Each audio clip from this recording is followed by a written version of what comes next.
Hello, everyone. Welcome. Today's going to be a huge day. I hope you're ready. If you aren't already situated, what you should do is go grab a drink, go use the restroom, go do whatever you need to do for the next couple minutes here because we're about to get started. Yeah, real soon. Real soon here. So get whatever you need to do done. That way we can talk about a lot of cool stuff. A lot of cool stuff coming in, well, about 7 minutes maybe. That might, that's just an arbitrary time amount. 7 minutes. I think that's usually how long it takes me to go grab a bottle of water, go use the restroom, and come back and be ready. Usually it takes around that amount of time. So that's how much time I would take if I was you. Has nothing to do with the content. It's just the amount of time it would take you normally.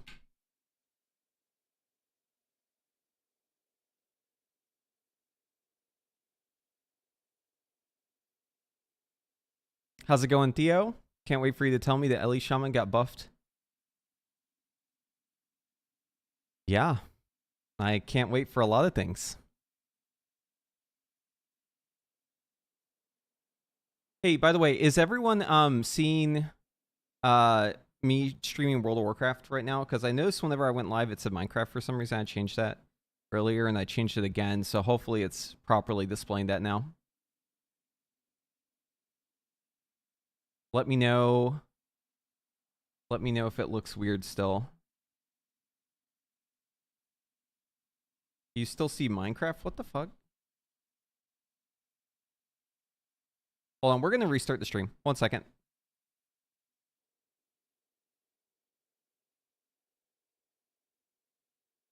Okay, I think we're back online now. It should say it properly now.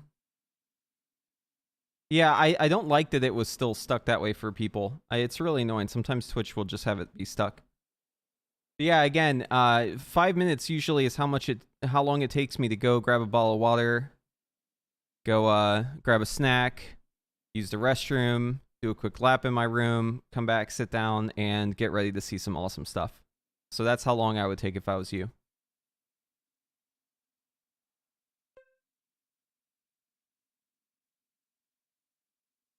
Yeah, I stream, or I don't stream there, but I play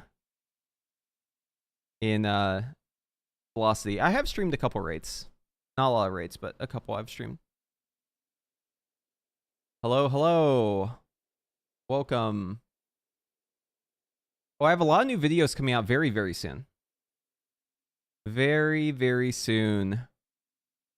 We'll be pulling the trigger on those real soon here. I've got them ready for you. We're locked and loaded.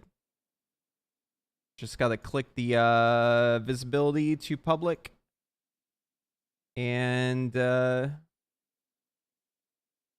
click save. Will I be doing videos for Dev and Og in Season 4? Yes, but that is on the horizon still. Season 4, we still have a couple days.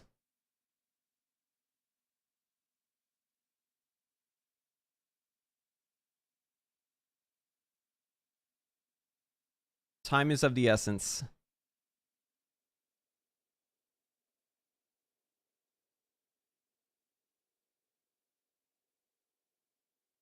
How long do you think it takes to go throw away some trash that's on your desk? Maybe about 3 minutes. Maybe that's how long I would take. Or to go pet your cat or your dog. Give it a quick 3 minutes, you know? Something like that. Somewhere in that range. Again, nothing to do with the content. Just talking about how long it takes me to do random tasks I do every day. Yeah, I think about 3 minutes usually is how long it takes me.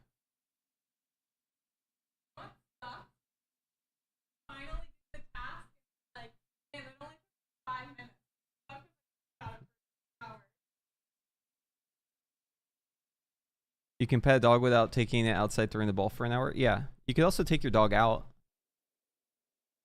Maybe that'll take around 3 minutes too.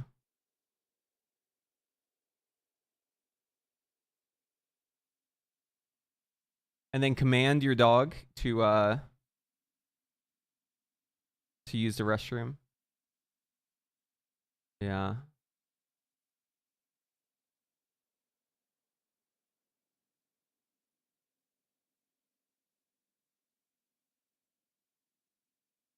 All right. We're all getting ready. We're all hyped up. I can't wait. This is going to be so great. So much to talk about. And it might only take 2 minutes for me to microwave my my snack here.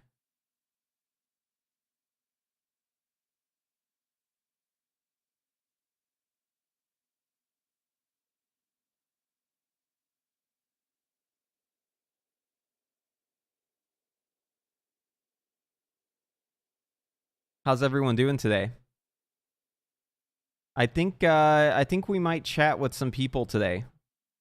Yeah, I think we might be chatting with some folks. We'll have to wait and see what that is and what sort of topics we'll cover, but we'll definitely be chatting with some folks on some other channels. I think that'll probably happen a little later though.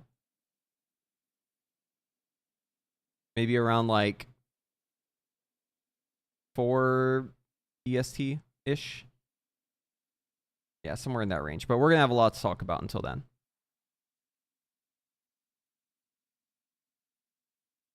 How long does it take to stretch a little bit? You know, get a little stretch, maybe about a minute or so. Yeah, give it a good stretch.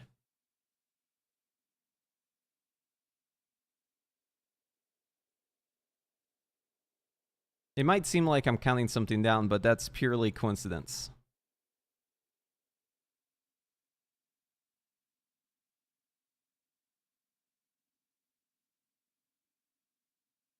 Yeah, get a good stretch in. Okay.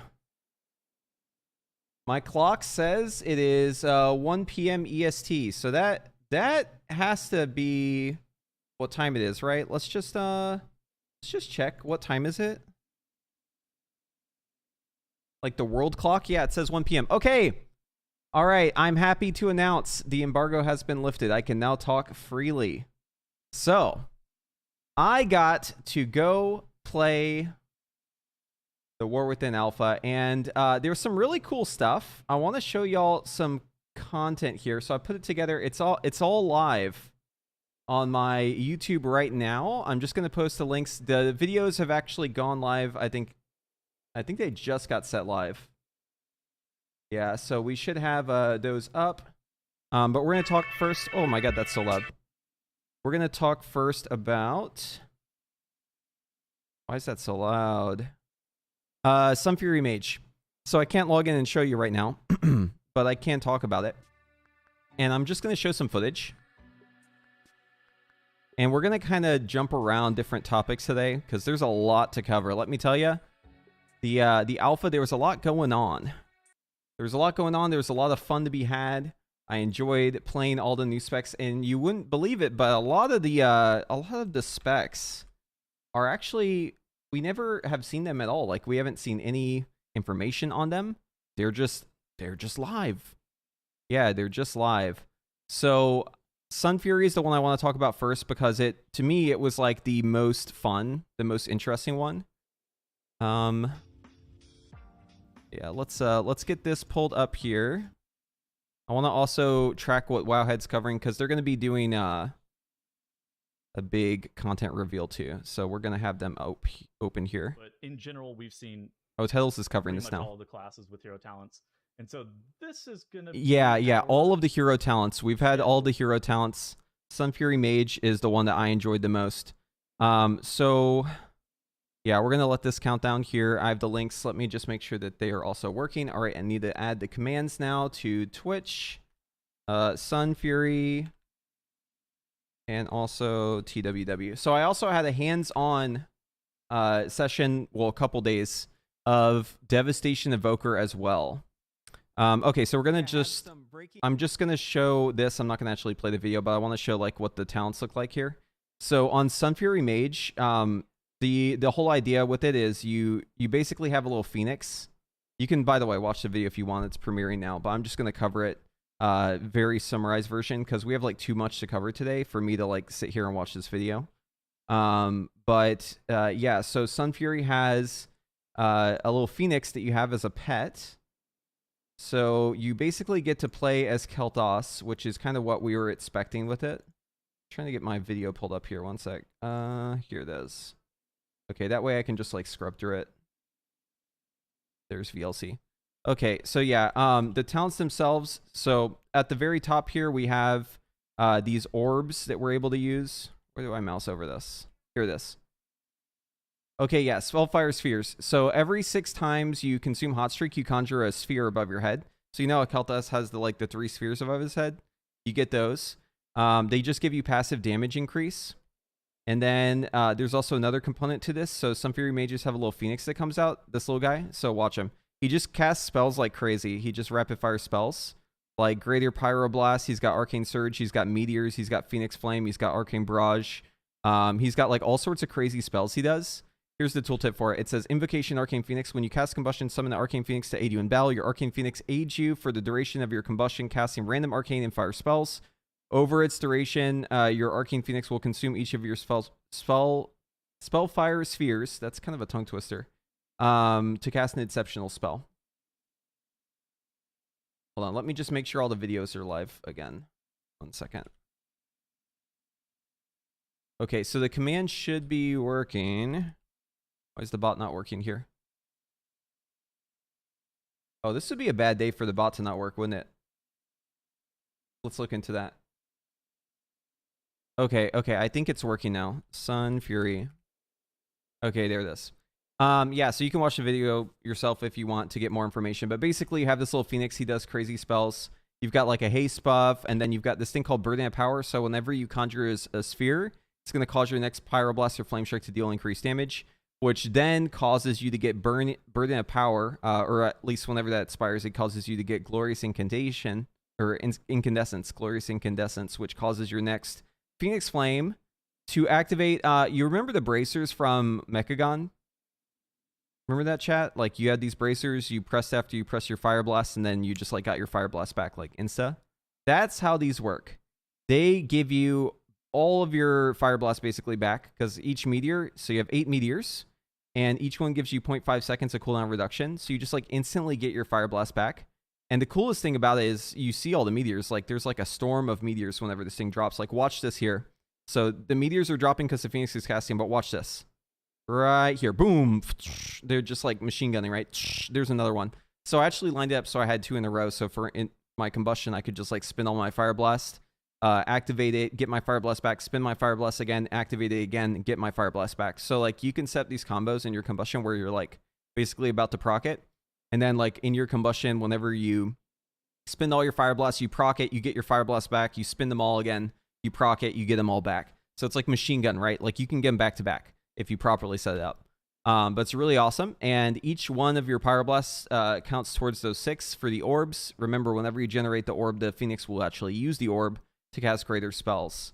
So yeah, we also have merely a setback. This is a defensive one, so not too much to talk about there. We have lessons in debilitation. This is going to make it so your Arcane Phoenix can cast Gravity Lapse and Supernova as exceptional spells, but I didn't really want my Phoenix to cast utility. I want my Phoenix to do damage. So I chose the other option, which is Gravity Lapse. So this is basically this is something where you snap your fingers and the mobs fly in the air and they get kind of stunned for a bit and then they drop down. That's the idea with this. And then whenever they land, they do damage, or it does damage to them. It's like a 30-second cooldown, 40-yard range. So it's pretty cool. And then Overflowing Power makes it so whenever you have those spheres and you're spending them in your combustion, you get to extend your combustion. This is important because your Phoenix actually gains more time for its spells whenever you do this. If you do an SKB combustion, your Phoenix doesn't get the increase. So for that reason, you kind of want to make sure that you're prioritizing the combustions that like you yourself are doing, because otherwise you're not getting the same amount of damage. You know what I mean? Does that make sense? I'll put background here so I'm not showing myself twice. But yeah, that's the concept there. So yeah, you want to prioritize like combustion time for the Phoenix. The other option is just more execute, so nothing too special about that. Codex of the Sunriders, this is the talent that actually gives the Phoenix the exceptional spells that I was talking about, like the Greater Power Blast, the Arcane Surge, that sort of stuff. And your Phoenix just goes crazy. Like, so watch this. I'm in a dungeon here as fire, and I'm going to have my Phoenix just start popping off here in just a sec. So watch my Phoenix damage. Okay, so hold on. I'm going to pause it. Look at this damage. So the Phoenix, obviously we're scaled up. This is higher IM level, so the numbers are bigger, right? But like, look at this. This is crazy. So the Phoenix is doing 268. No, sorry. 2,686,000, 456 damage with its Arcane Surge because it AoEs everything, right? It just goes boom, hits everything. And then it does it again. Look, it machine guns it. So this one hit for 2.9 million. And the Phoenix just keeps going, man. Like, it doesn't stop. So, like, my favorite thing about this hero talent build is the bird just goes crazy. And it does so much damage. The burst on fire is absolutely insane. There's another talent here where we can store more spheres. And then we have another option where, like, we can consume the spheres instantly whenever the Phoenix is out. This is important to note because I think it actually depends on your talents. This is really smart because I think if you play SKB, you'll probably need to have the 5 orbs because your combustions that you actually cast are going to be spread out a little bit more. Whereas if you're playing it with like non-SKB, there's a theoretical thing I'm going to talk to you about a little bit from now. It's basically where you wouldn't play SKB. You get more combustions because you play Unleashed Inferno, so you have like a shorter cooldown on your combustion. And it makes it so that you're able to proc the Phoenix more because this is all about just spending the orbs. Like you gain the orbs passively, right? But you need to be able to spend them as quickly as possible. The other reason why I think you may not play SKB is right here. So, Memory of Lar. Whenever your Arcane Phoenix is active, you gain twice as many mana addiction stacks. That's just more haste. Not too relevant. But whenever your Phoenix expires, you get Hyperthermia for 3 seconds, plus 1 additional second for each exceptional cast it did while it was out. So, Hyperthermia, as you know, makes all of your casts instant. Your Power Blast, your Flame Strike, it's all instantly cast. It all crits, guaranteed. You just, like, machine gun it, right? And if you have Hyperthermia, you can't use SKB because your Pyro Blast is, you can't hardcast a Pyro Blast if it's instant cast. So the whole reason why we don't really play Hyperthermia is because it doesn't really synergize with SKB, right? But with Sun Fury, you get a lot of Hyperthermia because remember, after every single combustion, you're going to have your Phoenix able to give you that Hyperthermia. Plus, it's going to get all the spells out. So I really think you want to get as many combustions as possible. Like, I think that's going to be kind of like the important thing. So I actually played Unleashed Inferno with this. So here's some damage or I guess rotational stuff on the dummies. So as you can see here, I've got my 3 flame orbs. Those are already out. And I'm just going to go straight into combustion here. So as soon as I do combustion, the Phoenix comes out. Watch, the Phoenix is going to start flipping out those spells. That's why it's shooting out the machine gun meteors and all the other spells. He just goes crazy. And whenever this combustion ends, so I've got 3 seconds left of combustion here. I'm going to proc my little meteors. And then combustion ends, and now I'm in Hyperthermia. So now I'm just machine gunning Pyroblast still. So in a way, you could think of this as like extending your combustion because you just have like all of these instant cast meteors after you finish your combustion, which is actually really cool. It makes you a lot more mobile too because you just have so many casts. And then I'm out of combustion. I've ended it. I haven't shifting powered yet. I have 33 seconds on my combustion here. So what I'm going to do is I'm going to prep my buffs here. And then I'm going to shifting power. And that's going to make it so I get all my procs back here, and I have my combustion ready to go again. And then right here, I'm going to go straight back into combustion. The Phoenix comes out. He's going to spin my 3 orbs. I'm going to start generating those orbs as I go. I'm going to proc my meteors so I get my Fire Blast back. See all those meteors dropping? Just like so. And I'm just going to keep going crazy with it. And my combustion's about to end here, so the Phoenix is going to use the last of the orbs. And then we're done. Okay, and you see that last little meteor thing. So the Phoenix also like inherits your crit from combustion, so he just like permacrits the entire time. But as you can see, it's like really easy to get your combustion out and just like keep going back into combustion. There was an issue on the War Within Alpha where Fire Mage had this issue with mana. So like I think the problem might be that each meteor is taking mana. You'll notice I go out of mana like really easily. Like watch my mana bar. It's just like slowly going down. This is obviously a bug. This obviously won't be on live, right? Because there's no way they want us to just wait on our mana. That just wouldn't make any sense. So it's a bit annoying because I couldn't really do like a long test of the damage because I would just run him. But as you can see, it's like so insane. Like whenever you have your combustion up, here it is again. The Phoenix does so much damage. It's incredible. The AoE is insane. You're super mobile. You have like infinite fire blasts. You just like keep the damage just keeps coming. And remember, you're playing Unleashed Inferno, so you actually have like a lot more damage in your combustion compared to like what you would normally be at. So there's actually 2 dungeons that we got to run on the alpha. This one is the meadery. It's all about like bees and honey and beer and stuff like that. Really cool dungeon. I actually got like heavy Storm Stout. Is that the name of it? Storm Stout Brewery. That dungeon, it felt like this. It felt like the mop dungeon. Basically, the vibes were like Storm Stout Brewery. And the bosses were all really neat. So like this boss has like these little bees that you can ride once you kill him, and then you can use them to like blow up the barrels. You'll see that happen in just a little bit here. He's using it. See, set up, boom, he flies through and blows up the barrels. The boss died. So the tuning, obviously, this is like normal tuning, so the tuning's not too high. But okay, so here's the AoE example. So the Phoenix, again, is just going crazy, right? As soon as I pop my combustion, Phoenix just starts going ham, just devastates everything. The burst on this is out of this world. Like, fire burst has historically been pretty high, and then recently they kind of lowered it because we went to more of like an uptime spec, right? Because we started using SKB. But the burst is definitely back. Like, we have an insane amount of burst now with this Phoenix. So yeah, I mean, huge fan of this build. Obviously, the mana thing is probably, you know, is the main concern. You can't play for too long because you run out of mana. But luckily in dungeons, bosses died really quick and trash died really quick, so I was able to regen my mana between pulls. But if you're like hitting the target dummy, you run out of mana like super fast.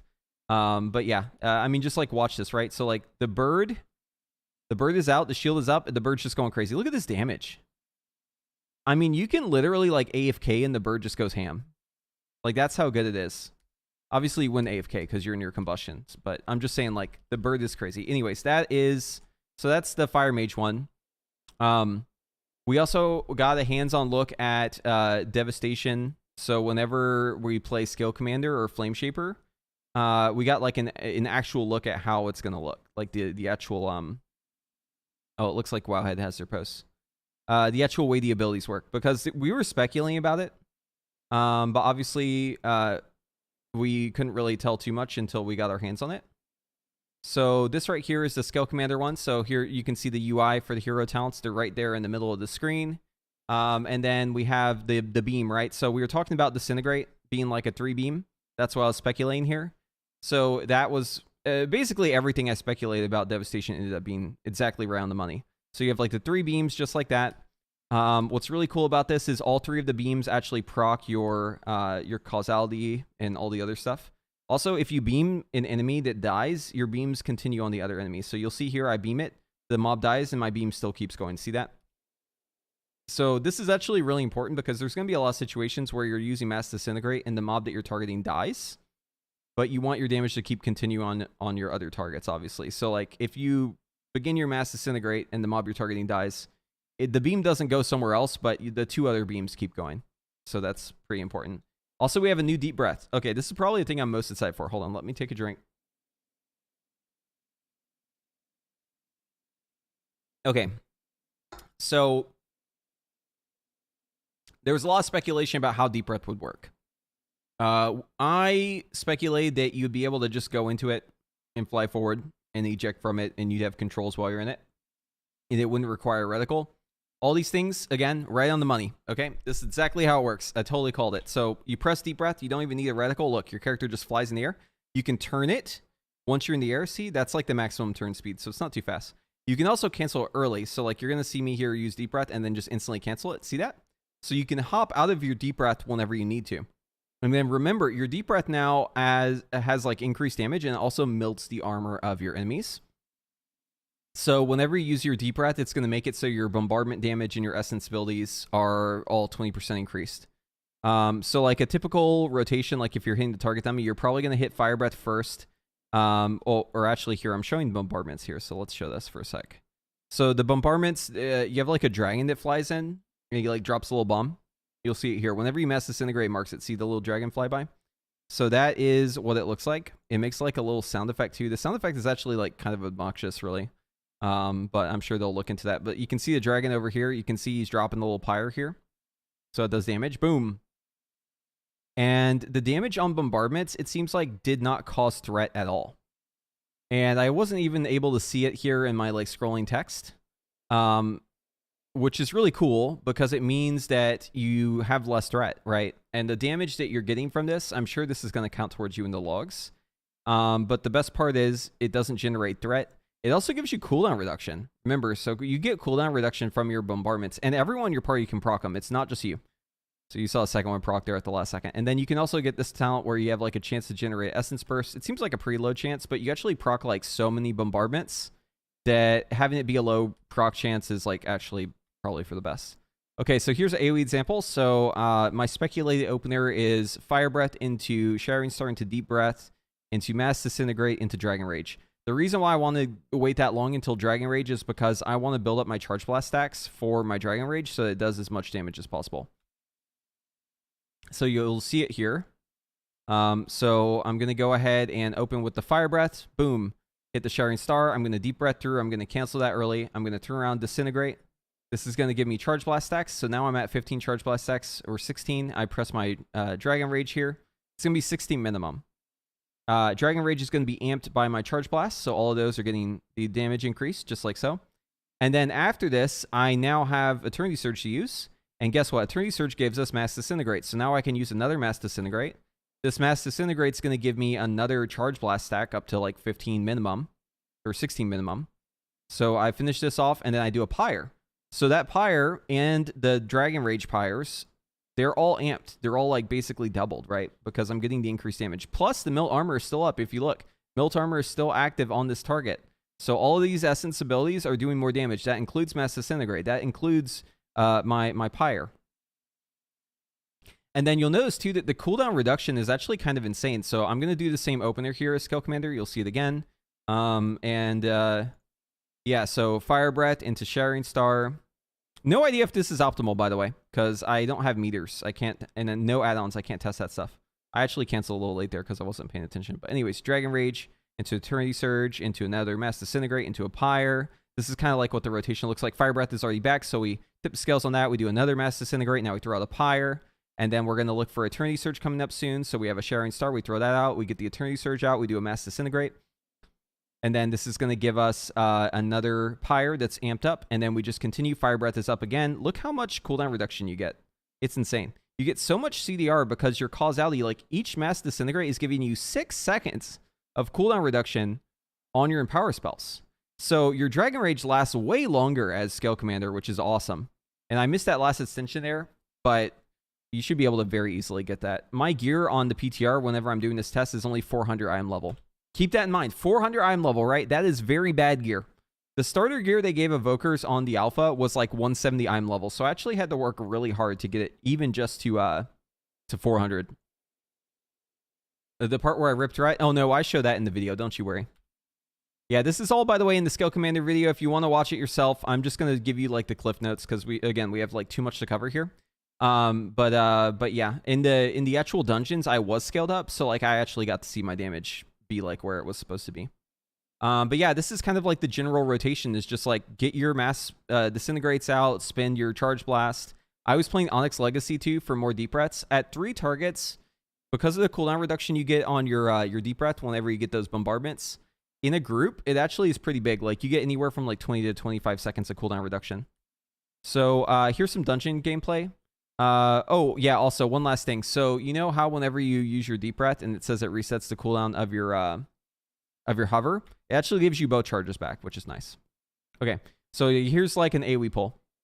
So the tank goes there in there, he like pulls everything. I do a max rank Fire Breath, and I go in with my Deep Breath. I turn around, I throw out my Disintegrate there, and boom, straight into Dragon Rage. And I have aggro, but it's fine. It's like normal mobs, so they aren't going to kill me. But yeah, the threat is like a huge concern still.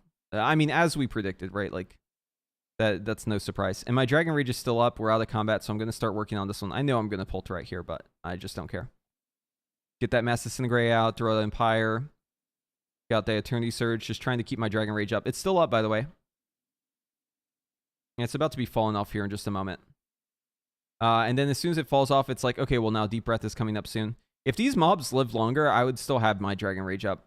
The reason why it fell off is because I wasn't able to keep attacking because we had to move from one pull to another. But as you can see, you just like always have damage because all you need to do is use that power which will enable Mass Disintegrate. Mass Disintegrate will give you a huge pyre damage, and then you're going to get a lot of cooldown reduction on your Empower, so you'll be able to throw out another Empower, which means you'll be able to throw out another Mass Disintegrate. So it's like this self-feeding thing where it just keeps proccing, you just keep getting more and more cooldown reduction, and it means you pretty much always have damage, which is sick. I love that part. And the fact that your Deep Breath is like always up, you always have this really nice stun, and it's a damage increase, and it deals a ton of damage. It's great. Honestly, like just so much great about Skill Commander. So we also played Flame Shaper. Flame Shaper works exactly how you'd expect it. So it's very much, it's really similar to the current Devastation gameplay. Like you can pretty much look at current gameplay and get an idea for how this feels. Except for you have like one extra button and you just deal more damage and you have more haste. So whenever you have Engulf and you throw it out, so like I'm going to do a Living Flame here, into a Dragon Rage, into a Fire Breath, into a Eternity Surge, into a Showering Star, and then I'm going to double Engulf. Okay, this is the Engulf damage. So Engulf consumes the Fire Breath. As you can see, this target has 12 seconds of Fire Breath instead of 20. See, so it consumed 8 of it, and it blows it up. The damage it does whenever it blows it up is about equivalent to like a Tip the Scales Fire Breath. And it's going to then re-up the dot here in a second. I consumed a second one here, though. So I did 2 Engulfs in a row. The damage you're seeing on the screen, that's the explosion of it. It also directly deals damage, and it does a ton of damage, to be honest with you. If you notice here, the buff wasn't reset, though. It's still at 3 seconds here. The reason for that is because it actually spread my Fire Breath to other targets in the room. And this is a bug with it right now. I've noticed whenever you use Engulf, it kind of just sends your Fire Breaths like to anything nearby. It doesn't matter if it's nearby, it just sends it like 40 yards away, which is obviously a bug. Like it was pulling stuff that was like out of combat. There's also something about this too. So whenever it procs on the target, it actually gives it the upfront damage of Fire Breath too. So there's like kind of dueling incentives here, because on one hand, you want to have enough Fire Breath to be able to pop it twice, which means a rank 1. On the other hand, if you do it higher and you pop it and it spreads to something, it's going to do that damage to that target. But yeah, it also gives you a haste buff afterwards. So you have like a faster Eternity Surge, faster Disintegrate, whatever it is that you're casting. It's faster. You'll notice here too, so this is the upfront damage. The Fire Breath was doing the upfront damage whenever it spread to other targets here. I'm going to show this again. So I hit this target over here on the corner of the room. And then I engulfed the target. And then look, where did the debuff go? Wait. Oh, there it is. See it? So there's a delay because there's like a travel time, but it went all the way across the room. And it did 170k. So that's like the same damage as a max rank. So yeah, kind of weird. Like it's definitely spreading way further than it should be. It's definitely spraying to targets that like shouldn't be spreadable because it's not in combat with me, but maybe that's just like a bug with the target dummies. Either way, it's kind of annoying. But yeah, it kind of works the way you would expect it. So like here's an AoE example. So by the way, I show up to this pull late because I DC'd. And I come in and the mobs are like already at half, right? Okay, and then I'm like, oh, okay, we're going. So I pop my cooldowns, right? And as soon as I engulf, look, I pulled aggro. I was so late to this pull and I still pulled aggro, dude. Oy. Yeah, the devastation threat's a serious problem. It's not just one mob either. I have 2 mobs on me right now. But yeah, this dungeon actually feels super mop-like. Like the brewery is great. Meadery, I think is the name actually. But yeah, the AoE damage on Flame Shaper is really, really high. The playstyle doesn't really change compared to current Devastation. So I'd say like overall it's pretty great if you like the current design of it. But again, big concerns about aggro. Aggro is like a huge concern. And I have no idea what the mechanics are in here. I was not looking to read the dungeon journal. I was looking to just like pull unless it was a problem. I think we're all just kind of dead because we weren't able to catch up on the healing here. But yeah, tons of damage going out. Okay, so anyways, that is Flame Shaper and Skill Commander. So in summary, both of these specs work exactly how you expected them to.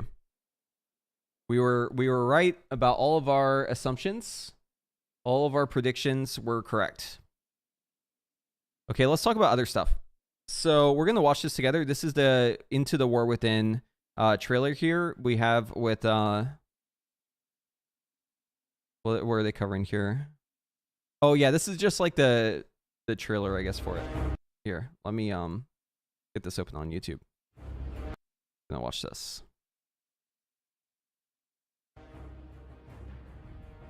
Hold on, let me check the audio. Can you hear that, by the way? Chat, how's the audio on this? Hey everyone, welcome to Wowcast. Today we're going to talk about The War Within, which alpha Is starts it soon. good, or I I'm have just two going to turn up a special bit? guests with me today. Please introduce yourselves. Tina Hi, Zakostas I'm and Tina, Bethany. Director on WoW. I'm Tina, Or Associate Tina. Director Tina Wayne. on WoW. Thank you guys so much for joining me today. Before we talk about alpha, Kind of low? Hold on one sec. what can you summarize about The War Within, Ian? Well, so The War Within, I mean, of course, it is the 10th expansion to Is that better? the well-known video game World of Warcraft. But even, I think, more special to us, it's the beginning of the World Soul Saga. It's the beginning of probably the most ambitious story we've ever tried to tell in WoW. So as, you know, all expansions do, it kicks off with a journey to a new place. It's still low? Okay, one sec. But really, this is going to be beginning to set the stage and establish the stakes for a conflict that threatens not just, you know, ourselves and our families and those we hold dear, but the very world that we call home, the very world beneath our feet that's been home to all of our adventures. And if we don't win this one, nothing else matters. So this character has been everywhere for The War Within. Zelatath. She's purple. She's amazing. Can you tell us more about her? Yeah, Zelatath is, one of our key villains of the World Soul Saga. So by the way, I saw like references to this character in the quest scene because I did all the quests that were available, literally every quest that I found. I didn't really see much. There is something weird though. So the way the campaign starts, whenever you begin your War Within journey, I might actually have it recorded. I'm gonna try and pull it up as a sidebar. But yeah, so you start questing and then you go find Magni, and Magni's like pissed off. Magni just like hates his life. He's like, why am I stone? Why can't I hug my friends anymore? Why doesn't the world love me anymore? The world never talks anymore. You never visit. No one ever wants to talk. He's just like very disgruntled whenever you talk to him. And so you have to like chat with him and try and like help him out. And then he tries to talk to the planet and he gets clapped by the planet for some reason. The planet just like wrecks his shit. And then you're in Dalaran. You're like trying to help him out. And he's like sick or something. I think I have it here. One sec. We're going to try and... I just want to show you the intro real quick. Going to pull ahead here. Okay, yeah. So here's the intro quest scene. I took a flight patch just because I had to set some stuff up while I was going. But yeah, anyway, so it all starts by going out to Silithus, and you go to where the sword is, and you go talk to Thrall out here, and then the planet starts talking to you, and you get like hit by it, and you get another. They're all talking about like another vision. You talk to Thrall, and then you go inside. We're gonna go 2 times speed here. Playback faster. There it is. Anyways, I was checking out Anduin because Anduin is looking like his like cinematic form, right? He's kind of gruff. He's got a beard. He's got like scars on his face and some dirt. He's looking actually kind of cool. I like his model. He's looking good. Yeah, we love his new look. And then anyways, so you go inside, and then once you're inside of here, this is where you go talk to Magni. So like I was saying, he's a little disgruntled here. He says, if this is about visions, I'm not interested. Leave me alone. So you do his quest. You're talking about the sword. And then you're going to help him out with his ritual. So you like press these little consoles or whatever. And then there's a cinematic. So after you do the consoles, talk to him here. So let's be clear. I'm not doing this for you all, not for her. See, he's so mad. He's so upset. His jimmies are fully rustled, but... Anyway, so there's the cinematic where he walks in the middle of it. He starts trying to talk to the planet. And then the engine goes up and then he starts saying, oh, I can hear her voice. And then tragedy. He gets his shit wrecked.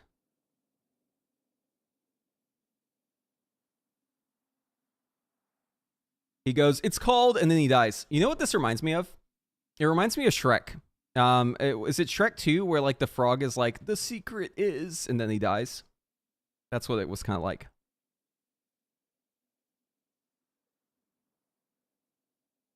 But yeah, anyways, and then you you turn your quest over here.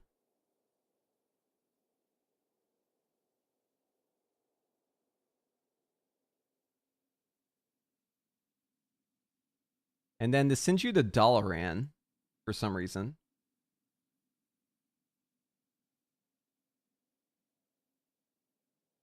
Oh, I found the meme. So this is the one I was talking about. Where the frog is like, the secret is... And then he just falls over dead. Classic. Okay, anyway, so you're here in Dalaran, and you're talking to people, and you're like, oh, we gotta help Magni out. He's not feeling too good. And I guess someone has an idea, like, let's go talk to his homies. So we go and we find his homies. I get a little lost in Dalaran for a sec, and then I find them. So we team up with Bran Bronzebeard. Remember that guy? He's pretty cool. You go in there with him, and then he's got to go talk to Magni, see what's going on. Okay, so yeah, we talk to Bran. And then, okay, so something very mysterious happens here. So I tell the NPC that I'm ready to play and to juice me up. And what ends up happening is after I get my talents and I'm able to put those all in. By the way, that's not going to be how it's going to be on live. They just did this for the testing stuff. But after you put in your talents, you don't get to see a cinematic, but you do skip forward. Okay, yeah, so watch this. So we're in Dalaran right now, yeah? I click this. Suddenly, I'm in debris. Okay, and I'm underneath some rocks. And if you notice, there's a couple context clues here. Number one, we have a Dalaran person, Kirin Tor, right? We have pieces of Dalaran everywhere. We've got like a painting from Dalaran. You can see like other stuff. There's actually debris from Dalaran like all around this island. If you look here in the background, you can see like the towers from Dalaran. So I think Dalaran gets exploded. I think Dalaran is just completely gone.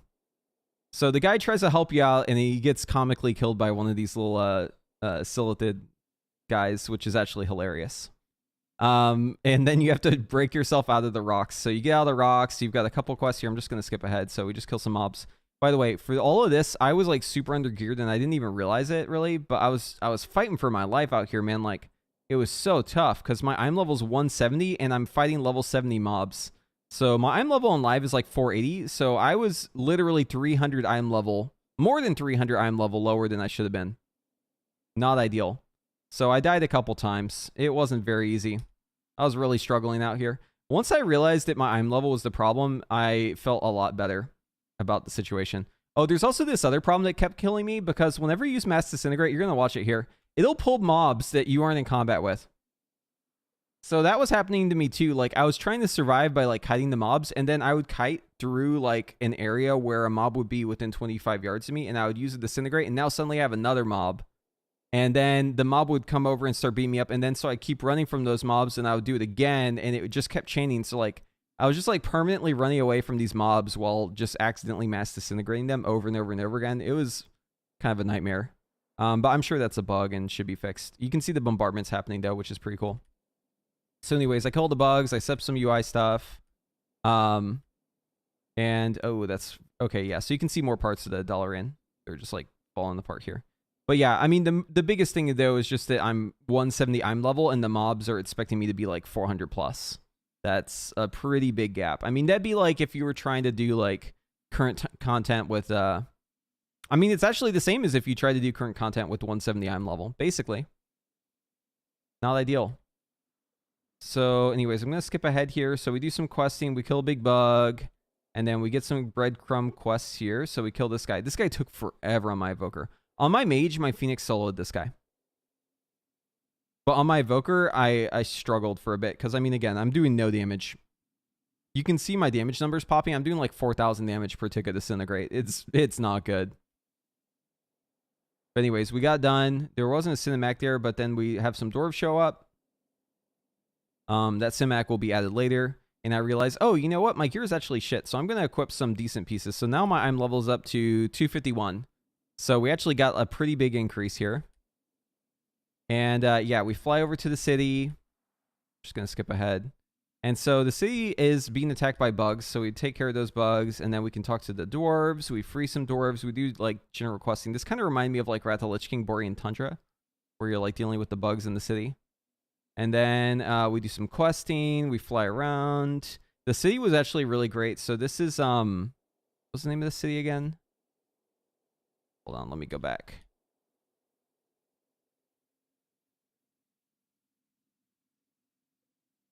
Okay, so it says Stroll and Jaina leave for reinforcements.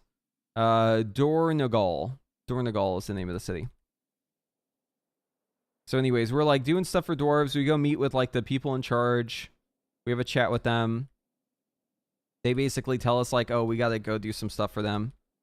I don't know how long I AFK'd here. I think it was for a bit. And then, yeah, then I just start winning, or going around like doing these fights. I did some delve stuff too. Here, I think we're actually going to show a delve here in a moment. The delves are interesting. I can see where their ideas are. I think it's probably going to be good eventually. There were some problems I had with it. So, like, the first problem with delves that I have is that it's always the same thing. Like, the delves are different, but, like, if you do a delve, it's always, like, the same delve over and over and over again. And it kind of wasn't all that interesting to me. Like, it's fine, but I was hoping it would be kind of random. So it would give me some variety, because I did a bunch of delves, and I swear, like, every single delve I did felt kind of like the same. There's feedback we need to give on delves. I mean, this is still very early, right? Like, keep in mind it's super, super early, so I don't think delves are going to go live like this. But in their current state, I think the biggest point of feedback to give is that delves just don't really feel all that interesting. They need to add more random elements to it. I mean, it's fine. I like Braun a lot. You get him with you, and you can like customize him, and he's got like a lot of personality, and he's great. Oh, so this is one of the dungeons. It's called the Rookery. I have footage of this. I'm gonna post like a full run later on, but I'm just kind of like exploring solo. I tried to see if I could take these mobs on by myself. I kind of wanted to see the damage with the scaling. So if we look like, hold on. Okay, yeah. So my dude, the scaling is so insane. Okay. So I do a pyre, and my pyre hits for like 10 times my disintegrate damage outside, right? My shattering star just hit for 96k. Remember on that mob how my disintegrate was ticking for like 4,000? Oh man. Yeah, so like the damage is like I was actually doing damage in here. Obviously you can't solo a dungeon, so I was just trying to like mess around. I just wanted to see my damage numbers in like an actual setting. But I do die to these mobs. I want to see like where my disintegrate damage actually comes out. Oh, here it is. Yeah, so my disintegrate's doing like over 10 times the damage it was doing out in the overworld. See, it's ticking for 52k before it was ticking for 4,000. Anyway, so yeah, more questing. I mean, the questing is actually pretty good. I'll be honest. I don't really like questing. I'm not really a big fan of questing, but this was okay. Like there was enough variety in the questing that kept me interested. And I actually, like I said, I actually did every single quest I could. Every single one. All the optional ones. There was this one where you have like a tower defense thing that you're doing, which was kind of interesting. You're like in the bird as a vehicle. Oh, also, so I should talk about this screen. So you're probably thinking like, this screen does not look like the character select screen. It looks a little different. The reason why this looks so different is because this is the warband screen. So whenever you have your characters in your screen here, you can select 4 of your favorites. Select your 4 favorite children, and you put them on this screen. It doesn't matter what server they're on, by the way. You can mix servers on this. And they all hang out here at this camp, which is kind of cool. I love how you can just see all of them. And then you can also see, obviously, their level and stuff, their transmog. You can see what professions they are. You also have like a shared bank between them, which is really great too. Love that. But yeah, that's like a look at like the first hour or so of play that I did.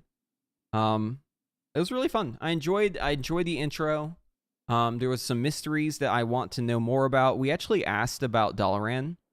Like, what happened to Dalaran, guys? Because we got to do like a Q&A with the devs as part of this. And they said, we can't tell you. Not yet. They said you'll find out later, basically.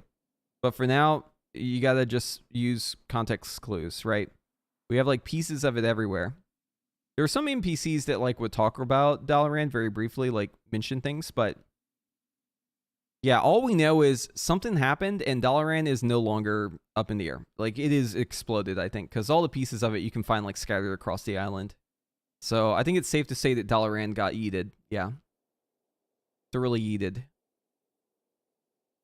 So I'm going to show some delve content, because the delves were actually interesting. Again, I don't really know about the current design of it. I'm not sure if that's... I feel like they're going to change it a bit, but it was decent. I mean, I had fun the first couple times.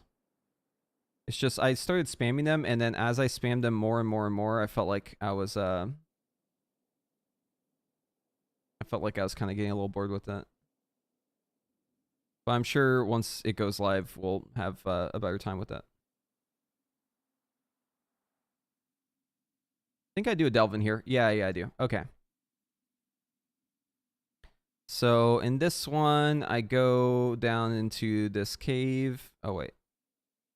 No, that wasn't a delve. That was just a cave. Oh, I was testing Fire Mage here. So, like, right after I made my Evoker, I was like, wait, I wonder if Sun Fury's on. And watch how much easier this is. So, like, obviously Sun Fury has, like, the gear and stuff. But, like, Sun Fury also is just kind of, like, crazily tuned. So I put in all my talents. I'm, like, freaking out about these talents. I was just reading them all and just being like, what? That's crazy. I get some keybinds going. And yeah, my Fire Mage was just, like, one-shotting everything. That's the difference I'm level will do for you. I was just unkillable, one-shotting everything. And then we get to the bug. Oh, I want to show. So I was freaking out whenever the Phoenix first came out because it just did like so much damage. I was not expecting it. So here we'll skip ahead. Oh yeah. So anyways, so the bug comes out, right? I summoned the Phoenix and I just AFK'd. And look, the Phoenix is literally soloing the boss for me. He just did it all, dude. The Phoenix is so powerful, man. It's crazy. I was like, dude, what just happened? I couldn't even see it in my log because I didn't have it enabled. But yeah, the Phoenix just does like an incredible amount of damage. Really big fan of Sun Fury. I think they actually like did the coolest job with that. So yeah, I did all the intro quests on my mage too. Got this guy spun up. One of these quests was bugs, so I kind of just like hung out for a bit. But I mean, it's alpha. There's gonna be little bugs. I do love these orbs though. The orbs just like always being above the mage. I might have spent the same amount of time playing mage as I played Devastation Evoker on the alpha. Because I was just really vibing with mage, dude. This Sun Fury shit, big vibes. Big fan of it. Because it's not like it's not like SKB. It doesn't really have that same SKB feel, which I love so much that we don't have to play SKB. Okay, so here's a delve. So I'm just kind of flying around, just doing whatever, exploring, checking stuff out. I kill a rare, and then I realize, oh, there's a icon on my map over here. See this little cave? So I'm like, oh, what is this? So I go inside. Okay, so let's talk about delves in more detail. So first things first, the delves are a new way to get like content for your cache and stuff like that. So it kind of works like you could think of it as like vertical or as like horizontal content with like dungeons and raids and stuff like that. That's what they're meant to be. And you can do them solo or you can do them in a group, which is nice. The entrance to the delves, it's like basically it's like a little box you go in. So they have it like what's the word for this? Yeah, it's like a seamless load screen. Basically they have you like run into this airlock. It's almost like an airlock. You walk in, and then there's no load screen here. You just walk in, and you walk into this. You click enter, and then it just lets you in. So watch this. I click enter right now, and then I'm just in. See, no load screen. Just boom, you're straight in there. And then so I talk to Braun, and I tell him like, hey, I want you to do this for me, do that, and then it starts here. So basically, whenever you start it, the cart is going to start moving forward. You're going to have these like people who you need to save from the webs. By the way, each delve is different. There were 3 delves available that I was able to do. This delve was always like this every time I did it. So you start off, you walk in, you talk to the guy, the cart starts moving, you free the people from the webs, the cart's going to come in, you're going to get ambushed. So right here we get ambushed. So I killed a little Nerubian guys. And after that, they're going to open the door for me. You can see this is what devastation damage is supposed to look like whenever you're in an instance and you're getting scaled up here. And then you go into another room here after you kill the mobs. There's a rare over here that you can find. There's rares like all over the place, I've noticed. But you have to like dig them out of the ground usually. Like that, I just walked up to him and he came out. And then you need to click on some webs again. So this is definitely better with more people, right? Because you can have like you and your buddy split up and you click different webs. And then once you do that, you go up top, you send the card again, you're going to get ambushed again. So you kill the mobs. See, it's kind of like the same thing over and over again, right? Click on guys, kill mobs, talk to guy, click on things, just rinse, repeat, at least for this one. And then there's like a checkpoint here, so you can also get power-ups. The power-ups were like huge stat increases or like immunity. It was kind of like Torghast with the power-ups. But you get like way less of them. So I kill these mobs. I keep going down to the mines. And then at the very bottom, there's a boss. So we go find the boss. We kill the boss. These bosses actually were kind of cool. They had like mechanics and stuff. I killed them really fast though. But like you'll see here, as I kill the boss, the room is webbed. So what's going to happen on this boss is the room becomes webbed. And then there's like minecarts that fly through and hit you. I actually think this is way better than Torghast, by the way. Oh, and then you get the loot at the end, yeah. So the reason I think this is better than Torghast is because you, number one, like you have a little NPC that comes with you that helps you. And you can tell him what you want him to do. So with Braun, I always told him I want him to heal me.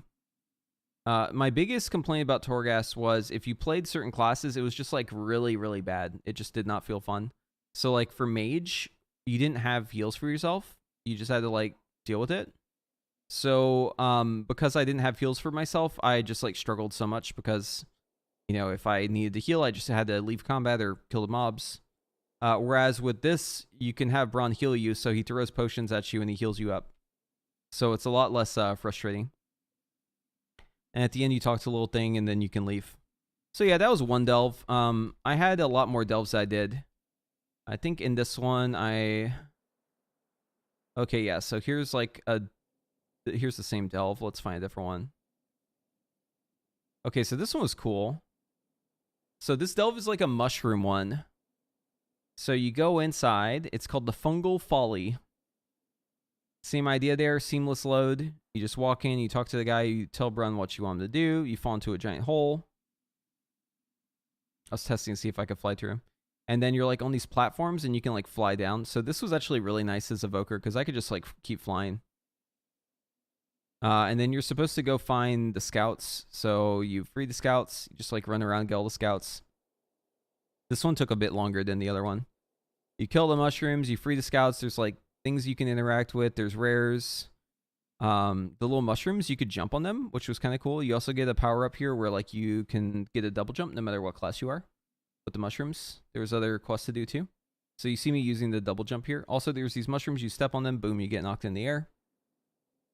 So you run around, you find all the scouts, you find the treasure, you find the power-ups, you kill the rares. I got a rare that turned me into a little mushroom. That was pretty cool. Then you kill the boss at the end. And it all kind of takes place in the same room. But then after that, you go and you find the treasure, and you open the treasure. And I noticed there was something where like I could get keys to get more loot. Not in this one, but in the other one. So we're going to have keys later on. Oh, by the way, I should talk about the zones. So the zones in the War Within are really awesome. Like, as always, the art team just like knocked it out of the park. I feel like they always do that. So yeah, this zone kind of reminded me of, or like this area kind of reminded me of like Khalid in Elden Ring. It's like the sky gets all red, everything's like corrupted, there's like mushrooms everywhere. It was pretty cool.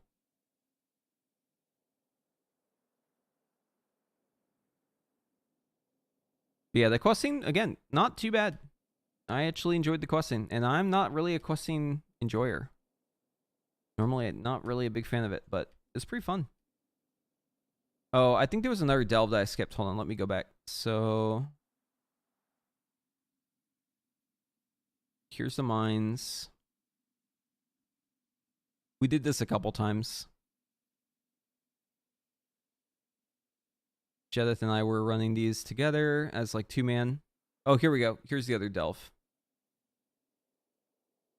So for this one, you have this candle. Oh, I told Braun I want him to DPS instead of heal us, so we can have a little extra damage. So yeah, you walk in here and it's dark, and you pick up the candle, and then the candle goes out as you walk, so the circle gets smaller. I held the candle because I'm Devastation, and he has to like zip around as a demon hunter, so I didn't want him to like waste the candle. And then there's like other candles you can find in here. You have to get the candles to get the light back. If you stand outside the light, you your HP goes down. Like your max health keeps going down outside the light. So yeah, you go around, you collect the loot, get whatever bonuses. You get the wax from the new candle. Yeah, I'm playing Skill Commander here. You're seeing the beams come out, like the big beam. So yeah, he goes and gets that treasure. I go get this one. And then we keep moving. I just kind of pulled like every mob as I went. There's like traps and stuff too. This was on tier 2, which is like the medium difficulty. We couldn't do the hard difficulty. We could only do easy or medium. Yeah, I love the mass disintegrate, especially like throwing your mass disintegrate out and just like running as you go because your beams just keep going. But yeah, keep looting the treasure, getting more candles. We find some rares. We move on. There was like a vendor here we could use. And more rares and more candles. I think so I was going to test one of these abilities because I was like, you know what? This has been like really easy. I wonder what it does if you like stand in the mechanic. So I think we spawn a rare or like a boss here and I stand in the mechanic just to see what's going to happen to me. Is it this one? No, it's not this one. I think it was the rare that I tested. Yeah, this rare. Okay. So I'm pretty sure we pulled this rare. And I'm like, you know what? I wonder how much damage this will do to me. Boom, one shot. I was like, oh, okay, so it just one shots you. Cool. Yeah, so I guess you can die in these if you stand in the mechanics. But if you do the mechanics properly, there's not really much happening. Also, I noticed whenever you pick up the new candles, it always goes to the person who's currently holding the candle. So he has the candle now. I'm going to have to wait to pick it up until he runs out. So he's like making the candle run out on purpose here.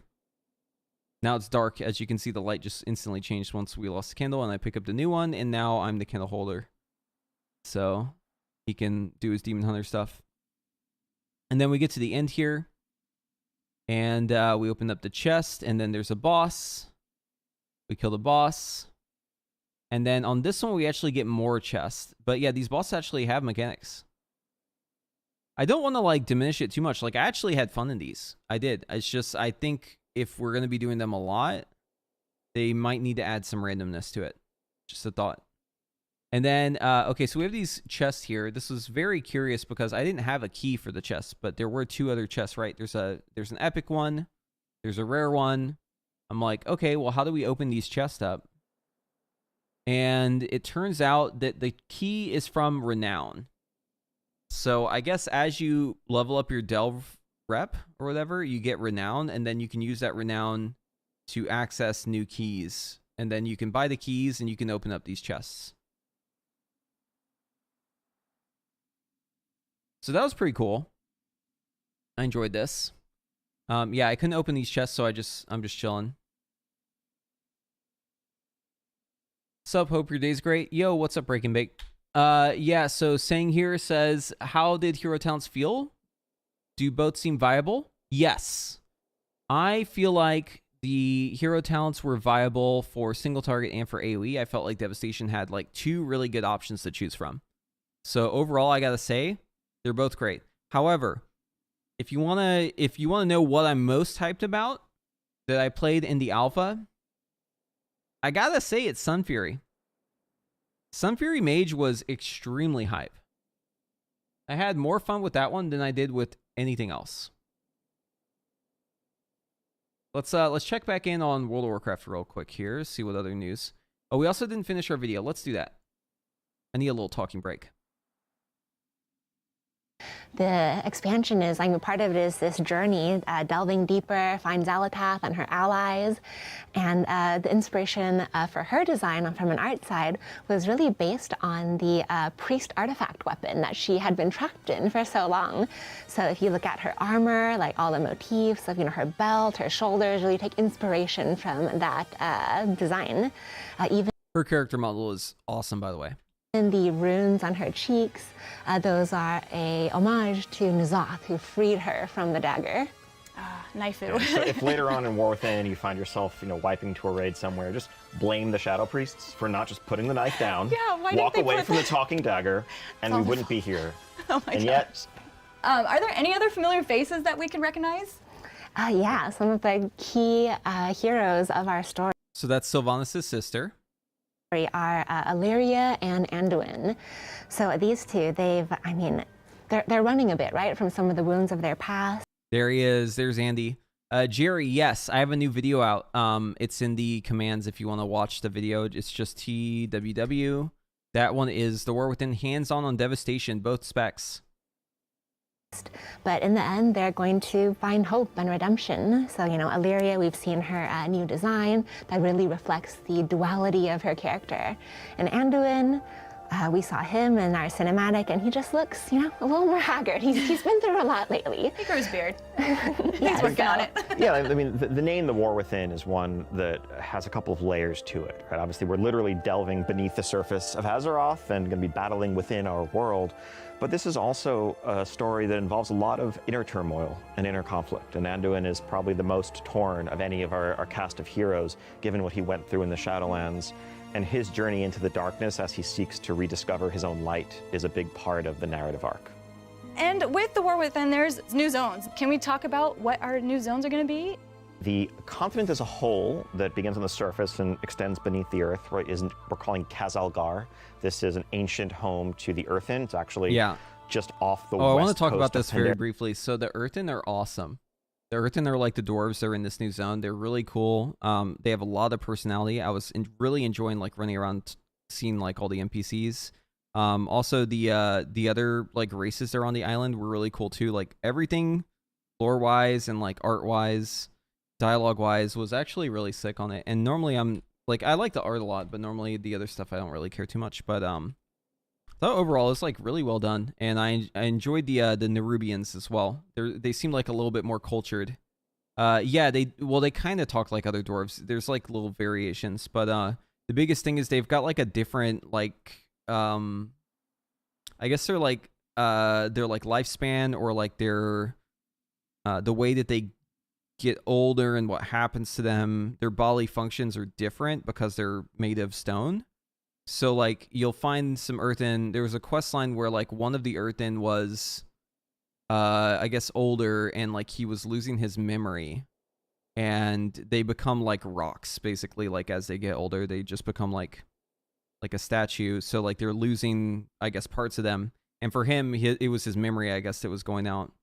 But I don't know, they did it really well. It really felt like those characters were kind of special and specific, and it feels like a different kind of life form than what we're used to.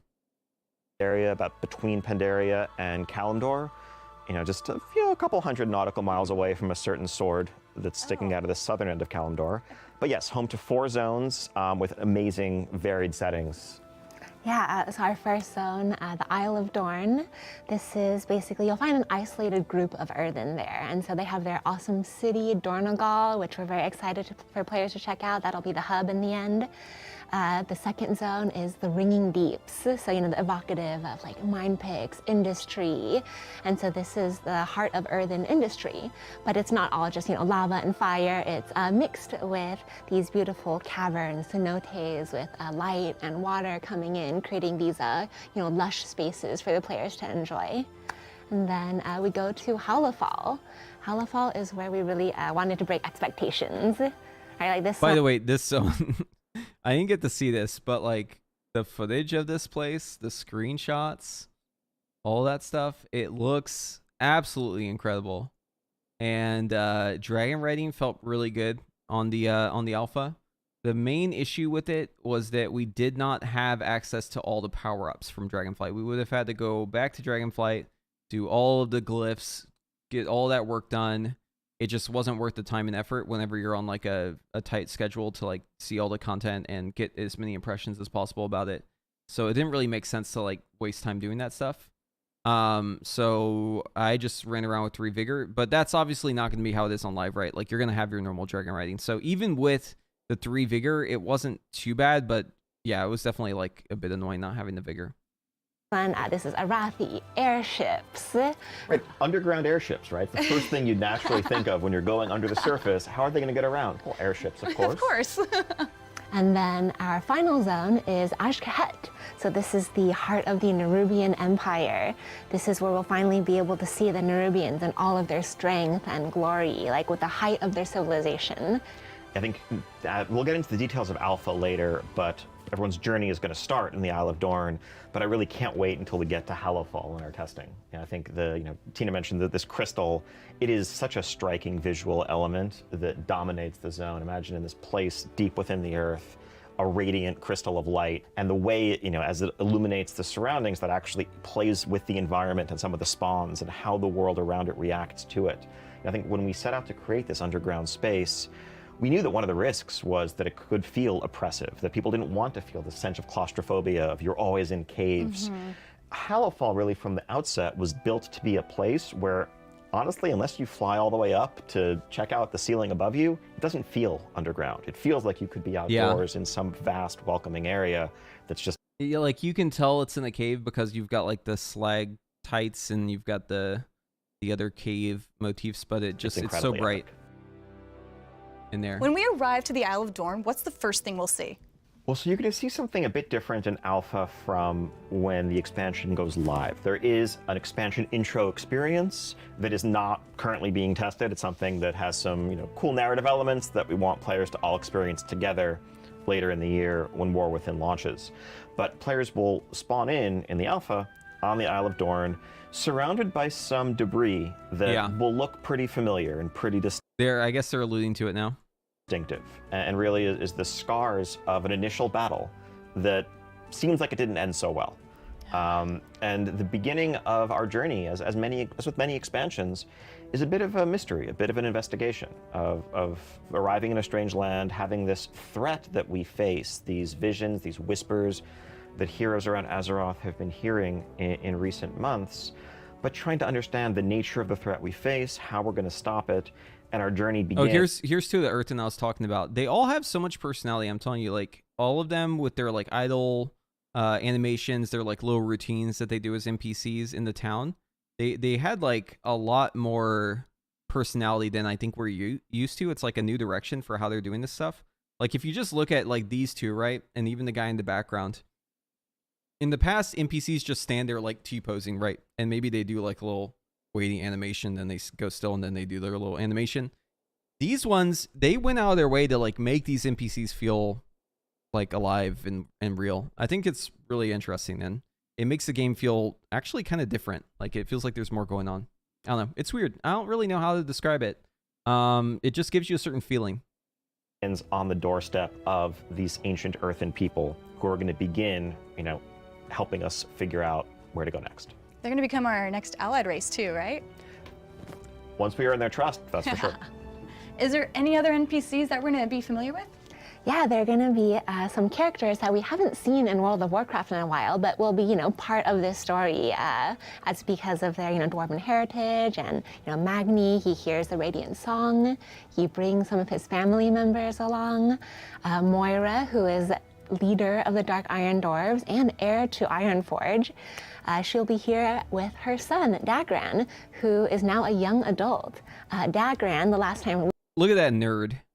we saw him in game, he was this pretty generic looking dwarven baby, but now, the Dark Iron heritage is starting to show more in his appearance, along with his personality. So he has a bunch of these scrolls and books, like really showing that he has a very scholarly nature.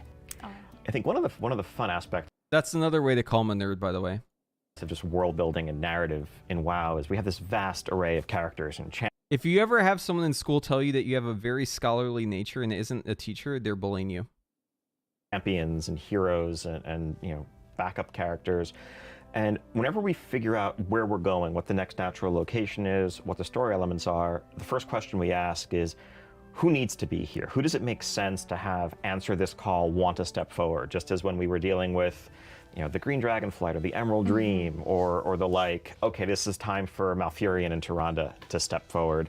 Now that we're going to this ancestral homeland of the Earthen with this ancient connection to the dwarven legacy of Azeroth, this is a time for our dwarves to take center stage. Dwarf expansion, let's go.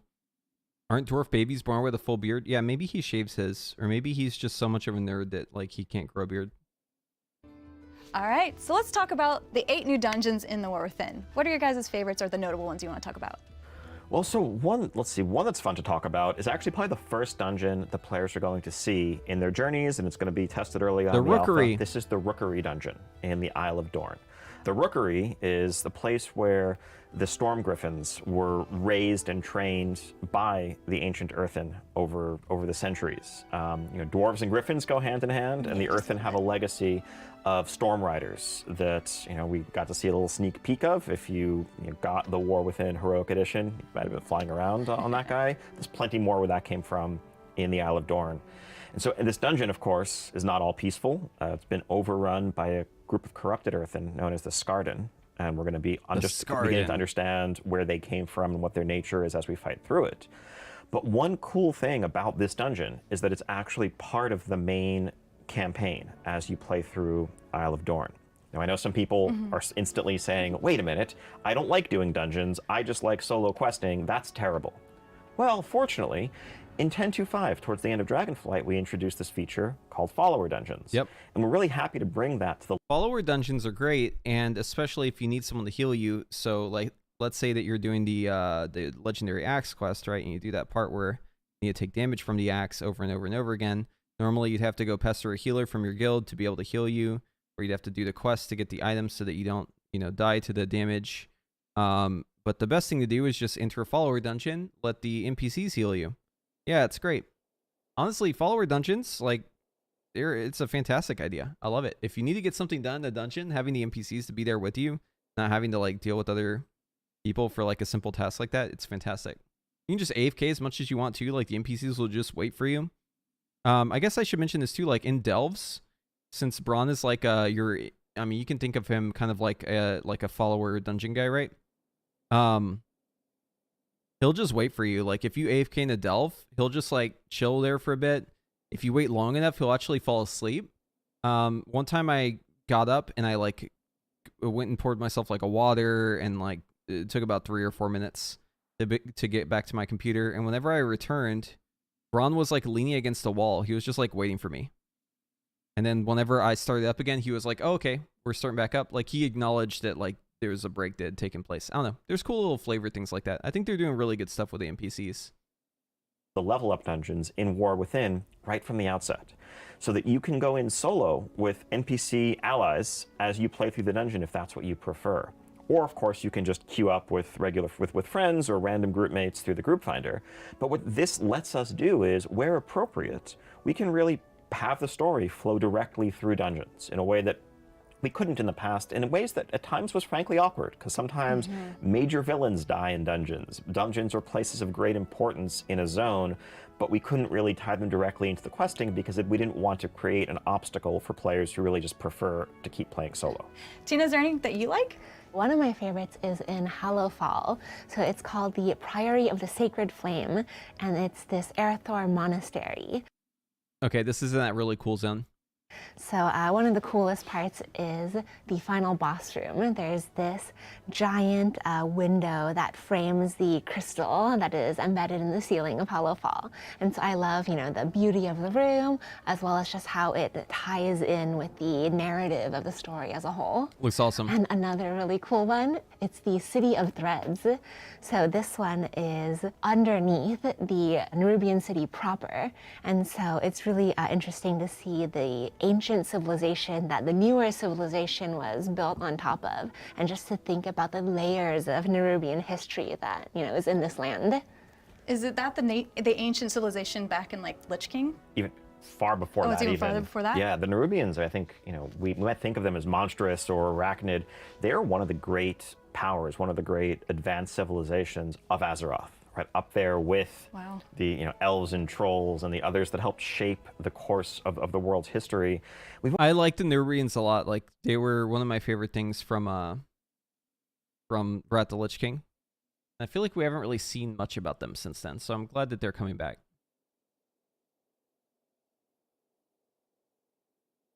We've only really seen hints of them, going back to Wrath. If you ran the Azjol Nerub or Ankahet dungeons, you could see their buildings off in the background.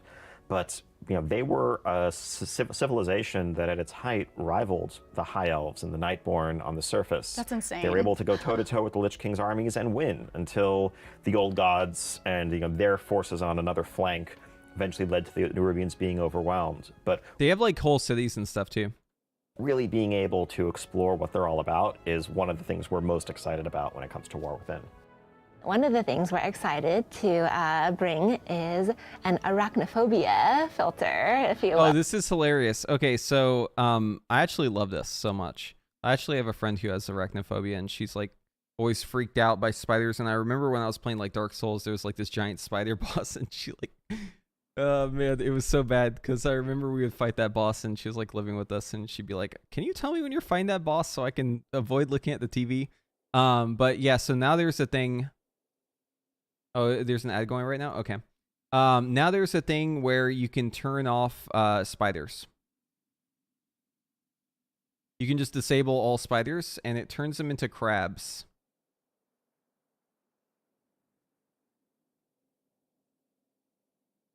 Yeah, which is pretty cool. I like that a lot.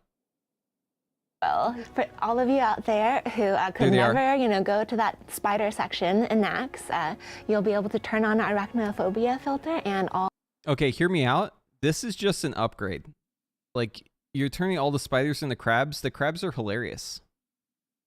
All spider beasts will turn into crabs. So very pumped about that. Yeah, it actually looks it works way better than you might think just hearing that sentence. I can't wait for players to be able to jump in, turn it on, and hopefully feel more comfortable in parts of our world. This is something that when we announced the Nerubian-centric themes of War Within at BlizzCon, we heard trepidation from portions of our community who love WoW, but were worried they weren't going to be able to experience it.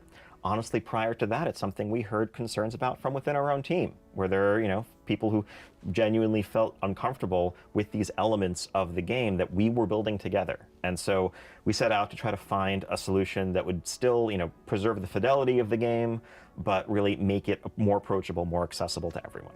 So speaking of the Nerubians, once we reach level 80, we're going to go to the new raid, Nerbo Palace. Is there anything? Oh, we're going to talk more about the raid. I do want to show a couple things though first. So let's switch gears here for a moment. So yeah, these are a couple new Wowhide articles that just got posted here. I'm just wanting to wrap them up so we can cover all the news. So yeah, we have some reworks in the War Within. So monks, druids, paladins, warriors, they all get changes. You've got some class tuning as well. Druid got like a lot of stuff that changed here in this tree. I actually asked directly in the Q&A about evoker stuff. I know for preservation that there are some things that changed for it, but we didn't get any changes for AUG or for dev.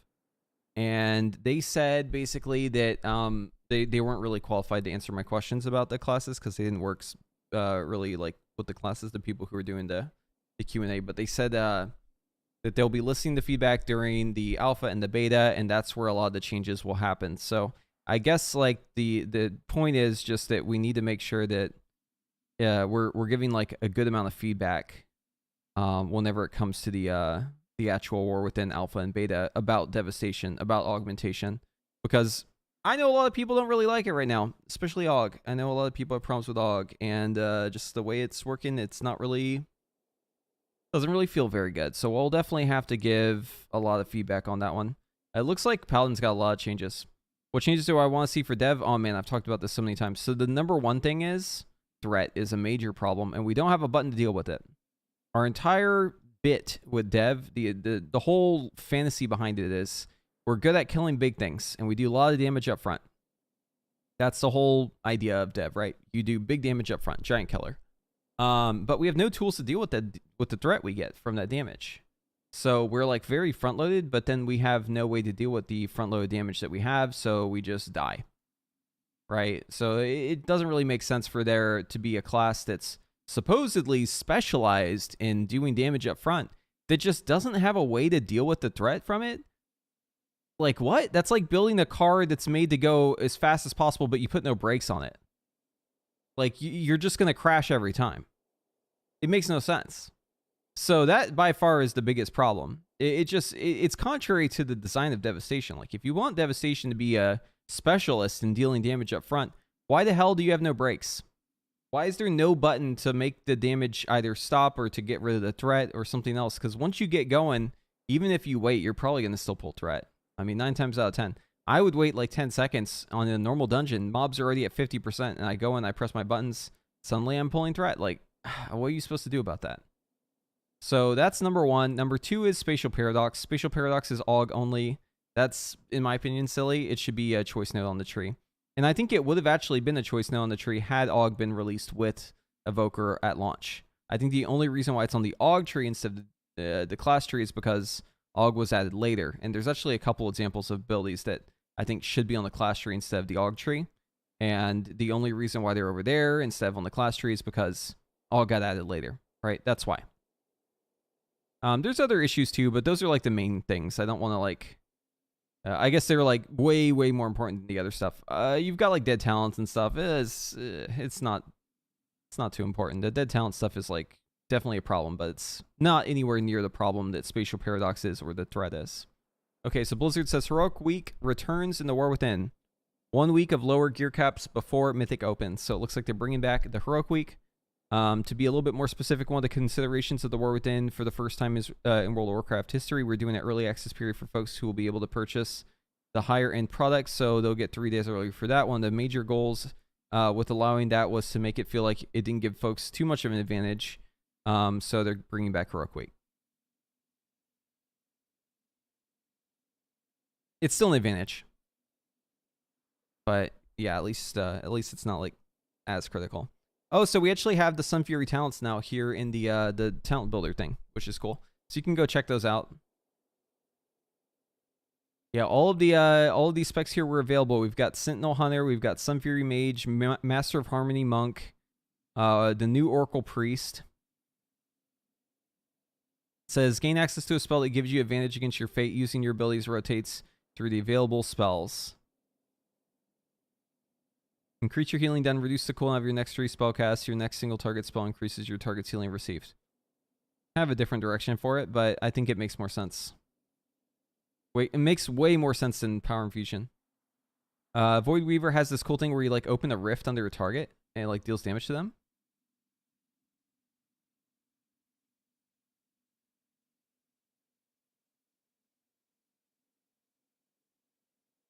Yeah, and Warlock has the Soul Harvester. So they've got this thing called Demonic Soul. I remember watching this, like, half of a demon comes through a portal and deals damage, which is kind of cool. Collapsing Void. Each time Devouring Plague and Tropic Rift is expanded by 1 yard. Oh, yeah, that's the rift that you open. Yeah, this is looking pretty cool. You basically rip open the portal to the Void under your target. All they need to do is give AUG another final optional finisher that won't punish you for wasting GCD on a non-Ebon Might extending ability. For Dev, Firestorm needs to be a proc baseline the class. Yeah, they also should change Spatial.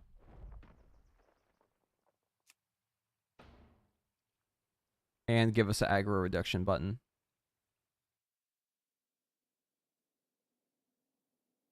Okay, so we have, yeah, so the warbands. I think this is their official post about it.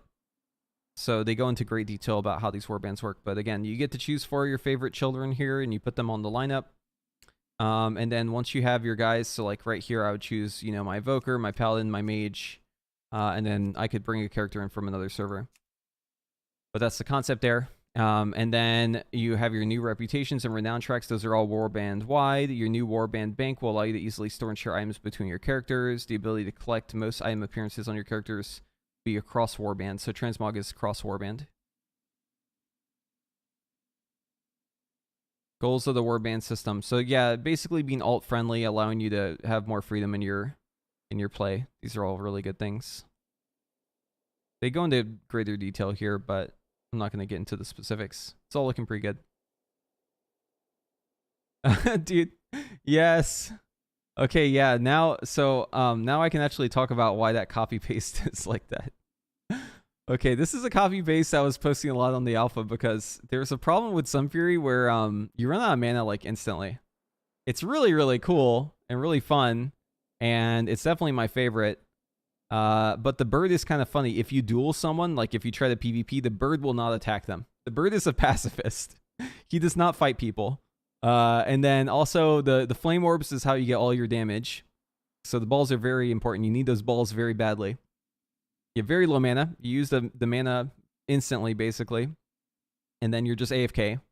So yeah, these are all fun things. Okay, even without Temporal Warp though, you run out of mana. Just saying. You run out of mana slower, but you still run out of mana. The problem is whenever you proc your like Meteor Machine Gun ability, which is the like you use Phoenix Flame after you consume your burden of power. I think it takes mana for every meteor. So it just like your mana bar just goes zap whenever that happens.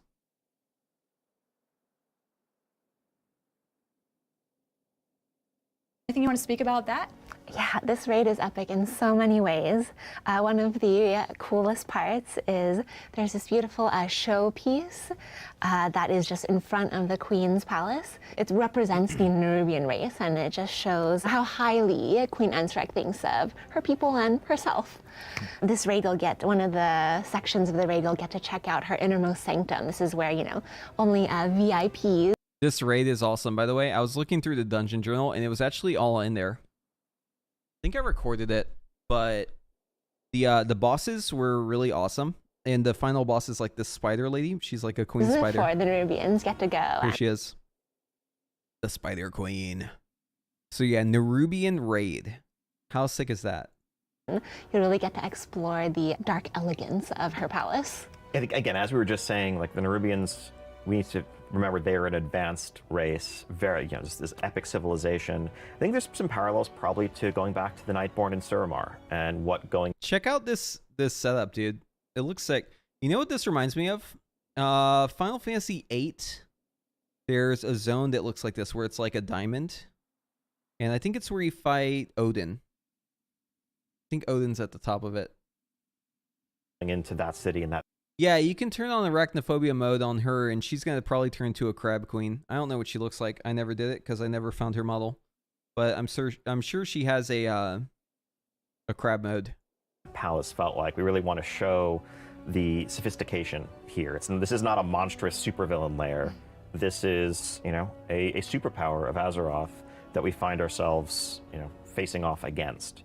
But yeah, the Queen Ansarek encounter that Tina mentioned, she's going to be the end boss of sort of the initial season, the initial raid tier. The encounter team is hard at work on this one. I can't wait to see it tested later on in beta. This is, you know, the whole room is really purpose-built to showcase some vertical elements and... Yeah, the ceiling and all the little spiders up here, it looks like. You know, it's just an incredible set piece. But we want to, as always, integrate the environment wherever possible into our encounters. So you're facing off against both, you know, a very powerful magical user, but also someone who is arachnid in nature.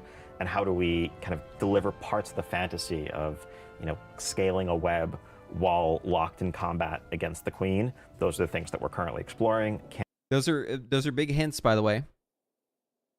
Dude, that's what I'm saying. I'm going to turn on the arachnophobia mode just so I can be in the crab rave every time. I want to be in the crab raid.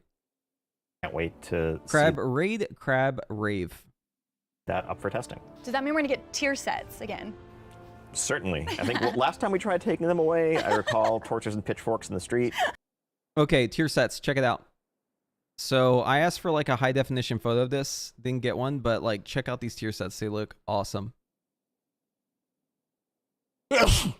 Sorry, I had to sneeze like on the edge there for a bit. Yeah, so this is obviously priest, right? Or paladin. Looks more like priest to me. You think this is mage? Maybe it is mage. It could be mage. Oh yeah, this little icon looks like a mage thing. No, this is not a mage. The icon is totally the The icon is totally like one of those, what are they called again? The like, oh, it's in the tip of my tongue. The Naru. The Naru. That's totally priest. 100% that's priest. This one is probably warrior or shaman. It could be shaman actually. It's got the lightning. New tier means new tier sets.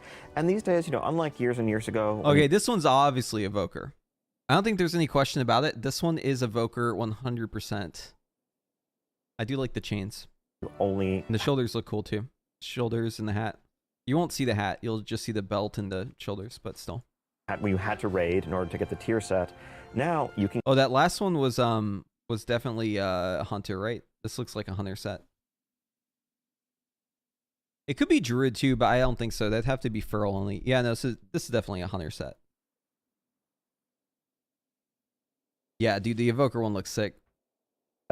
Now you can get them from a wide array of activities, whether you're a raider, Mythic Plus player, or an Outdoor World player, which includes now delves.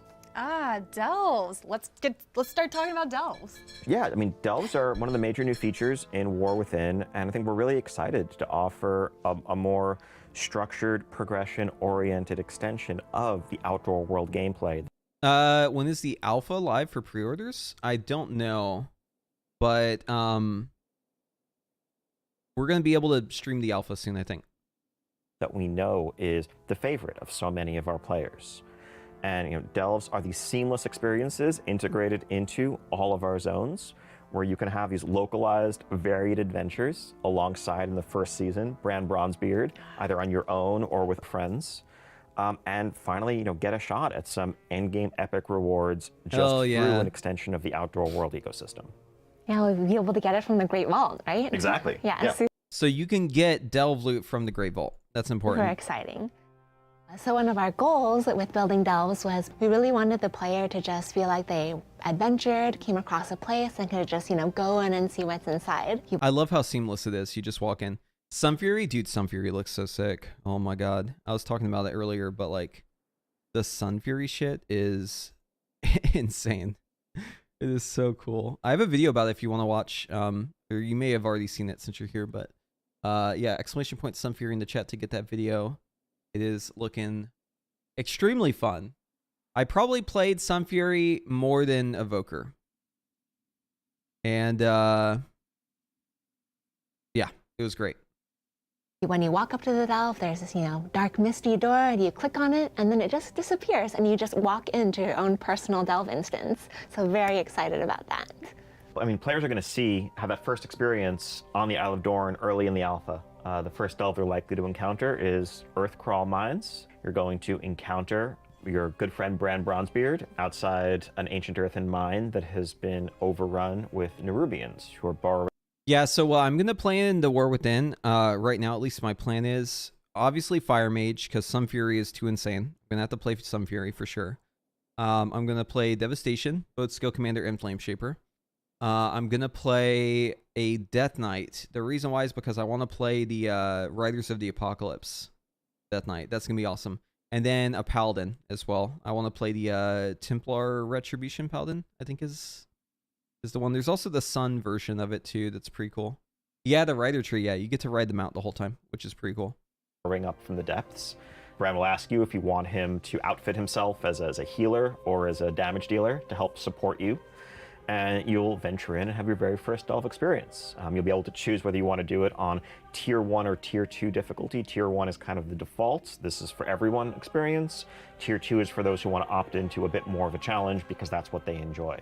There will be higher tiers that can be unlocked at max level as part of the end game and seasonal progression. And we really just can't wait to get player feedback from the outset, really all through alpha, on this new system, on how it is or isn't working for you, and whether we can really meet everyone's expectations, from people who just want a casual romp as an extension of their Outdoor World experience to those who want a solo progression challenge that they can really strive to overcome.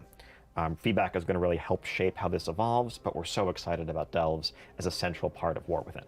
Yeah, I'm excited that we're gonna be able to just jump in and get our, go solo with Bran, or you can have friends, but also just get rewards in that way, especially the tier sets with the Catalyst. Exactly. And then that really cool mechanical mount.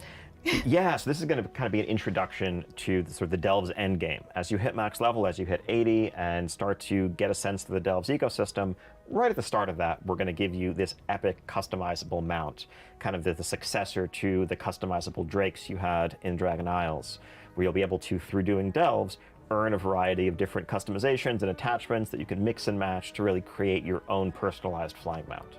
So does this mechanical mount have dynamic flying?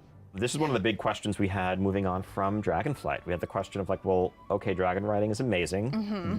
We can't get rid of this, but how is this going to work alongside of the hundreds of mounts that we already have in players' collections? And how, from a design perspective, how do we navigate a world where some mounts can fly in this awesome way and others can only do the old quote-unquote static flight? Fortunately, I think our art team was able to work out an amazing... Oh, so this is awesome. You can use the dragon riding for any mount as long as it's flying, or maybe it's not every mount, but it's like pretty much every mount it works on. So yeah, that's pretty awesome. Well, I'm posting some links in places. Solution for us. Yeah, we were very excited to be able to make pretty much all mounts be able to dynamically fly. So even Nimron's head, Ian, we figured it out. We made it work. So I'm really excited to see Nimron's head going like super fast. Another feature coming in the War Within that I'm really excited about, as well as a lot of other people, is warbands. Yeah, warbands, I mean, again, I think as I summarized it at BlizzCon, it's just account-wide everything, almost everything. Players increasingly play multiple characters. And this is something we've heard loud and clear, that the game needs to be more alt-friendly, that players want to be able to choose where they spend their time across their different characters instead of feeling like they have to reprogress everything individually. And so, yeah, the warband is just, it is your account in its entirety. It is your collection of champions, whether they're Horde or Alliance, regardless of what realm they're on, they're all part of the same warband. Yeah, I love this. No more mailing, dude. Mail and shambles. Which gives access The to postal workers are never going to recover from this one. various shared progression systems. and then you get to see all of your favorites on one screen together. So in our new UI, we'll have warbands, and you'll be able to be move 4 up into that space and see them all hanging out around a campfire. Is that on the character select screen? Yeah, the character select Oh, screen. cool. Yeah. That's going to be totally different than what we're used to logging in. Exactly. Yes. Yeah. Just don't buy the 5th slot unless you're rich like me. You'll know, this is a completely different world. It's a completely different welcome into World of Warcraft. What we showed off at BlizzCon was just actually a UI mock-up, but we're excited to see people react to the real thing. And really, as with everything else, warbands are a foundation. This is a system that we want to build the next generations of World of Warcraft on. In 2004, WoW launched with everything character-based. In 2024, WoW is going to shift to everything being account-based. Love that. Yes. Can we get a round of applause for that? Holy shit. That is actually so sick. Everything being account based is actually the most based. It is, it's incredible. I also, quick note, if you don't like the campfire stuff, I can't imagine why, but, I mean, I guess you could just not have your guys in the warband. But, yeah, I think it's awesome. I think there's no negatives about it. It's just great. And we can't wait to hear feedback about what other areas we can expand upon here. And that's going to shape not just War Within, but later updates and expansions. And we're just, just excited about this platform that better reflects the way our players are looking to play World of Warcraft today.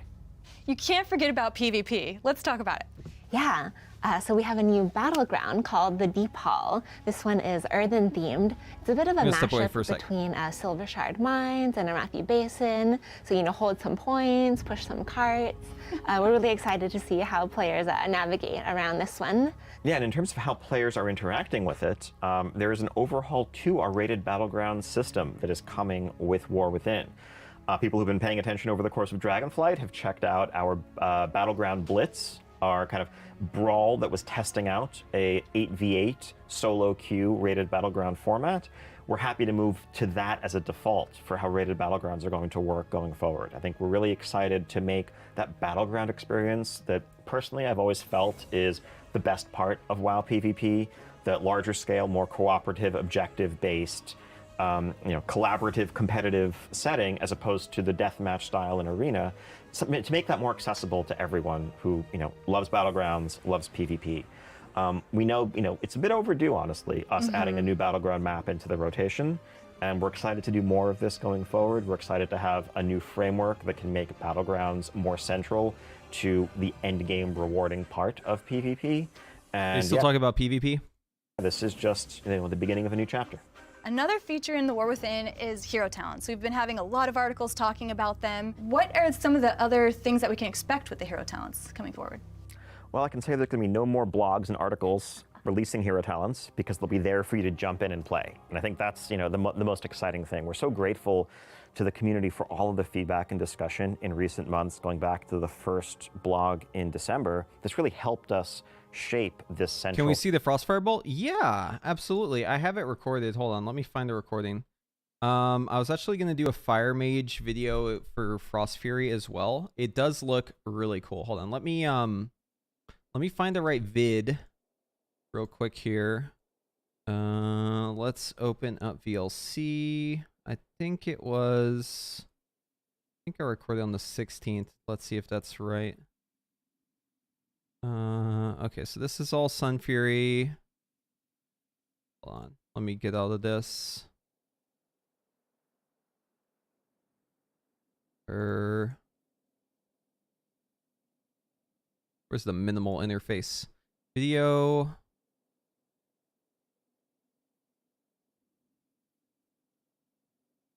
VLC. How do I make it? Is it this button? No. I don't remember how to make the tab be like a normal tab again. Because it's not full screen. It's not minimal interface.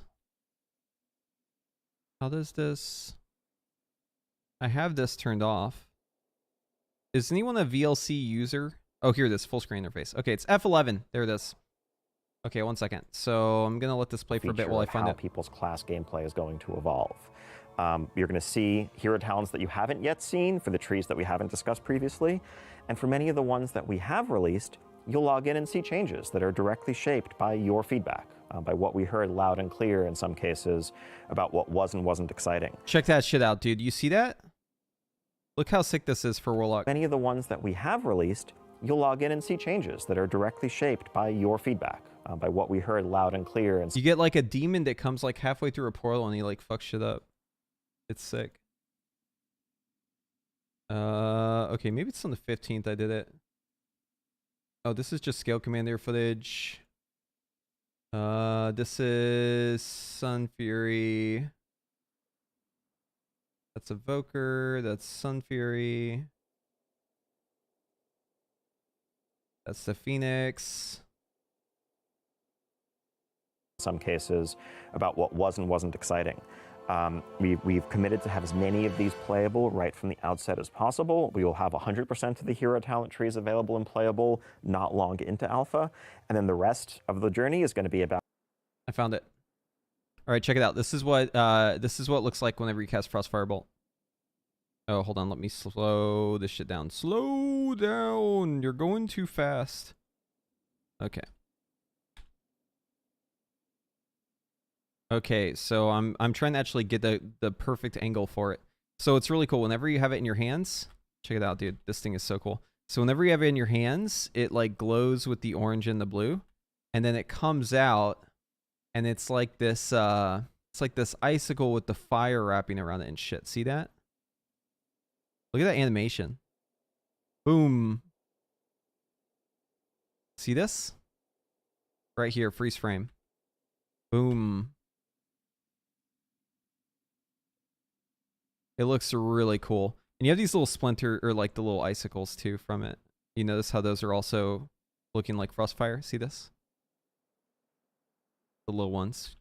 Here's the two. Boom. See that shit? Isn't that cool? I love it, dude. Okay, this is like a really good freeze frame. This is Frostfire Bolt. Yeah, it looks sick, doesn't it?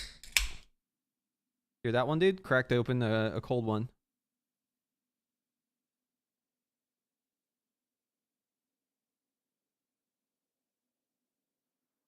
Yeah, you're getting frost flamed right now. Ooh, look at this thing, dude. Coming in hot. Boom. It looks so cool that I couldn't stop just casting on myself. Because, like, I mean, come on. Bro, it's going to be hard to pick a main in this expansion. I'm so hyped about Mage and Evoker. How do you make a decision? Does anyone in chat know how to make decisions? I'm having struggles with decision making. Oh, why is life got to be about making decisions, man? Why can't everyone else just make the decisions for me, man? It's just looking so good.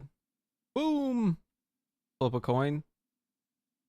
Yeah, but I need to make sure I make the right decision. But yeah, I played Frostfire a bit too. I can't wait to show y'all more Frostfire. I was doing like damage rotations on the dummies too with Frostfire. It feels okay, so Frostfire is definitely the SKB spec. There's no doubt. No doubt about it. It's going to be the SKB spec. About iteration, tuning, and really just dialing it all in to make the polished experience that everyone is excited about. So what are we doing with professions in the War Within? I think when we really overhauled professions in Dragonflight, we saw that as a kind of a permanent shift in how professions were going to work going forward. So you can expect, new recipes, different enchants, but the same fundamental sort of progression and structure to professions that you saw in Dragonflight. One big piece of feedback that we heard throughout Dragonflight, though, was a bit of frustration with the work order system from crafters who were just looking to complete quests, looking to skill up, but found themselves competing and often racing to grab work orders with their fellow crafters. Yeah, they're changing how work so orders what we're work excited to again. offer is a baseline availability of basically NPC crafting orders. So that could be Earthen in Isle of Dorn who need a hammer made or need a helmet made, and they're constantly putting their work orders up onto the market, so that there's always something for you to grab. The player ones will still be more lucrative, but there should always be that baseline availability if you just want to skill up. Hold on, I want to clip this so I can post it some places. It's just looking so good. Boom. Flip a coin. Yeah, but I need to make sure I make the right decision. Why can't everyone else just make this? Okay, hold on. Let's try this again. Let me get a fresh one. Okay, we're gonna show it one more time just so I can clip it. Full screen. Oh wait, hold on. We can just go back in time. Okay, we'll continue with the video. Sorry. Getting sidetracked.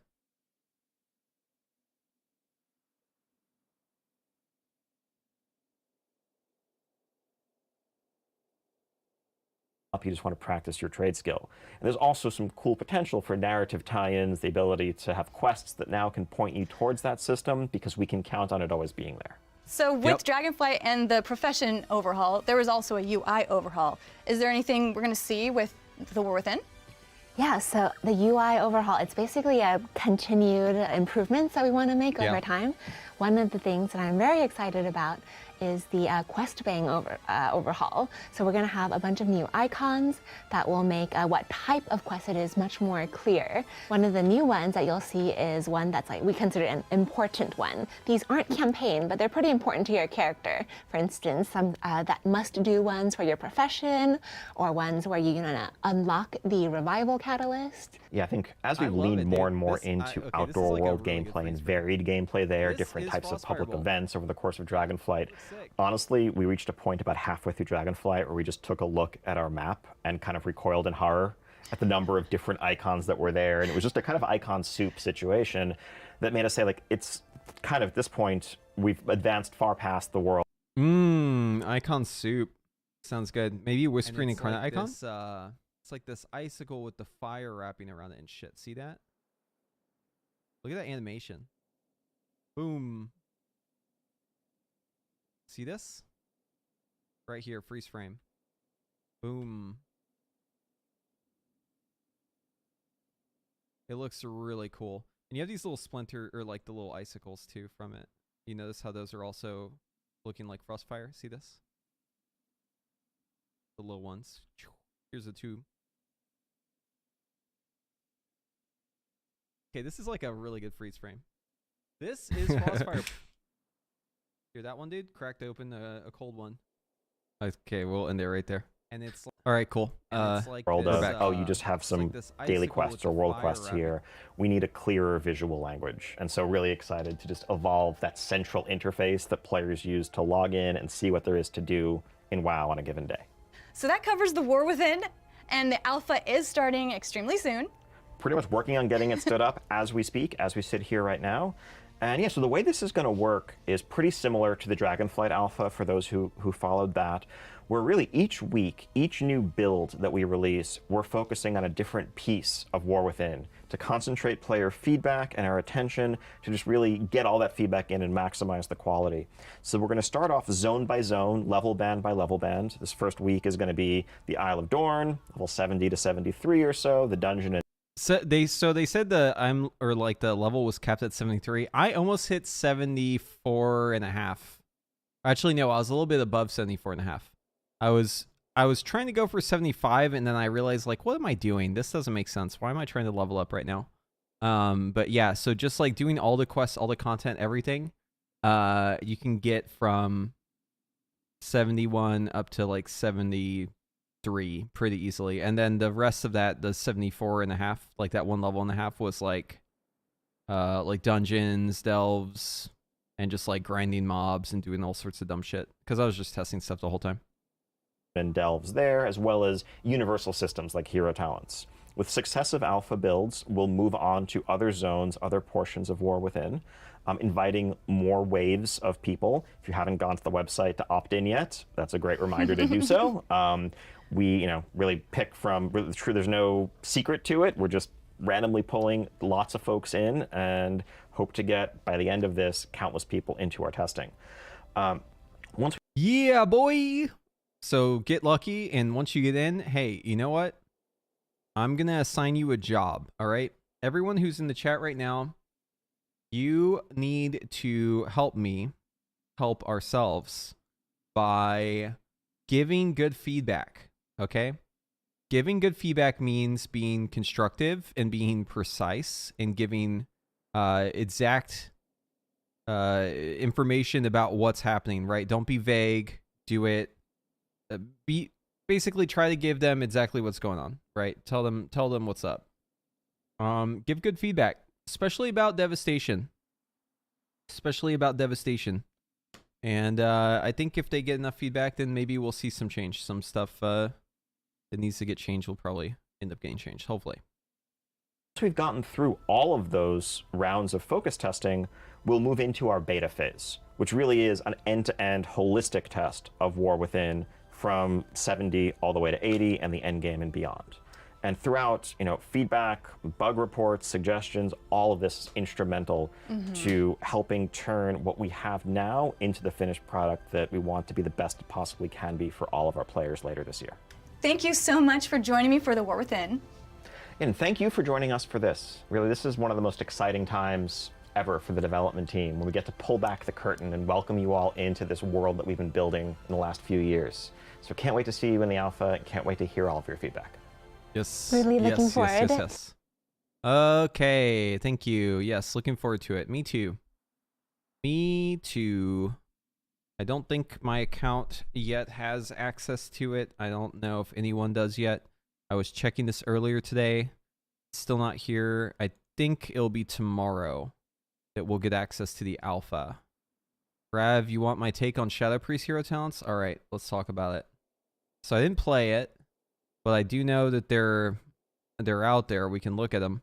Do they have like the full-on talent calculator now? Let's see. Oh, this is cool. Okay, so for Shadow, we've got what? Void Weaver? Yeah, so this is the interface now. So conceptually, it seems cool, right? You create like a void rift on the ground, but here's where I'm immediately seeing a problem, okay? Anything that you're creating on the ground is going to be susceptible to tanks moving. is going to be it's susceptible to Nox. Anything like that is going to be problematic for a lot of reasons. Memento, are you just like a retail hater? How could you say that retail has become so fucking boring unless you're talking about Dragonflight, in which I would actually agree with you on that one. But like the hero talent stuff, you really think the hero talent stuff is boring? Do you really think that? Maybe I'm misunderstanding you, but I would be very surprised if you think that. Is there something in here where you can like have your rift like move with the target or something? Here, hold on. We gotta read these talents. Dude, there's no way you're reading Riders of the Apocalypse and you're like, yeah, that's boring. Here, hold on. Let's switch gears a little bit here. So you're telling me this is boring, yeah? Riders Champion, you can have the 4 horsemen with you.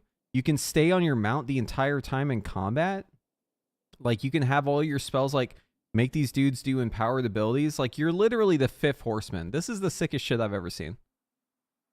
There's nothing in Classic WoW. There's nothing in TBC. There's nothing in Wrath of the Lich King. There's nothing in Season of Discovery that even comes close to this shit. I'm sorry.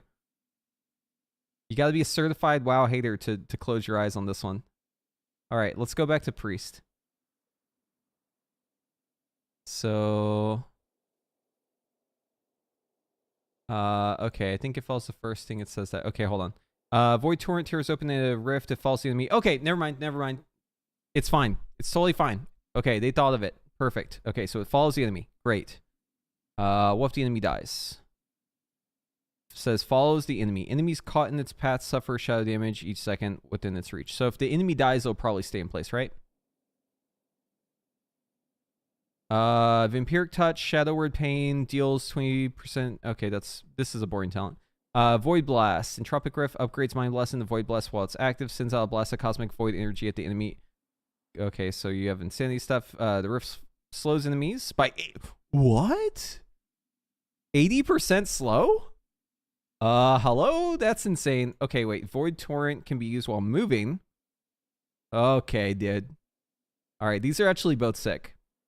You move faster and you can cast while moving with Void Blast. Or sorry, Void Torrent. Different ability. Summoning Entropic Rift grants you a charge of Mind Devour. Okay. Shadow Word Death consumes absorb shields from your target, dealing up to 300% extra damage to them. Wait, hold on. Consumes absorb shields from your target, dealing up to 300% extra damage from them, granting you 5 insanity. So they just baked in... What the fuck, dude? They stole our Unravel. Give it back. Give it back, dude. What? You can't take our Unravel. That's our job. Devastation Invoker is the shield killer. They're stealing our jobs. This is unreal. Void Blast increases the duration of the rift. Okay, so you can keep it up for 15 seconds then. Shadow Word Death has a high chance to summon a Shadow Fiend for 5 seconds. Chance to increase. Okay, wow. Transform your Shadow Fiend into a Void Wraith that casts Void Flay, dealing up to 50% additional damage, dealing more damage to higher health targets. Okay, so one's execute, one is more damage up front. They're stealing our jobs. They're doing more damage up front, dude. What is this? This is some bullshit, man. Okay, Void Leech. Each 2 seconds, siphon an amount equal to 3% of your health from a nearby ally if they're higher health than you. Okay, come on, dude. No shot. No shot, dude. You're really going to steal my health? Dude, I swear to God, if I die and I see Void Leech in my death log, I'm going to be so pissed at the priest. You better stay the fuck away from me, because it's going to be a nearby ally. It's going to work off the nearest person. I swear to God, you stay the fuck away from me, dude. I don't want you sucking any of my health, all right? Bless you. You absorb 3% of all damage taken. Absorbing shadow damage heals you for 100% of the damage absorbed. Just run that talent instead. You don't need to be sucking me off, dude. Come on. And then Collapsing Void. So each time you cast Devouring Plague, the rift is expanded by 1 yard. When the rift ends, it collapses, rapidly dealing damage up to 8 times to a random enemy based on how many times it's expanded. Okay, this is really cool. It actually works like... in a way, it kind of works like the Sun Fury stuff, where it's like you're building up, so you want to have like more bursts. Here's how this reads to me. Okay, so now that I have read all the tooltips, I'm going to put it together. So the rift spawns on the enemy.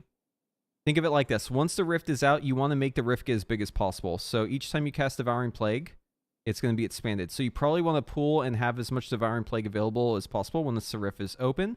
So whenever you enter your cooldowns with Void Torrent, which you can now cast while moving, the Rift opens up.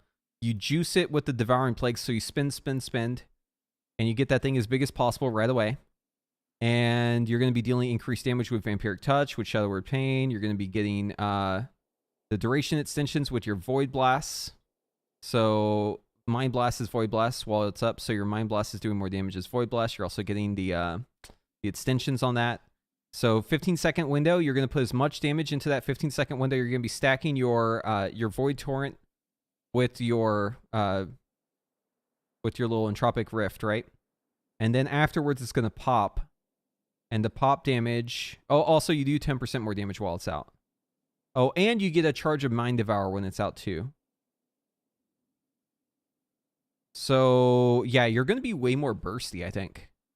The way that this all seems to work, I'm not really so familiar with like Shadow Priest talents, to be honest with you. I don't really know much about it. I just like know the broad strokes of it. You're gonna want to pool Insanity, and you're gonna want to spend all that Insanity, and you're gonna have like really high burst damage. I don't know what it fully means, but I think it's gonna make Shadow have even more fun gameplay because there's gonna be extra stuff to think about. So this actually looks sick, to be honest with you. Yeah, I think this is a good tree.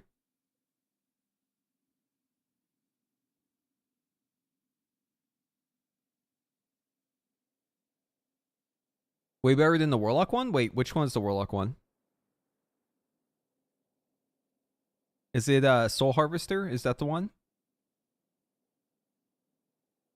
Demonic Soul. A demonic entity now inhabits your soul, allowing you to detect if a soul shard has a succulent soul when it's generated. A succulent soul empowers your next hand of Gul'dan, reducing its soul shard cost by 1, summoning 1 additional wild imp, and unleashing your demonic soul to deal additional damage. What's the last thing?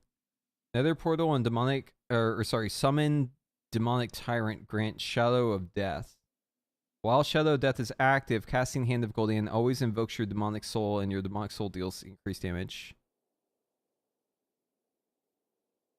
It's all Greek to me. I don't understand Warlock spells. This is all above my head. I don't know shit about Warlock, so I'm not going to talk about it. But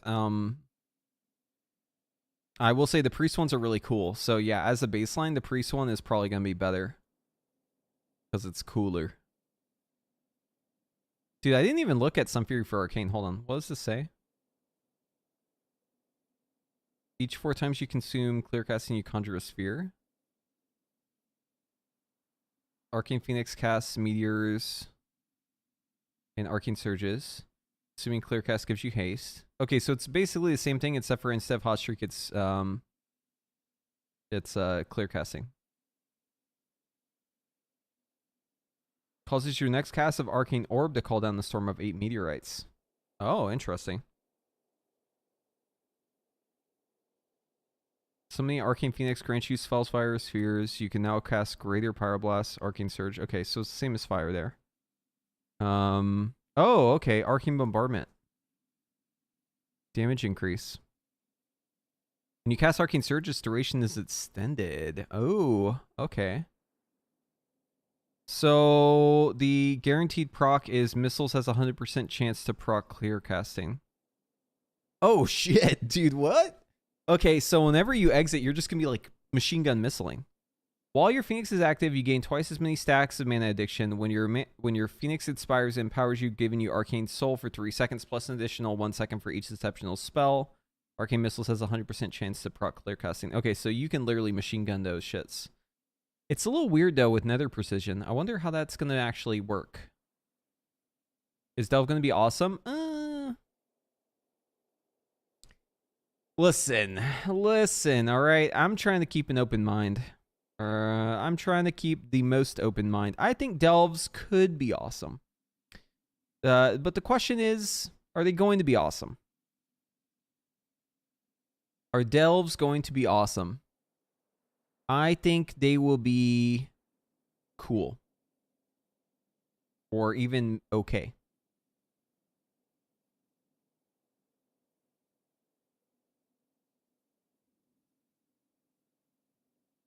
But yeah, I'm not sure if they'll be awesome. We'll have to wait and see.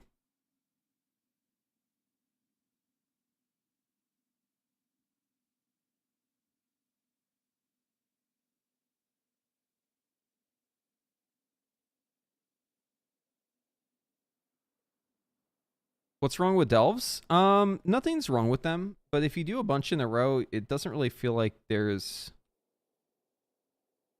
how do I put this? So if you run delves over and over again, it's always the same kind of loadout. I didn't like that. I want it to be a little bit more variety. Like, I did so many delves where I got to the point, and this is just in the alpha, where I would, like, be standing where the thing was to click, and I would click it instantly, and then I'd just go, and there's so many times where you have to, like, just run around, click stuff. I don't know. They're fast, they're easy. I wasn't, like, excited about it. It was okay. Oh, so another angle of Frostfire Bolt has been requested, so let's watch that. So here's what it looks like. Oh, that was with the Pyroblast, I think. Hold on, let's try again.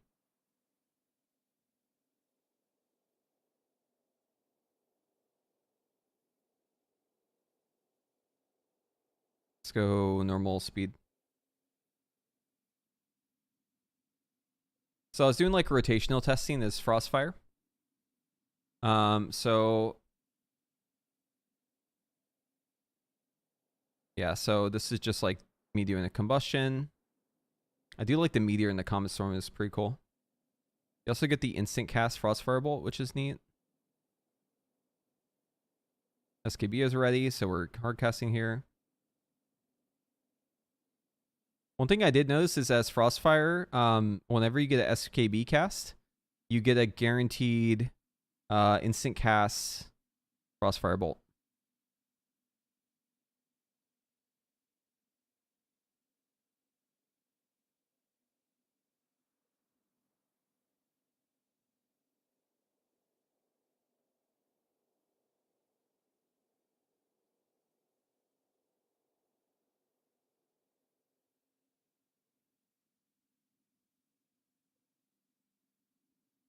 It does definitely look more frost than fire.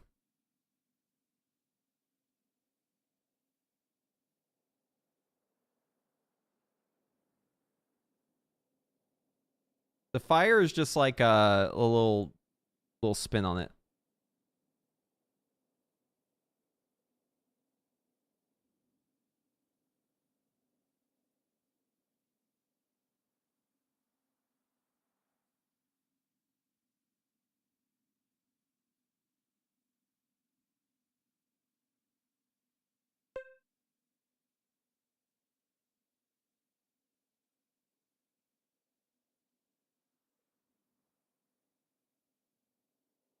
Yeah, so like you're gonna be most of the time whenever you cast Frostfire Bolt, you're gonna be casting it with a Pyroblast. So like this is more of what it's gonna look like.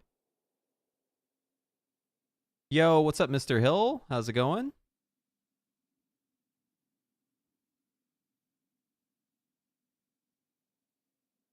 I don't mind that it's more frosty than it is fiery. I think that's fine. Oh my god, no shot, dude. Oh no. Oh no, dude. Okay. So you know the warband thing that we were talking about? The warband screen where you got like all your dudes around in the campfire? So someone in the alpha had their game bug out. And it looked like it looked like this. Hold on, let me show you a screenshot. This shit is so good. There's a really good meme. I have to give the context for the meme first though, or else it's not gonna hit the right way. Okay, so yeah, whenever you're on your warband screen, you got all your dudes around the campfire. Where is this? Has image. There, we're just gonna search for it.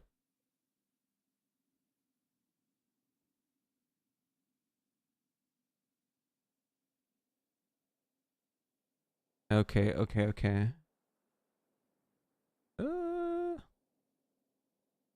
Yeah, so the situation was they logged into their beta or their alpha account. They hadn't made a character yet. And whenever they logged in, they saw that their whole warband was already ready for them for some reason. They're all squared up, ready to go. And they were like, what the fuck? Because for some reason, their entire warband was consisting of naked Tauren. Yeah, they just had a squad of naked Tauren waiting in their warband for them.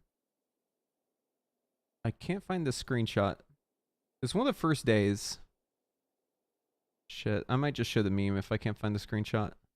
But it was hilarious though, because they posted and they were like, is my warband supposed to look like this? Like, what's going on here? Oh, we're getting there. I think I'm almost at the image. I'm remembering some of these here. The bees.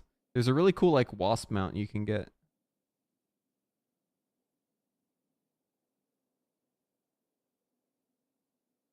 Okay, so the meme is right here. I'll just show the meme. So this these are the low poly Tauren that they had, and they put her in the middle, dude. I can't. Oh, I can't, dude. What? That's so foul, dude. Oh man. Did I play around with Devastation L? Yes. Okay, here it is. I found the image. Here's the original.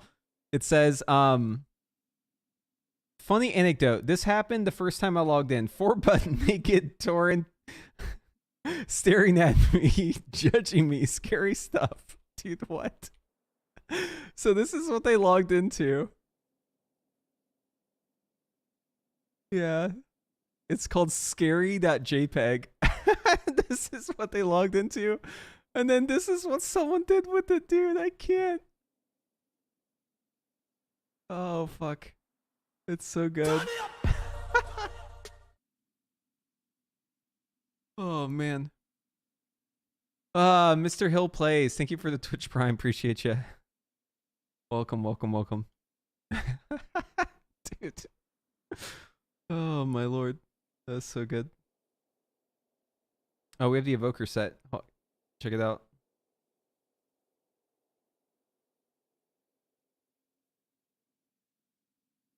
Brittany, did you see what I was talking about? It's a follow-up to the Tauren story. No. You haven't seen what I'm talking about.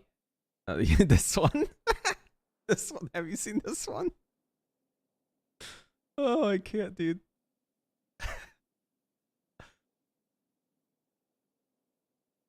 I don't even know who she is. I just think it's a funny image.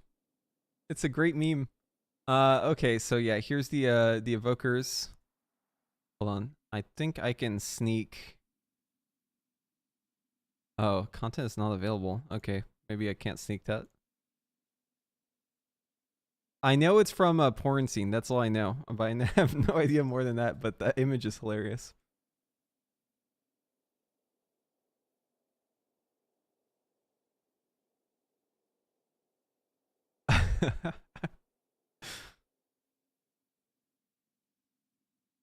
Human racial diplomacy going away. She's who Drake was singing about in Hotline Bling. Really? Oh, the oven's on. Hold on 1 second. I gotta put the pizza in.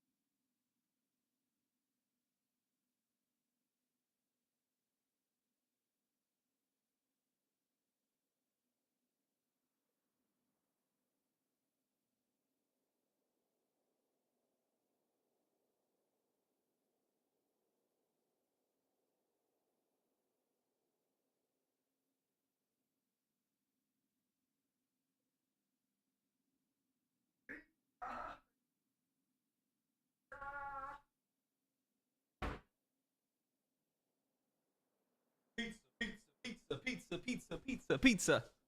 Pizza party in my house.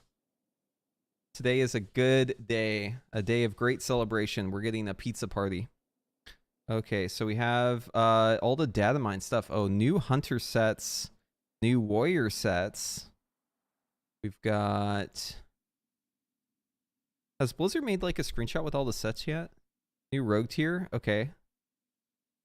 Oh, dude, they're like void rogues. What? Okay, that's crazy, dude. They got the appearance of the what's that race? What's that? No, they're not all out yet. Can't tweet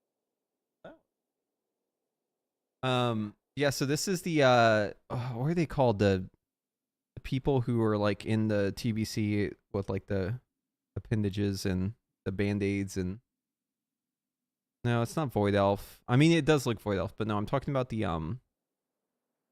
ethereal people. Yeah, this is Rogue.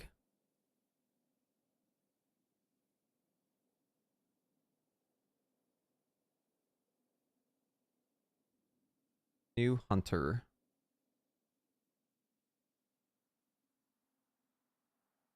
Earthen racials are lame. Wait, what do they do? Or the earthen racials? Oh, they're right here. Let's just read it. Data mined, earthen, allied race, racials, paladin mount, background, heritage armor. Okay. Azerite Surge. 2-minute cooldown. Draw upon your inner strength. Release to invoke the power of Azerite, dealing fire damage. Empowering has the following effects. Oh, it's an empower spell. So they have an empowered spell, and they can do damage, or they can heal, or they can damage. Wait, hold on. Deals damage, additional fire damage to the highest health enemy. Okay. 2.5 seconds. You're definitely just going to rip that thing at rank 1 if you even press it. I think the rank 2 is kind of nice, though. Ingest minerals. You're always well fed, but cannot consume food. Okay. Activate ingest minerals to consume a gem and create and change the benefit granted. Okay, so just no food buff. You're just perma food buffed.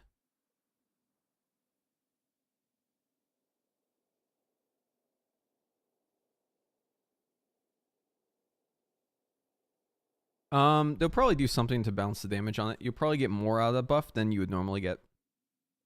I imagine you probably have like a higher value. Increases finesse. So you're better at mining and shit. Base armor from equipped items is increased by some amount. When you gain experience for exploring a location, gain additional exploration experience. Oh, their charger looks cool. Look at this RAM. That's a really cool looking RAM.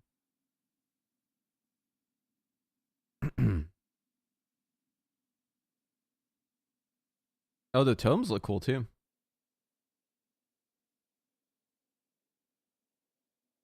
These are nice looking totems. Yeah, I mean, so they're probably going to balance it so that their damage isn't bad, right? So I'm sure that they get some sort of extra benefit. The ingest mineral thing is probably like triple or quadruple the stats you normally get from your food. So it's probably the same. Or maybe the stamina one comes with int too. Who knows?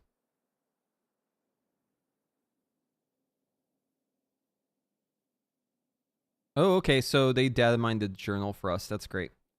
Yeah, so this is what the raid looks like. It's looking pretty cool. That's like the entrance of it. Here's like the zone map. So you can see, I think it's pretty clear that either here or here is going to be one of the entrances. If I had to guess, it's probably... So this is definitely where we're going to head to. This part's like not loaded. This looks like it's like a crater maybe. Oh, no. This is like one of the buildings. I think it's probably over here. Like this building right here is probably this building. Or this building. It's one of these two. It's like suspended, so it's kind of hard to tell.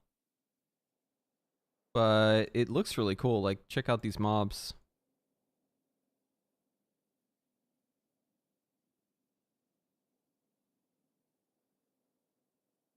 You got Gahuni too, dude.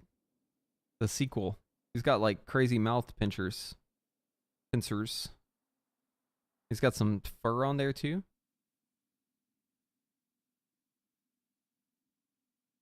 The raid looks sick. Oh shit. Save image. This will be useful later. Need to hang on to that. Oh, here's a map of the inside, I guess. Another area. Yeah. It's looking cool. Looking very cool. Yeah, there's the load screen. Here's the mythic or the dungeon journal stuff.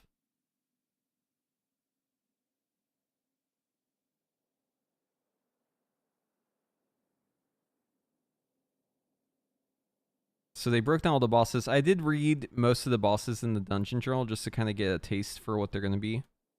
It seemed pretty interesting. First comment. It looks cool. I agree. 8 bosses in the raid. 8 boss raid. Also, there's data mine information on Mythic Plus. This is important too. So we're getting Season 1 Mythic Plus.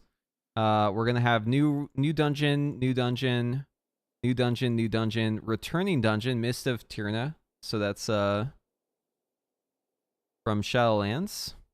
We're getting another Shadowlands dungeon, the Necrotic Wake. Wake and Bake.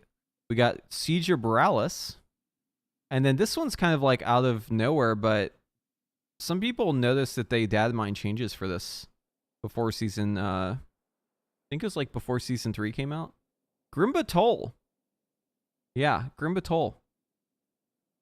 So I actually like Grimba Toll. It does start with some weird vehicle shit, but I think it's going to be fun. I like Mist of Tyrna as well. Sounds fun too. Necrotic Wake is like okay. I don't really like the weapons in it. Siege of Borealis, not a huge fan of this dungeon, to be honest with you. Don't really like it. Oh, here we go. It's all season 1 Evoker sets, so now we can see it in full 3D. Let's check this out. Gotta go. Oh, the quality's not up yet. We gotta wait for it to cook a little bit. Oh, dude, look at the colors on this thing. Look at this, dude. That's sick. Oh, wow. The colors on all these are crazy. Yo, this one's so cool. What? Look at the purple and the orange. I love that. The coolest ones are definitely the ones with multiple colors. Like this one here. I'm guessing this is mythic. This one's probably like LFR or normal. This one's probably heroic. The ones that are one color are probably PvP. This one's definitely mythic though. There's no doubt.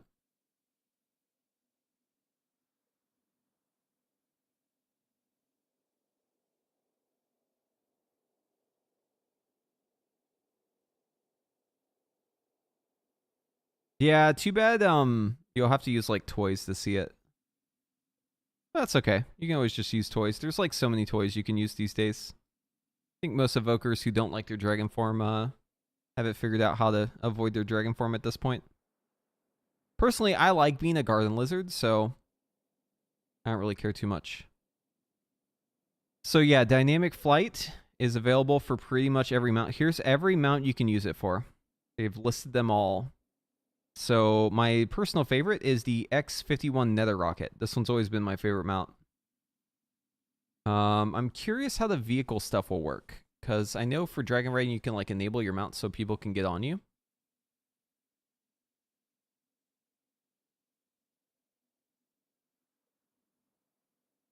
Yeah, the problem with staying in like visage form is a lot of your abilities require you to be a dragon because it just wouldn't make sense lore-wise. Like, you can change your image and it obviously works still, but it'd just be kind of weird.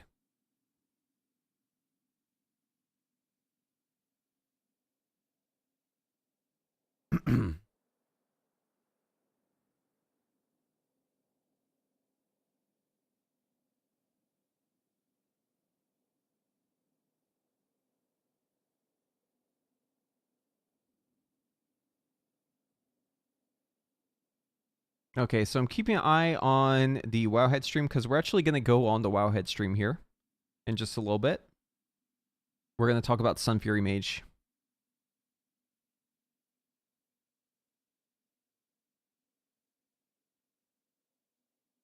But yeah, tell me what your favorite mount is, chat. What are you looking forward to using as your dragon riding? Oh, the Ashes of Alar work.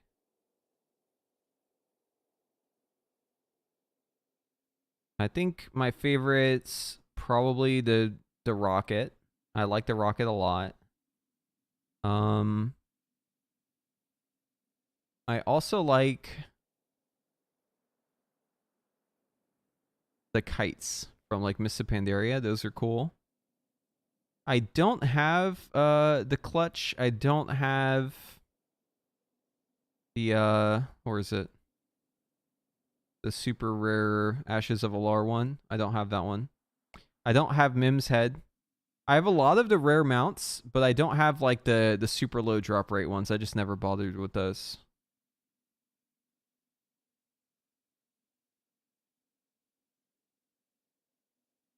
But maybe I should go get them now that you can do this shit.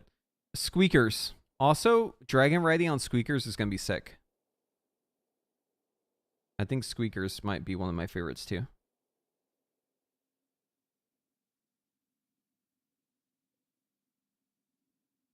Oh, pizza's ready. Okay, we're going to get back to news in just a sec.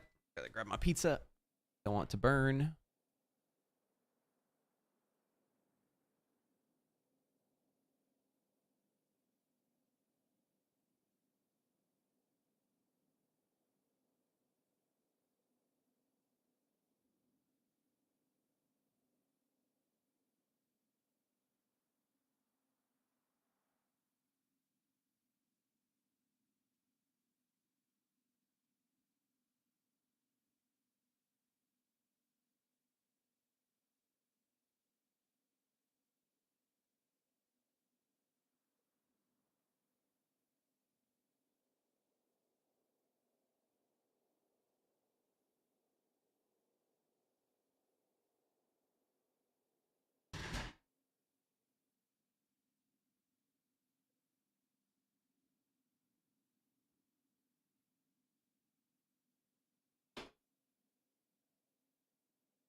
Okay. Pizza is cooling down. Wait, what's Lucky Yoon? Oh, this is the bowl.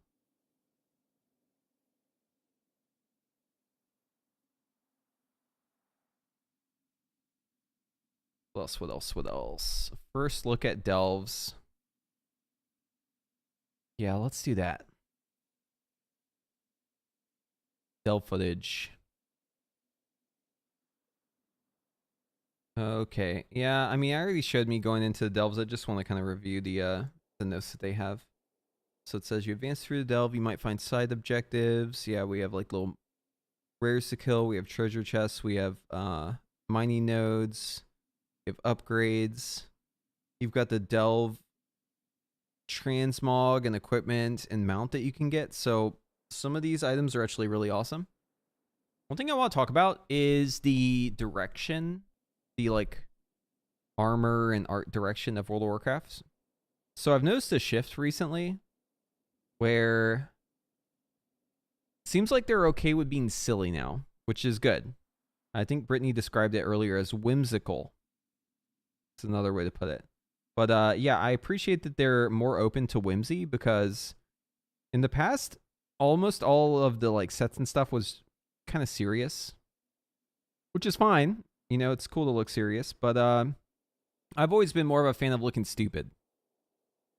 Like having really silly hats and stuff like that. And they started adding some silly hats. You know, even back in like Classic, there were some silly hats, but there weren't like some really, really silly ones until I would say probably the first time when like the floodgates opened was like Shellance.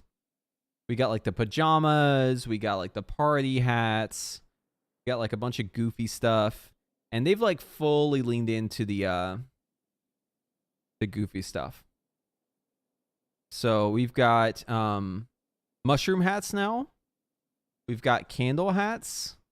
We've got like fish hats, some really cool stuff. Yeah, I like making my dragon look like just a naked purple lizard. Or like Spyro the Dragon. That one's cool too.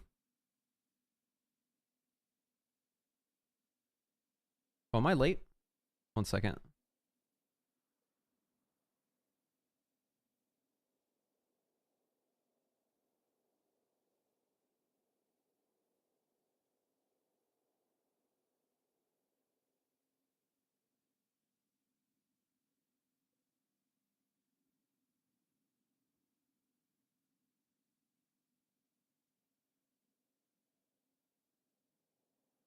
I'm gonna hop in the stream waiting room so that they know I'm ready. Because I'm supposed to go on in...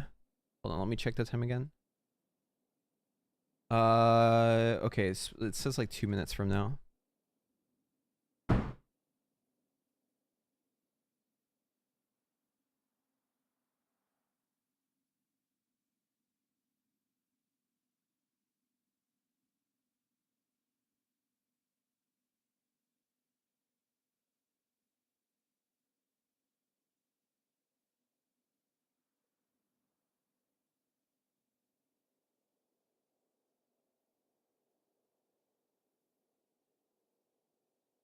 All right, let's get our Sun Fury up and ready so we can take a look. Import build. Raid.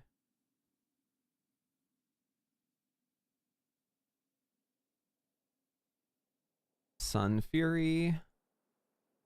Put in some basic talents in here. And I think we'll probably go Unleashed Inferno. I'm going to give us From the Ashes and call the Sun King here. Give ourselves Kindling, Unleashed Inferno. We just want to get our cooldowns as short as possible. Really, that's the goal here.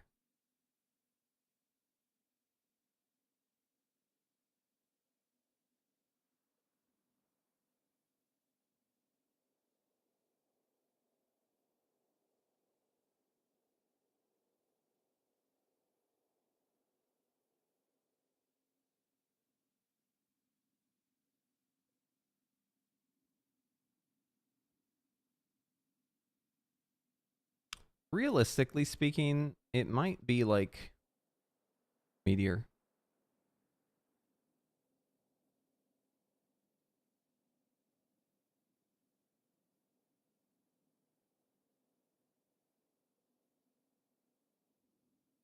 Does this increase meteor damage too? No, it doesn't. Okay, maybe not. Maybe it's Firefall. I'm gonna go with this.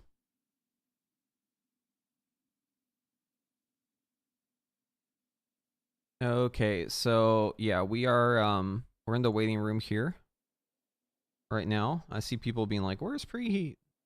I'm here." Oh, I should use the restroom real quick.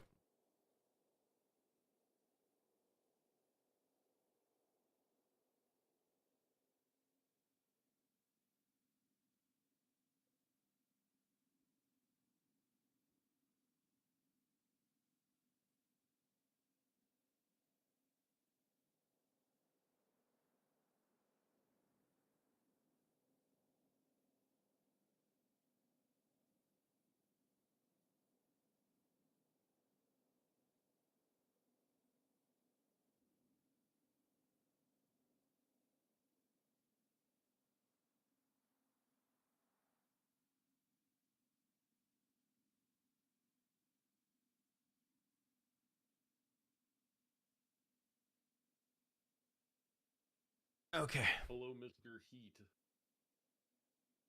What up? I'm streaming right now. Not much. Are you did you get to play? No, I don't have alpha.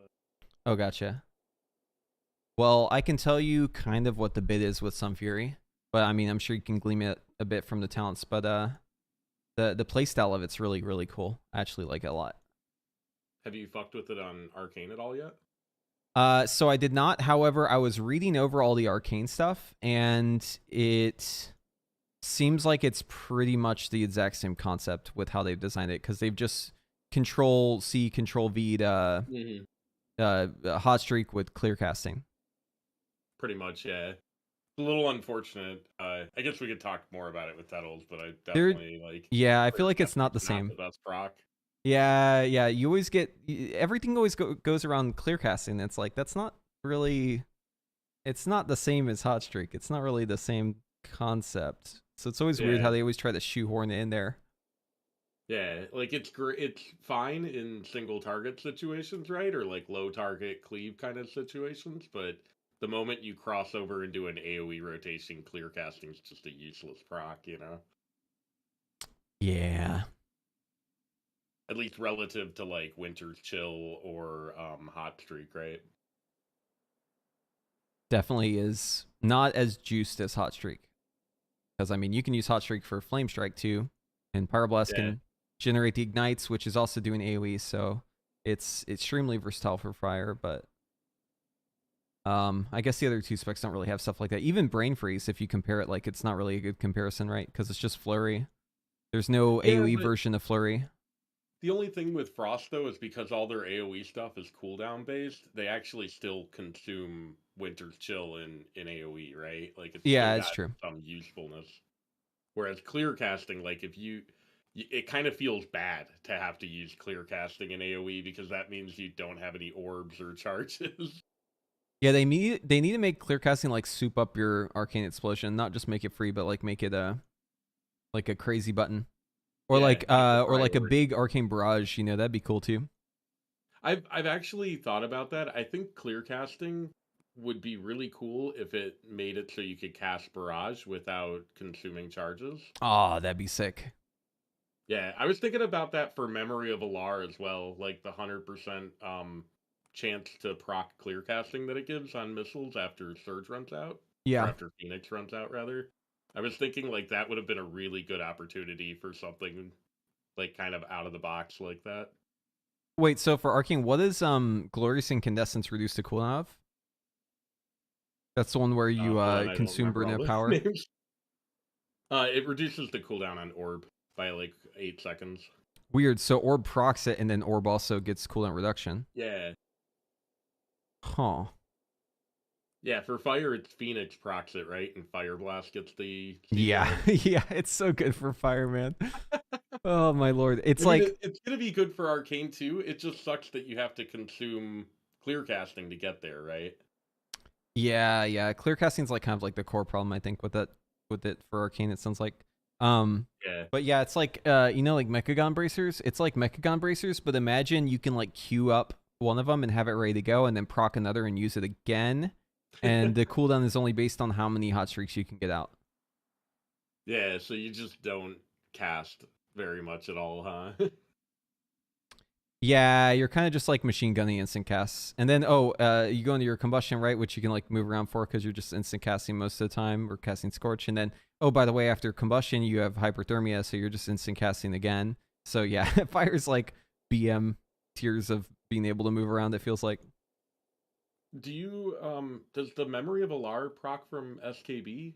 No. Or I guess it's only from the Phoenix. No, it does. Hard cast combust, So right? this is the most important thing about this tree, in my opinion, is the hyperthermia, right? As part of Memory of Alar. That is counter to SKB. You can't hardcast the Pyroblast if your Pyroblast is instant cast, right? Can't do it. That's why we don't really play hyperthermia currently. But go ahead. The extension on your combustion from SKB, does that add time to the Phoenix? No. Another important distinction. Then when your Phoenix runs out, you get hyperthermia and you still have combustion up? That's weird. Bad. Yes, bad. Weird, bad. I think SKB is banned as some theory. The gap is still huge, right? So we'll have to see how the tuning ends up. But playstyle-wise, you do not want to play this with SKB. Also, you have too many orbs that you generate, right? And the only way to get rid of the orbs is by casting combustion. You have to cast it. You can't proc it. So the only way to get your orbs out is by having it come off cooldown. So Unleash Inferno does reduce the cooldown of your casted combustion. So it makes it about, in my testing on the PTR, it was about like every 50 seconds I could use combustion, which is kind of crazy if you think about it because it's a 2-minute cooldown. And I was getting it down to like 50 seconds. That was a question I had actually, is there any way to spend the spheres, there isn't, right? It's only the Nope. Phoenix that consumes them. Only the Phoenix consumes the spheres. They give you a damage increase, and they proc the other stuff like Burden of Power and Glorious Can you Incandescence. proc them when you're at cap? No. So you need to be able to get below the cap, or else this is... Like, you can build up to the proc, but once you get to the proc, it's not going to give you anything. It also means once you hit cap, you really want to hit Combustion and Surge. You don't That's really right. wanna Once be you're at the sitting cap... on them or anything. Yeah, once you're at the cap, you need to use a cooldown. But as SKB, you just won't have it. You'll have to wait, right? Because you're just going to be going SKB. There is a talent, though, that kind of fixes this problem a little bit, and I can kind of see what they're thinking by looking at the Ron Dermacy, or however you pronounce that. The Spellfire Spheres can now stack up to 5 times. I'm going to be honest. That name of that talent threw me absolutely for the biggest loop. I'm like, I think of, like, Anchorman. Someone named Ron. Yeah, exactly. I think of Anchorman, Ron Dermacy. Yeah. But anyways, I think that trait is specifically made for SKB to like allow for that kind of playstyle, because you need to have more room for more spheres, or else you're not going to be able to get them all out. You know what I mean? Whereas, but Ignite the Future just seems like strictly better, because it just makes it so your Phoenix will automatically spin while you're in combustion. So you can like have it ready to go in with your 3. You're going to get 1 free whenever the Phoenix comes out. So that's 4. And then you're going to be generating them as you go. So you can easily get like 6 to 7 off in your one Phoenix, which means you're going to have like 9 to 10 seconds of hyperthermia. Mm-hmm. Yeah, it's going to be weird, because like if you're generating one of these every 4 clear castings, you get about 16 a minute, roughly, if you're like, non-stop combat. Or not 16, sorry, what am I talking about? Like, you get like 6 a minute. So I'm not even sure if you can really get to 5 spheres as Arcane does. Are there like ways to like make your Arcane Surge faster cooldown this Arcane? No, it's just shifting power. So 78 second CD. Gotcha. Yeah, that was like the biggest question mark to me. As soon as I found out it was like you had to cast it, I was like, oh, okay, so how do I make it so I can cast it more? Because I'm just like always overcapping on orbs. Just gotta like get these orbs out. So you generate the orbs when you're out of combat. Does that work in combat too? Like, do you passively? Okay. It's only out of combat, and it's slower than if you were to attack, I'm pretty sure. It's like very slow. And it only goes up to 3. So like if you take the 5 talent, it doesn't like go to 5 unless you manually push it to 5. That's not too much of a problem for Arcane, because you kind of have that ramp at the start of your burst anyways, where like you'll get some clear casting consumption in, and then you'll cast Surge and generate your 5th with that. Yeah, right? I imagine as Arcane, you'll probably always run Ron Dermacy because of how your cooldowns are a little bit longer spaced.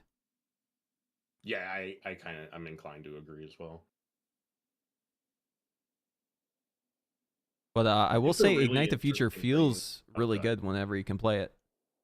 Ignite the Future? Which one is that? That's the opposite one, where it's like if you generate it, it just instantly spins it. So your cap is at 3, but it will instant spin.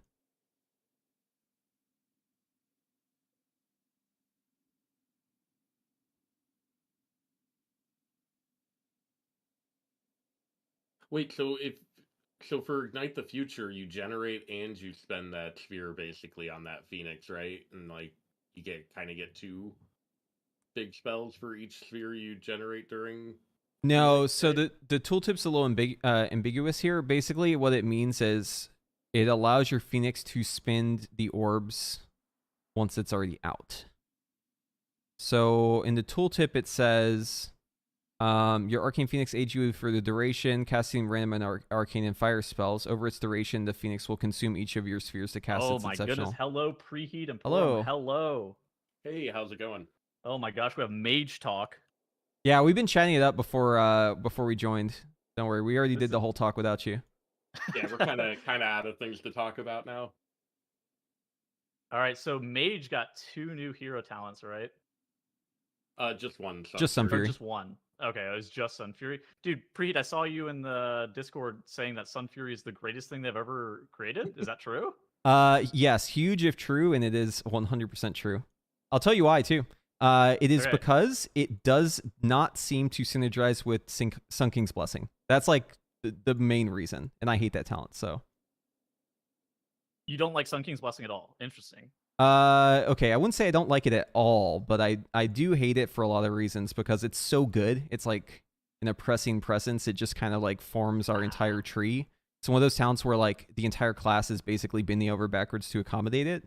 And it's fun for a bit, but then you play it for like 2 years, and then you're like, okay, maybe I want to play something different, but I can't because it's way too good. So that's kind of the problem with it. It also kind of sacrificed a lot of Fire's like burst presence that it had back in like BFA, right? Yeah, it When basically. we had SKB and Shadowlands, the profile flattened right out, and The profile of got Fire even made worse. just surprisingly flat relative to what it used to be.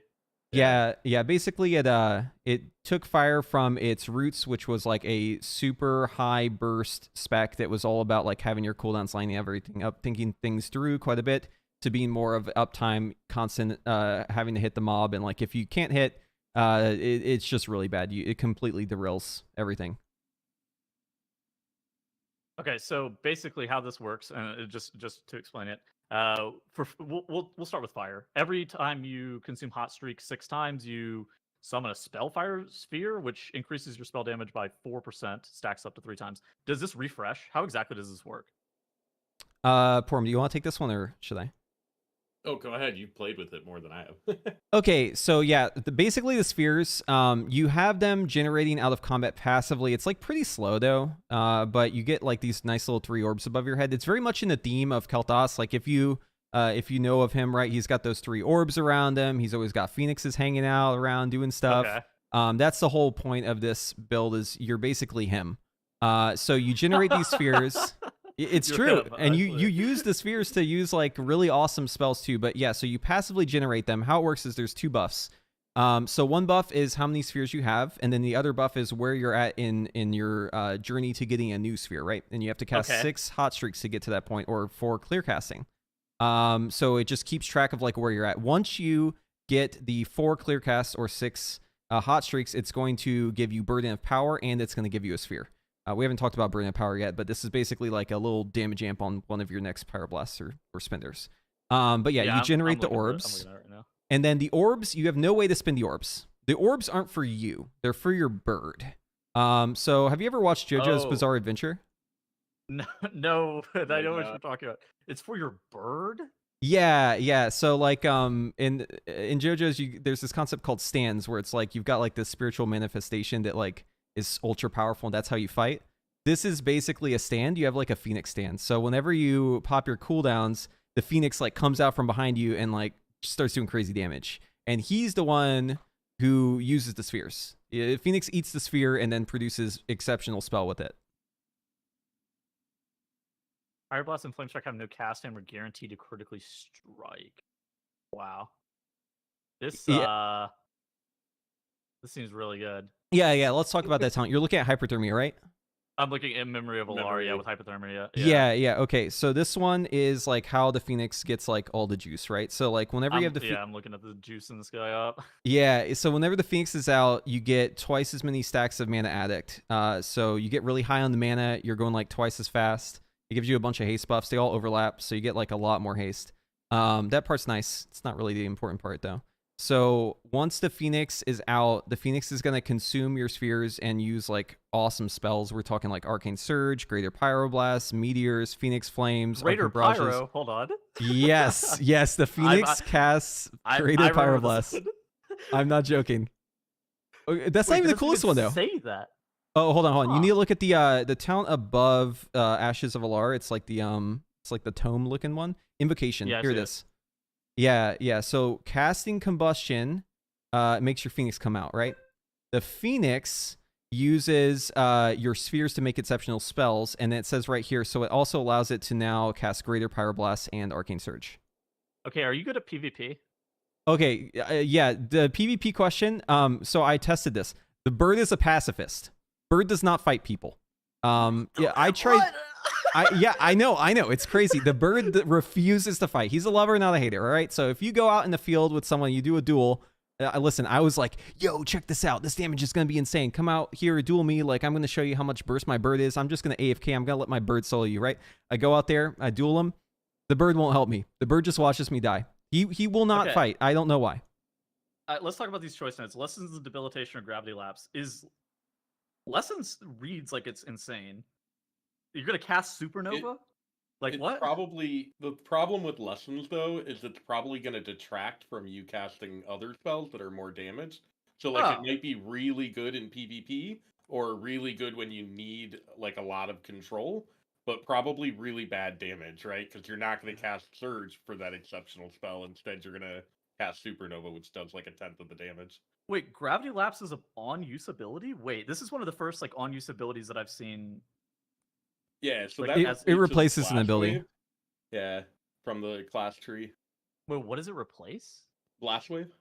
Oh, okay, never mind. That makes more And sense. and even that's kind of a limiting factor too, right? Because like Blast Wave is a CC ability that you use an M plus to like interrupt a pack, right? Yeah. And if you take Gravity Lapse, it has a target cap of 3, so it's actually like an inferior stop in that way.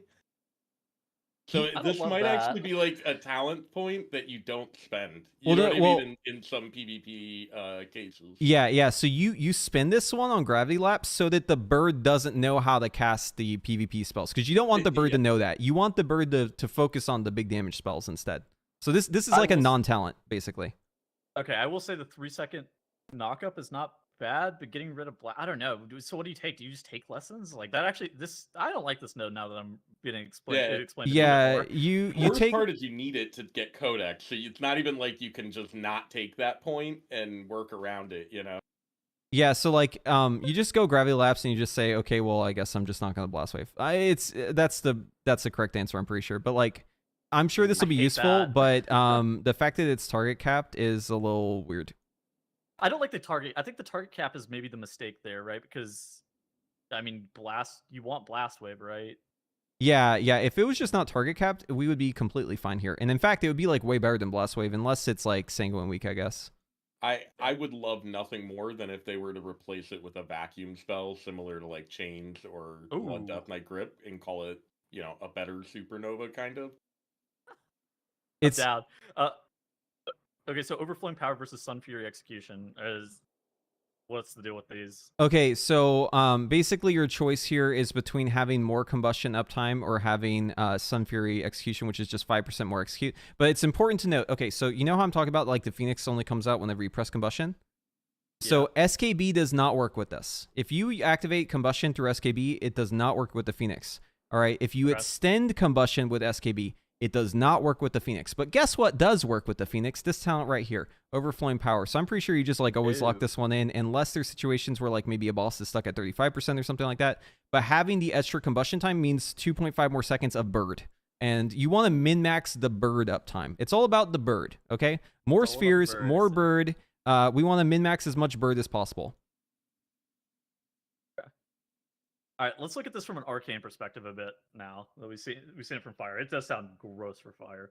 From arcane, the the trigger is a little bit different, right? So instead of hot streak consumptions, it's based off clear casting procs, right? Mm-hmm. The clear casting happens more frequently than consuming a hot streak, doesn't it? No, clear casting is a lot less than hot streak. The big difference here though is hot streak you generate and spend them in AoE. Clear casting you really don't. And that's kind of a major limiting factor of this tree, and it's kind of a problem in the Spellslinger tree as well, is both of these trees are heavily based around clear casting for arcane, which is not a proc that like we're happy to have it in single target, but in AoE it's entirely useless. Okay, so is this? Do you think that this tree is just going to be mostly a single target tree then for arcane? The Spellslinger tree has similar things. One of the really positive things in this tree, from like an M plus perspective, an AoE perspective, is the overflowing power Sun Fury execution trait that we were looking at a minute ago. Yeah. Increasing the bombardment execute is actually insane for AoE. Wait a second. Hold on, that's actually pretty big. Yeah. 100% increased damage. Oh wow. Does and that then work on AoE too? Yeah. Arcane bombardment calculates based on the barrage on the target. So if you have 5 targets that are in execute range, each one of them gets execute damage increase. Or if you like have 3 out of 5, then the 3 will get execute, right? Okay. Oh wow, that's Yeah, That's it's pretty good. definitely one of the stronger throughput talents as far as AoE goes. Mm-hmm. Glorious Incandescence is also going to be pretty nice. The middle right, and that's going to allow us to get a much quicker reset on orbs. The problem is, again, is Burden of Power you can't consume unless you spend clear casting procs. So it still kind of feeds through that loop. Gravity lapse versus lessons and debilitation still a similar issue, or you think it's just going to end up being gravity lapse? Same issue, yeah. Yeah. Okay. If it's kind of tragic that it's not one node down, because I would actually recommend you fill out the tree and just not spend that talent so that you can keep Blast Wave for the stop, you know what I mean, and not screw up your DPS. It's just kind of an unfortunate node in general. The downside is if you do that, then you can't link your build to other people. Sure. Okay. Okay. So what do you think about spell slinger tree? I guess this is maybe a bit out of scope of what we were supposed to talk about. Is the spell slinger tree? I remember looking at this tree and I was thinking that this is nasty. Dude, for I have so frost. much more to say. Yeah, it definitely has shades It's of like Some it was Fury's boring, designed you're for high as Frost, fuck. You know what I mean? And then they kind of like You're high as fuck. It is for Arcane, yes, but no, it's not for Fire. I have so much more to talk It about. has a similar problem where it's based around clear casting, right? So it's going to be limited in its effectiveness in AoE. Though the orb talent here is much stronger. I think it's the top right one, if I'm not mistaken. Oh yeah. I remember this. Dude, I just feel like the arcane splinters in general was. I feel like a more interesting mechanic. I guess is how I describe it. It's funny you say that because it might. It's just passive damage, it's right? Probably the blander one, yeah. Yeah, it's like, just I passive. Think when it comes to the APL, it's gonna be like the same exact thing. You know what I mean? There's nothing that changes. Basically, there's the supernova talent in the middle, and that one it might have some. Is it the middle one, or am I thinking of the right? Sorry, it's middle right. Okay, yeah. So the unerring proficiency might have some implication for how we use or whether we even talent into supernova, because currently we haven't, right? Dude, can we get arcane mage talenting supernova? That is the coolest ability ever. Oh, I totally agree. I would love nothing more than a talent tree revamp that allowed us to actually get that in some form or another, as well as chrono shift. Like looking at the spec tree, there's a bunch of utility stuff that's really cool that we just don't have points to spend on because it's like, more than 1 or 2% DPS lost or something like that. Yeah, so by the way, I have a lot more to talk about for Fire. I know for Arcane, like on Sun Fury, it's like kind of, I guess not, it doesn't seem like it's as designed around it, but there's like a lot about Sun Fury still to talk about. All right, what we got? Okay, so for Sun Fury for Fire, there's basically 3 main phases. It's going to change how you approach Fire completely because, number 1, it's probably going to change your like capstone talent. Obviously, going from SKB to Unleash Inferno is going to cause you to have more combustions. I think roughly 1 combustion like every 50 seconds or so is what I was getting whenever I was testing. I actually played this on the PTR like probably about 4 hours on the target dummies just because there was so much different. Go ahead. You said 1 combust every how many seconds? 50 seconds. Jesus Christ. Okay. yeah. And so keep in mind, the bird does crazy bursts, right? So in dungeons, we're being scaled up. It's hard to have a sense for where the numbers should be, but just like as a point of reference, the bird was doing millions of damage and machine gunning millions of damage, right? So it's all about getting the bird out as much as possible. It's all about feeding the bird as many orbs as possible. But afterwards, right? So like whenever combustion finishes, you've got hyperthermia, so you're able to machine gun. During combustion, you want to set it up. So this talent you're looking at right here, Glorious Incandescence. So after you spend 6 hot streaks, you gain the orb, right? You also gain Burden of Power, which is going to make your next Pyroblast or Flame Strike hit twice as hard. After you consume that Pyroblast, using Phoenix Flame is going to activate this talent right here where it calls down 8 meteorites. Each of these meteorites takes your mana, so right now it just ooms you on the alpha. But I'm sure that's a bug and they'll fix that. So it actually is really annoying. It ooms you. Hold on. Yeah, it just ooms you. You run out of mana as Fire with Time Warp in like 50 seconds. Without Time Warp, you still run out of mana in like a minute or 2.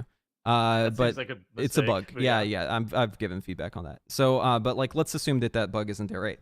So, you remember the Mechagon bracers for Fire Mage? Yes, like the one where you got CDR on Fire Blast charges. Yeah, exactly. So like, the talent that you're looking at below Burden of Power, if you can go back to it, Glorious Incandescence. That one gives you basically on-demand Mechagon bracers, and what's cool about it is since it's being set up by another buff, you can basically queue up 2 of them. So like, if you get your Burden of Power up and then you like spend it, but you don't use Phoenix Flame, then you have it like ready in the queue, right? You can build up another Brunette primed. Power. Yeah, yeah. You can prime up another Brunette Power, and then you're in your combustion, right? And you spin like all your Fire Blasts. So you enter your combustion, you're just Fire Blast, back and forth until you're out of Fire Blast. You use the Phoenix Flame, but all these meteors start falling. They all do crazy damage, and it instantly refills your Fire Blasts. So you use those Fire Blasts, and then you use, guess what? So you just procced it again because you now loaded up the next one. Now you use another Phoenix Flame. Now you have another shot. So you can basically So it queue up just- 2 of these. How And does it's it like, feel? I guess how does it feel to play? Like, do your wrists hurt? Maybe. yeah. So like you're pretty much BM Hunter. A Fire Mage is just like, so in combustion you're like fully mobile, right? You're like scorching. But you're mainly just Fire Blasting. And then you queue up those 2, right? So you're just Fire Blast, back and forth. And then as soon as your combustion is about to end, that's about when you're running out of resources, right? Now you have Hyperthermia, so everything is instant cast. So you're just instant cast Pyro Blasts, right? And then after that, your combustion comes up in like 20 seconds. So you do 1 shifting power, boom, combustion's back. Let's go right back into it. So the burst on this thing is insane, and you're like exceptionally mobile. And the playstyle feels completely different because you have to think about how you're lining up the buffs. Fire already has this problem where you've got like 6 different buffs that you have to pay attention to all at the same time, right? You're eliminating SKB from that, so there's a little bit less to worry about, but then you're also adding like 2 more things you're tracking because you're tracking your spheres, and you're tracking your brilliant power. But it allows you to basically have an insane amount of ducks in a row that you can just immediately fly through them all. The playstyle is like very intuitive. I was doing this without UI, right? Like just using like the base Blizzard stuff. I couldn't test really some talents because of not having like UI. But yeah, I mean, like I'd run out of mana, which was kind of annoying. But aside from that, it felt like insanely good to play, and it felt like you just have like so much on-demand burst. Is it still going to be like an ignite based? Like, is it still going to be like a strong ignite based talent, or are you going to be like flame striking more now? Yeah. So I think you can go either way with it. You definitely have. It's really hard to say without like add-ons and logs and stuff what's going to be best. But so I tried it out as flame strike and I tried it out as ignite. I was getting insane amounts of ignite damage. So my mage was like, I'm level 400 or something. My ignites were ticking for like 400k on the target dummies. It was just like an absurd amount of damage ignite was doing. Whenever I went and did flame strike, I felt like it was okay, but mainly my bird was just doing the carrying. Like the bird just does so much damage. It's unreal. I was gonna say, I feel like the ignite's naturally gonna be a little less because a lot of your damage is coming from the bird, and part of that's gonna be G pyros and arcane surges, right, which don't generate any ignite value. Yeah, but And they do a also, ton like, of the AoE. hyperthermia stuff at the end of combustion. That stuff, you know what I mean. Half of those aren't gonna generate ignite either because there's no hot streak. Well, no, it'll generate like ignite, but it increased won't ignite, generate the sorry. bonus ignite. Yeah. Yeah. You're partially right. Yeah. Oh, okay, that makes sense. But the main thing is just that this is a completely different fire than what we're used to. Like like Fire Mage as you know it is going to be Frostfire. That's like that. Yeah, that exactly. tree I is the remember when SKB one. I remember when people like this came out, people were like so hyped on this because it's continue with the SKB process, right?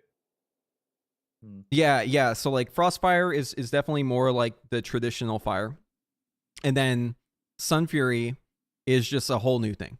There's really no way to there's really no way to like compare it against. I mean, unless you like look way back, like it's more akin to like the Fire Mage before Shadowlands, essentially.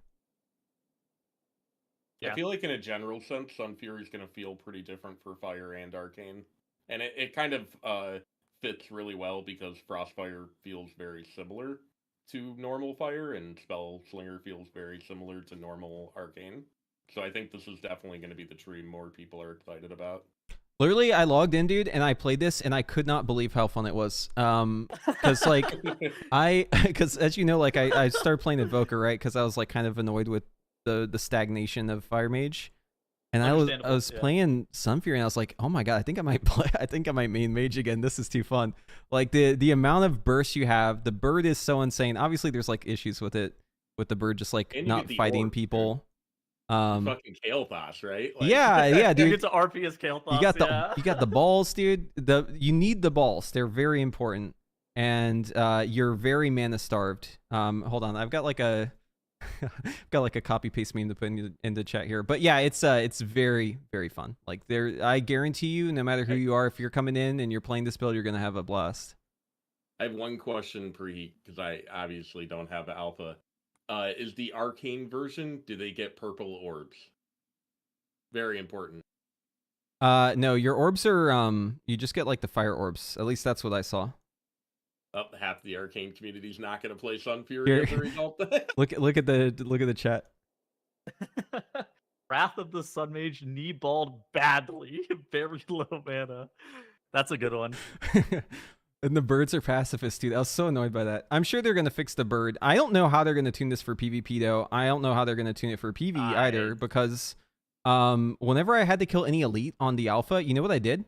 I just walked up to the elite and I pressed combustion and I left my computer. And guess what? I came back to a dead elite every single time. I think I'm down for them to. I think that the thing that they should focus the most on is making it feel good, and then they can come back and tune it later. I'm not too. I think that that's almost independent of what they should be doing. I think they should be looking to make all this stuff cool. Yeah, it's about it feeling cool, and this feels cool. There's no doubt. Hero talents have a problem of not feeling cool sometimes.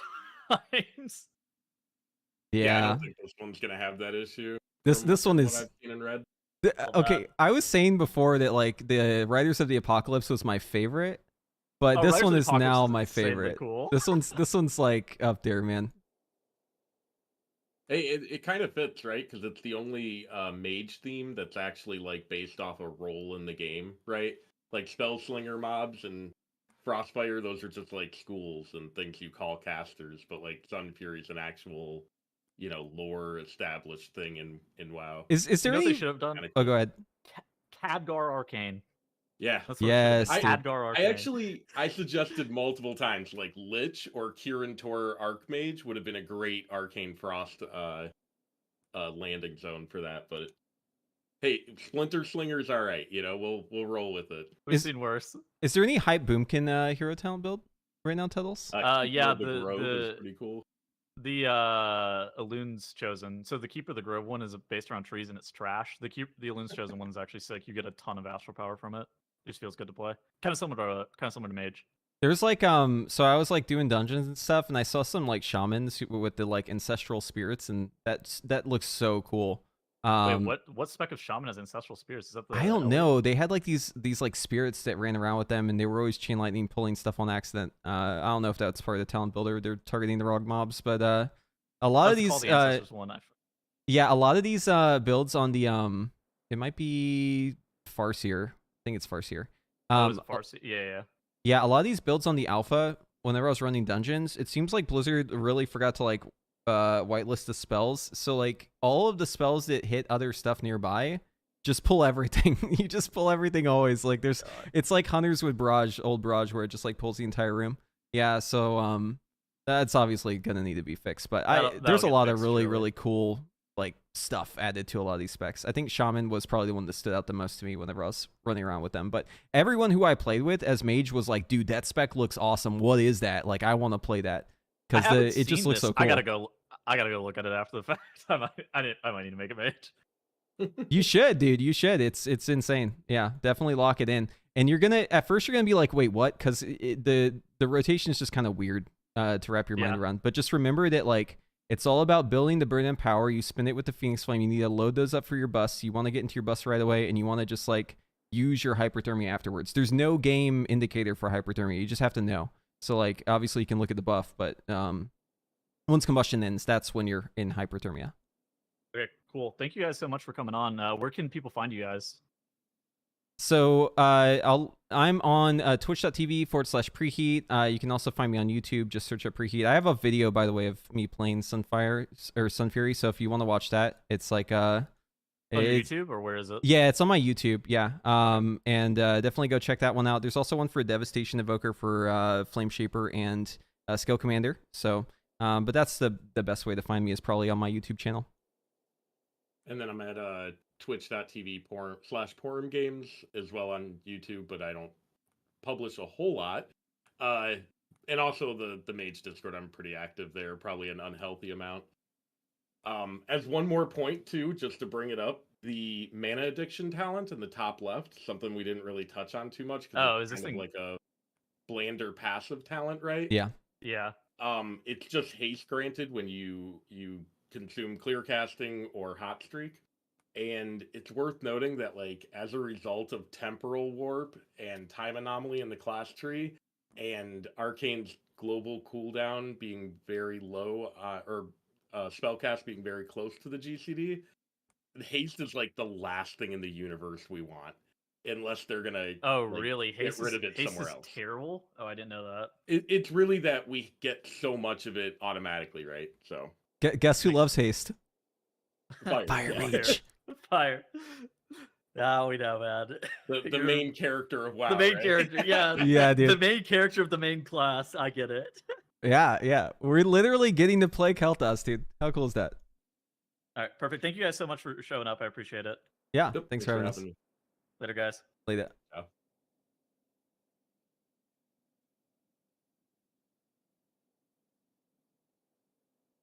Yeah. Thanks Thanks for for having having us. Later, guys. Play that. Yeah.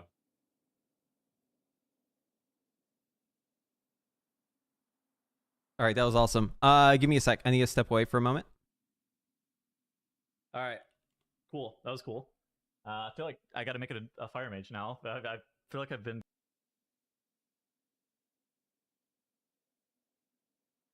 Can I do Frostfire for Frost now? I played Frostfire a bit. It's like pretty normal. It's very similar to what you're playing on live. So like it's not really all that different, I'd say. Pretty much exactly how you'd expect it to go. Nothing really surprising there. But Sun Fury is the good shit. Here, I'm gonna post in the chat again, just in case you want to check it out. It's always best to like be able to check the video and go to exactly where you want to look in the video. But yeah, it's I seriously cannot tell you enough how much I'm looking forward to this shit. Anyways, be right back.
Lord Cogwin, thank you.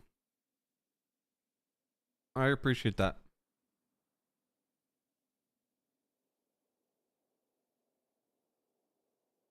Hold on. It says... Wait, what does this say?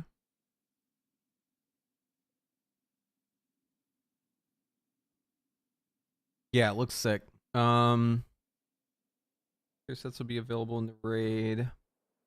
Purge the depths below the surface. Reminiscent form of corrupted Earth Warden. Fortunately, the helm preview is not working. Oh, we don't get to see the helmet.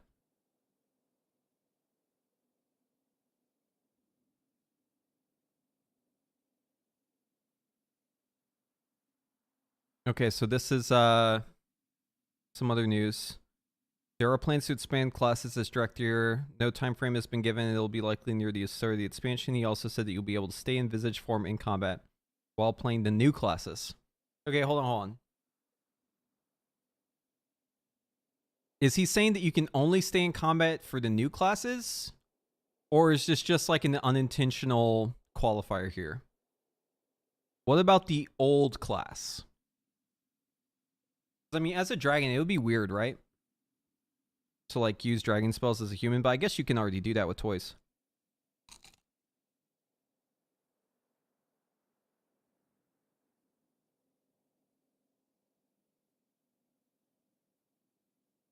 Director or some Fury Mage? Yeah, you can make up for your loss of Blast Wave with a Tail Swipe.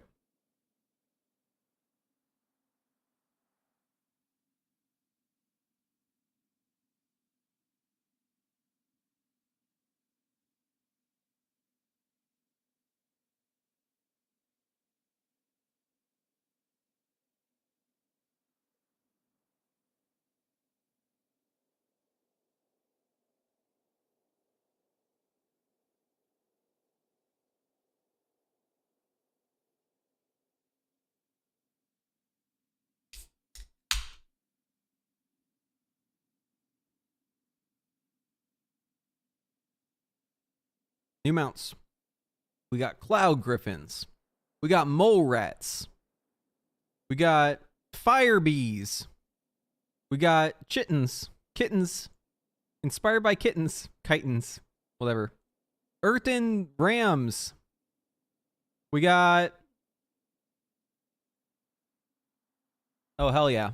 Earthen Horses, dude. Nay. We've got Fireflies. Shadow Elementals. Hold on, let me pop in and say hi. Blasted always.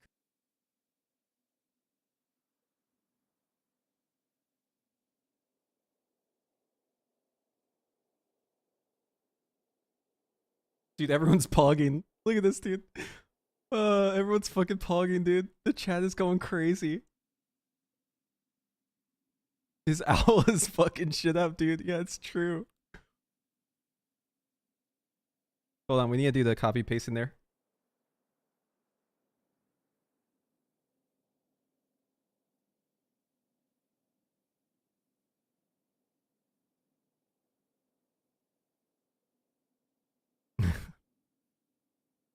When the fuck are they consumed? When you cast Pyro? When you cast Arcane Surge or Combustion, you summon an Arcane Phoenix. When it does that, it will consume... It's when the bird uses the spell? Okay. Oh, so you can see it when you're losing this... Wait, those meteors? Oh. And all of those are reducing your cooldown on... Yep. That's right.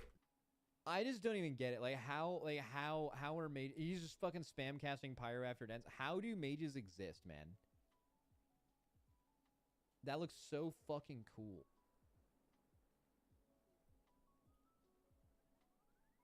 That is insane. Holy moly. Alright, wow.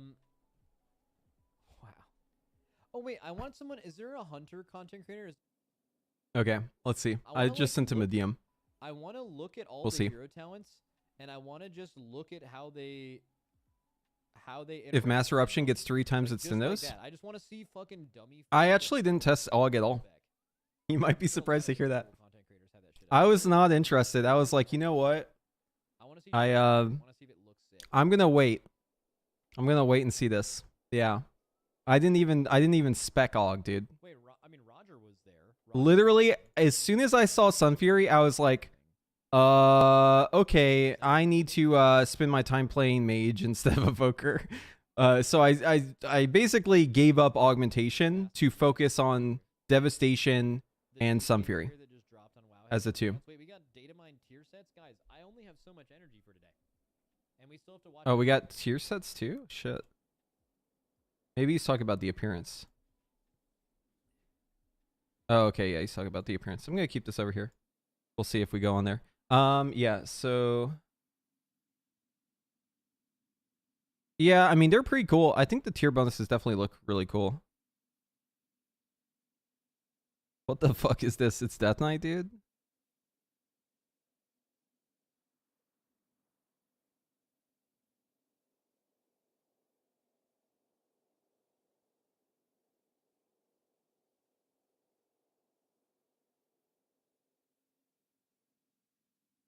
L? Yeah, I kind of agree. This is an L. Dude, why does it look so stupid? I can't. Why does it look so goddamn stupid?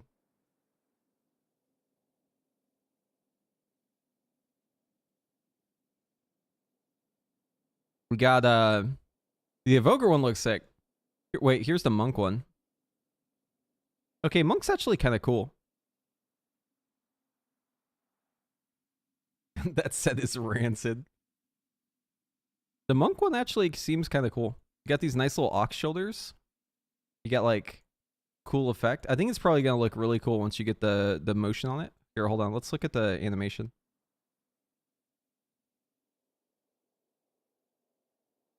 Oh, the quality on all these is so bad because they haven't been like encoded long enough, I don't think. Or not encoded. YouTube hasn't done their thing yet.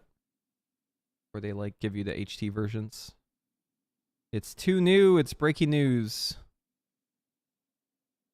Hunter set. Hunter's like okay. I think it's gonna look cool with the animations. Yeah, so here's the animations on it.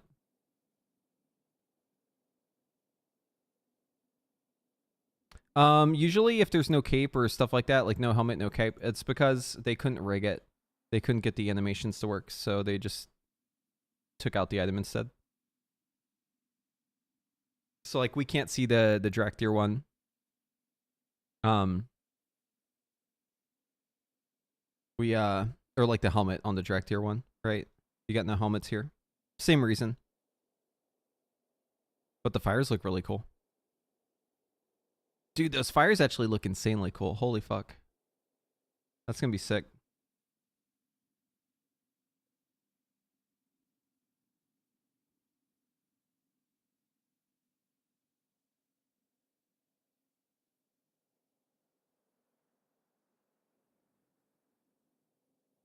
Yeah, whew. I'm getting pooped, dude.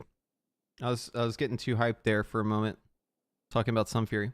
It's okay because you basically only need to elevate shoulders when looking at Yeah, exactly. You only have to evaluate the shoulders because the shoulders are the only thing you can see. It's the shoulders and the cod piece, the belt, the thing that hides the dragon dangly. You know, those are the only parts you get.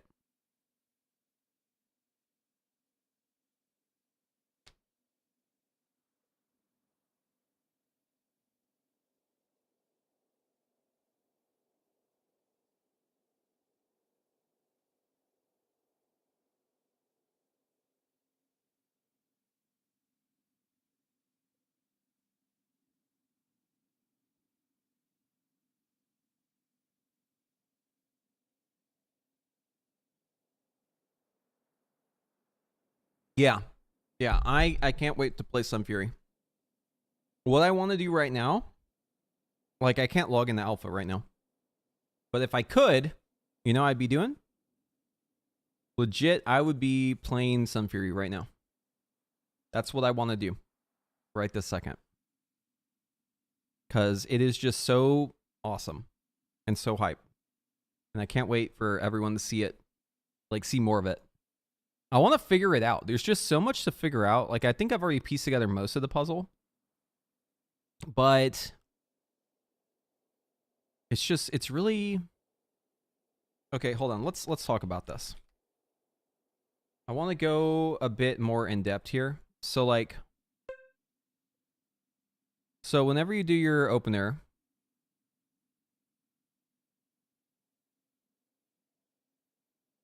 No. So, SKB... I'm hoping... I think you can still play SKB as Sun Fury. And it's fine. It's definitely strictly worse, but... Hopefully, it's, like, bad enough where... It's better to not play it. I don't know. Unleashed Inferno, the bird damage is pretty fucking high. The bird damage is really fucking high. So SKB right now is like 12% ahead of UI, right? The bird alone might be enough to offset that. So you'd be missing on hyperthermia. And you do get a lot of hyperthermia procs because you combust about every 50 seconds. And if you play the right exceptional spell one, not the Ron Dermacy, but the other one, where your bird like auto spins its orbs, it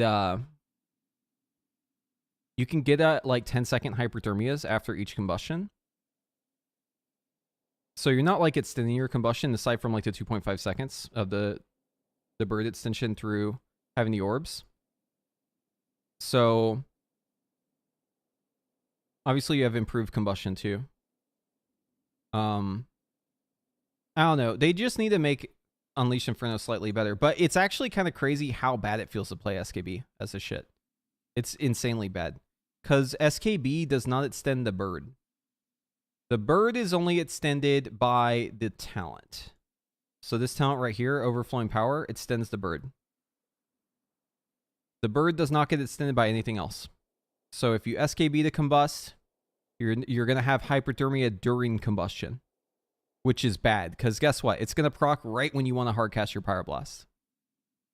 So what choice do you have? You can like fucking cancel or that shit. You can try to beat it, but the margin for error is going to be really tight. I don't know. It's bad. It's got to be Unleashed Inferno, man. Feely wise, it's got to be Unleashed Inferno. I know it's crazy to think about because it's so far behind, but think about the birds per minute, dude. BPM. Because if you don't use combustion and you're seeing on your orbs don't do anything. They just increase your damage passively, but you don't get shit. You need to spend your orbs. So, like, you need to get your combustions out, and the only way to make combustion's native cooldown faster is through kindling or through Unleashed Inferno.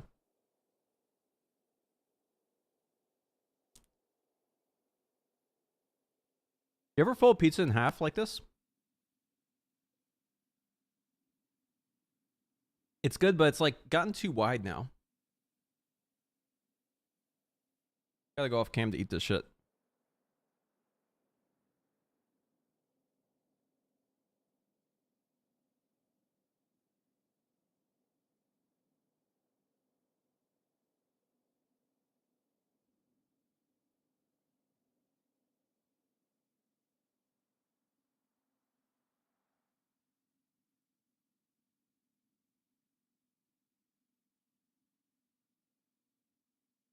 Jad. I did not play with Shadow Priest, but I know what their talents are.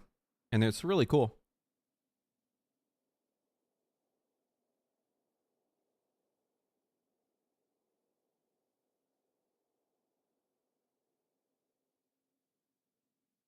What's the best raid talent for Faded? Unless they balance it, it's going to be Devastation Evoker. I'm just throwing it out there. Seriously. Look into it.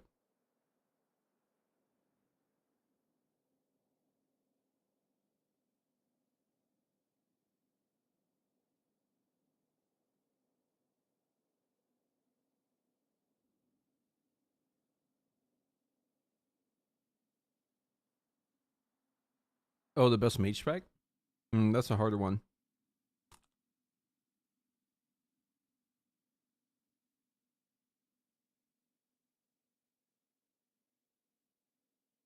I think all the specs are pretty close, but it'll probably be arcane.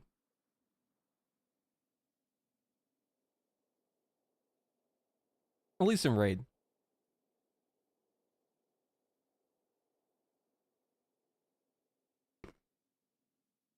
No. Priest isn't under NDA.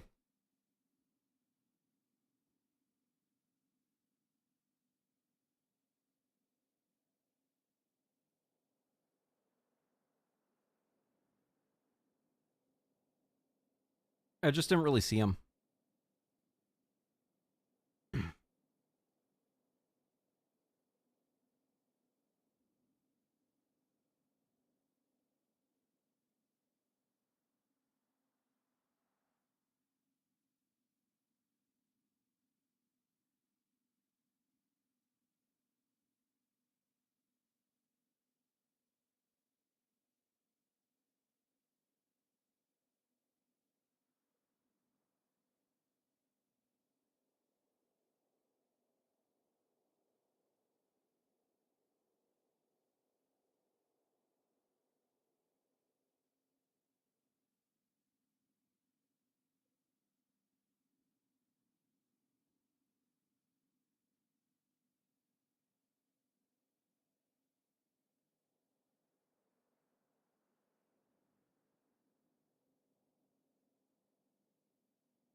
Yeah, the shadow talents are out.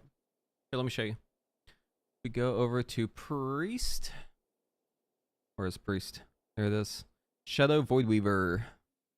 Yeah, so we've covered this already, but you got like the rift, right? So you got like the circle that spawns underneath the target. It follows it around. It deals damage.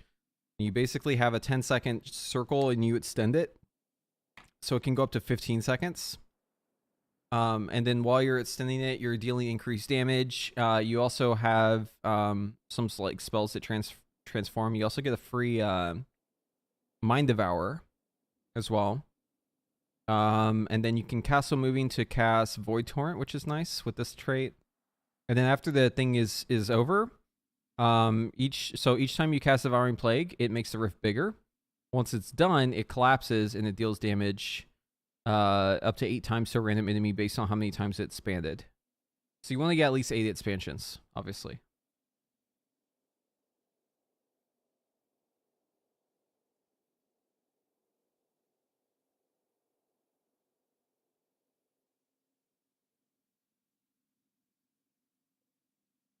Maybe the return of fellow Malorn orb animation.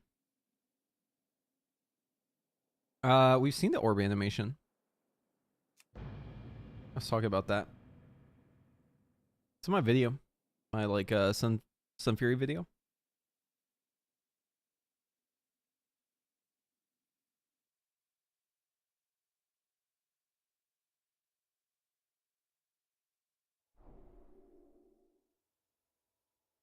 Yo, what the fuck is this thing?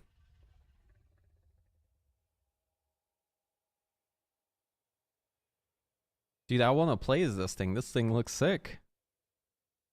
Is it playable? Can I play this? Can I make my Draktyr look like this, dude? Hear me out. If I'm going to be a dragon, I either want to be a dragon or this thing.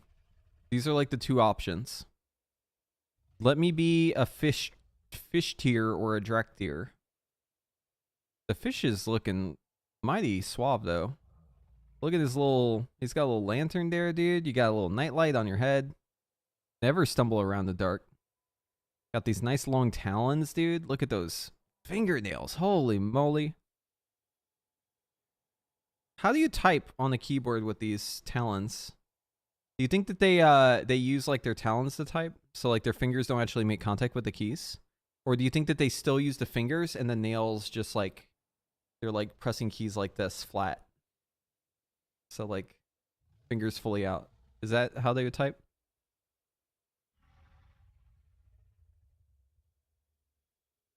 I mean, can he even speak though?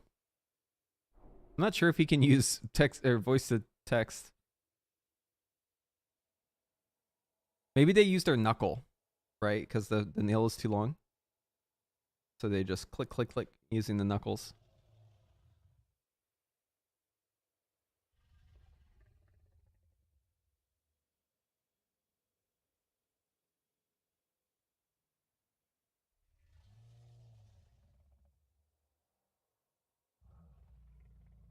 He's a cute guy.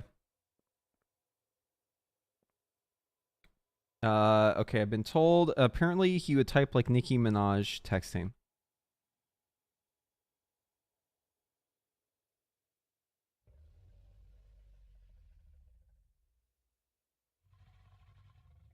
Nicki Minaj texting.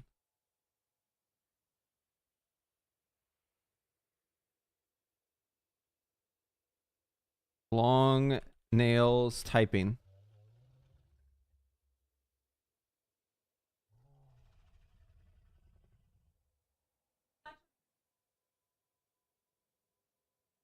Okay, is this what it would look like?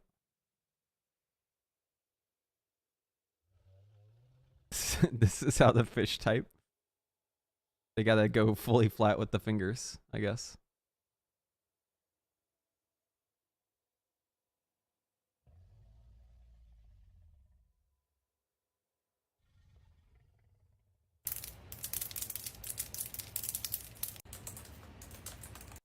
Damn, dude, she's going crazy with it. Yeah, I think this is how it works. No, no, no, no, not this way. The stabby stabby ain't it. You can use pens. Okay, interesting. Hold on, let's go back to the first one. I think the first one's the best one. Yeah. Oh, wait, hold on, that's the claws. No, it's definitely this one. Her fingers are just fully straight. Yeah, yeah, no, you gotta do the fingertips still. So this is how they would type.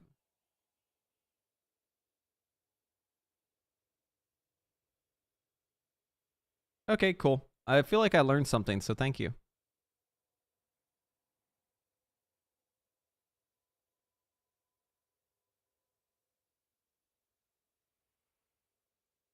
Legendary companion trinkets. Wait, what? Our continued alpha test data mining, we've discovered legendary trinkets associated with none other than our longtime friend Bran Bronzebeard. Get your bearings and meet up with Bron, who heroically swoops in to deliver physical damage and granting you primary stat for 10 seconds before exiting. If already by your side, Bron will probably direct you towards adventure, immediately repositioning, granting himself 50% additional damage for 10 seconds. Performing something. 2-minute cooldown. Okay.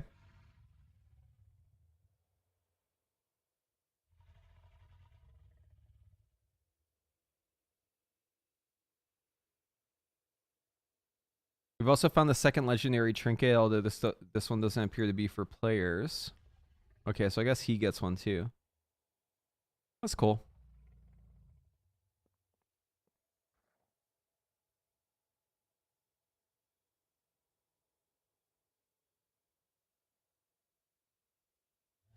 Dude, I'm like tired from covering all this news. Brain hurty.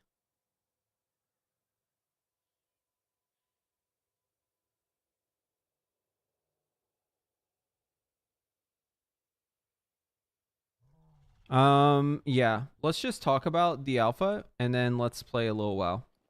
Because I need a little break from just looking at Wowhead. So my Paladin's on like the last step. I need to defeat Nalroot, Agira, and Volcaris. We're gonna go ahead and do that real quick. Let's sign up for a fresh raid. Oh, Sark? Hold on. I have skip. Or I have lockout.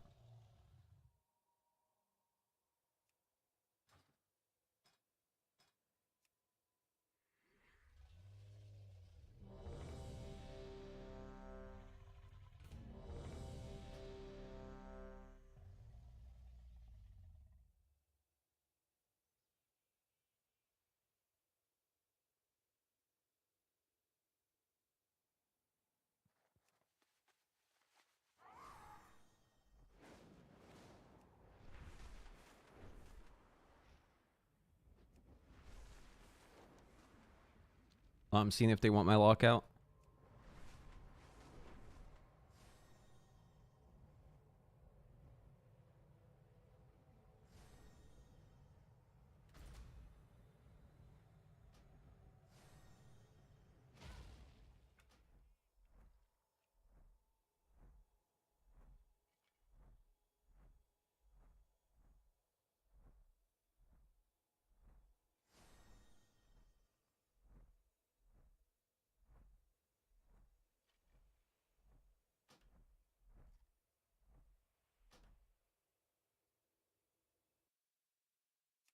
Okay, we're gonna try to get the Evoker Legendary real quick. We gotta get this thing done.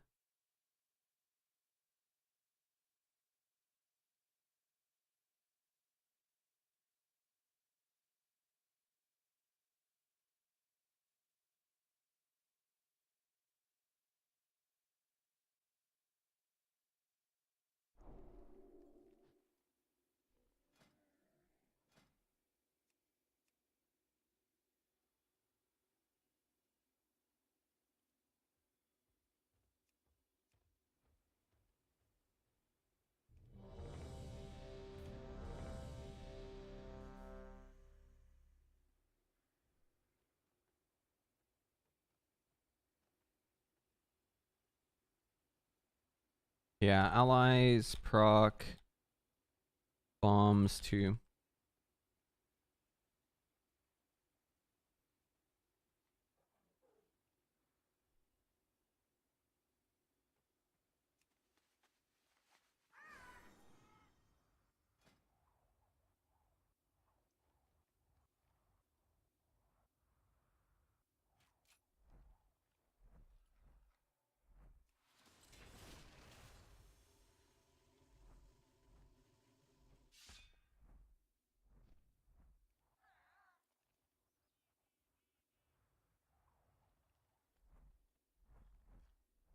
Holly Rogers.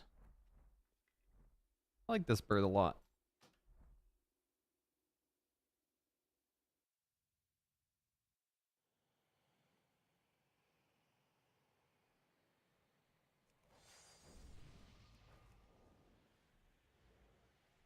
Oh man, it's gonna be hard to find a healer to put this on.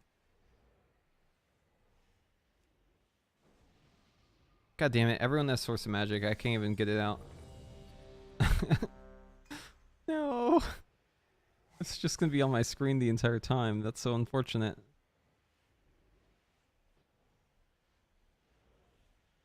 Yeah, nope, I'm just stuck with it. Good luck on Lego, thank you.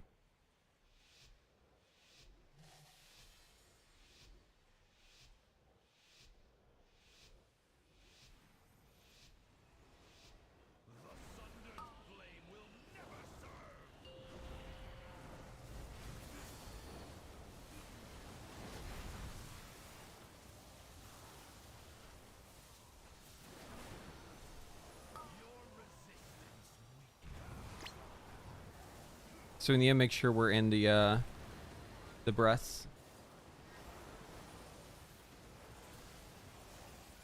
Or actually, one of these is fine too.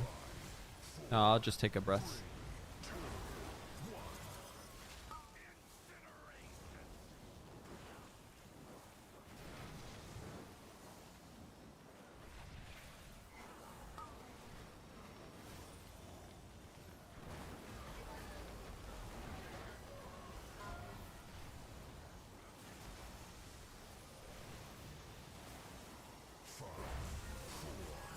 Okay. We need to get in here and use our trinket.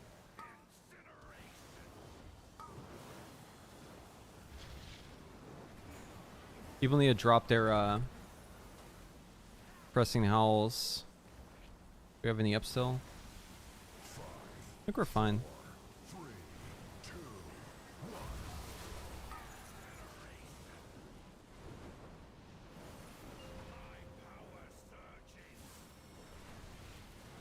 When he says my power surges, you gotta make sure you press the defensive. Because his power be surging.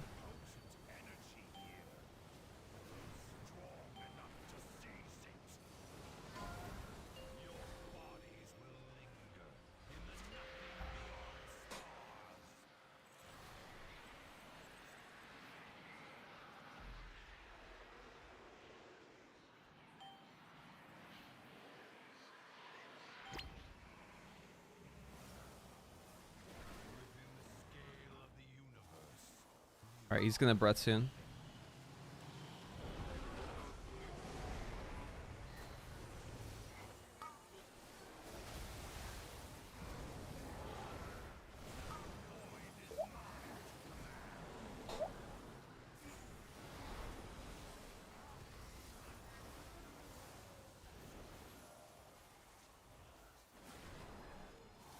Gotta move in a little close so whenever we get knocked, we don't fly off the ledge.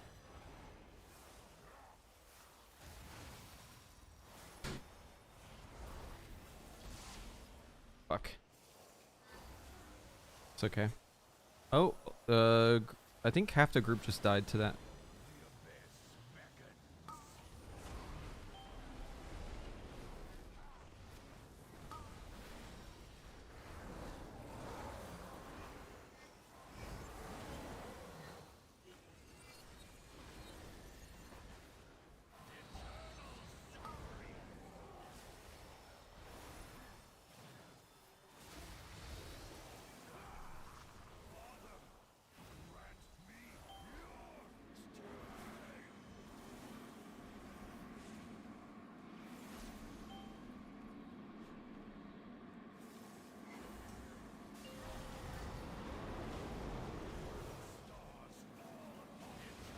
Might be fine.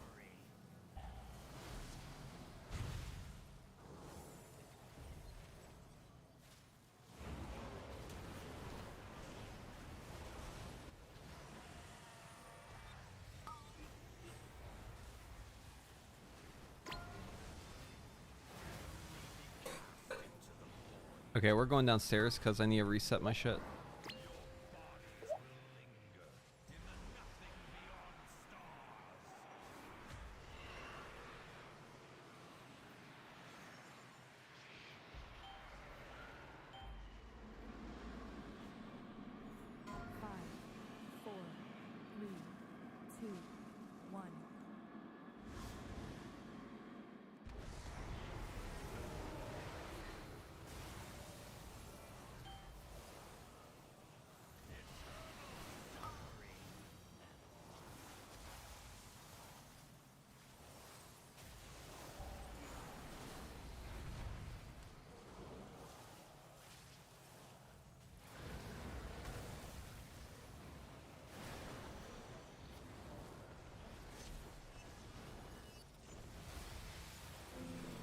Thanks, Ted.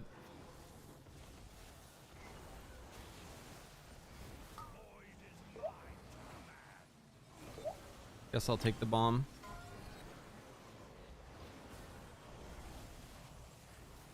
About to pull aggro.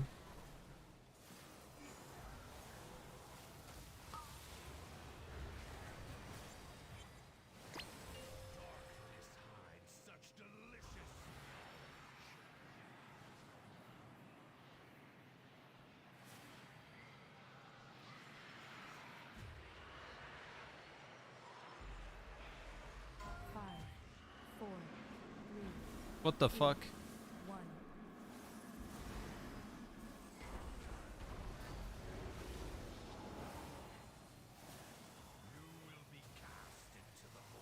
Please don't wipe us with that. Oh no, dude.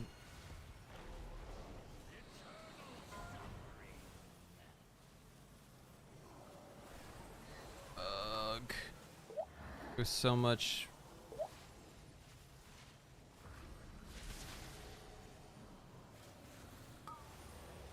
We have so much health, dude.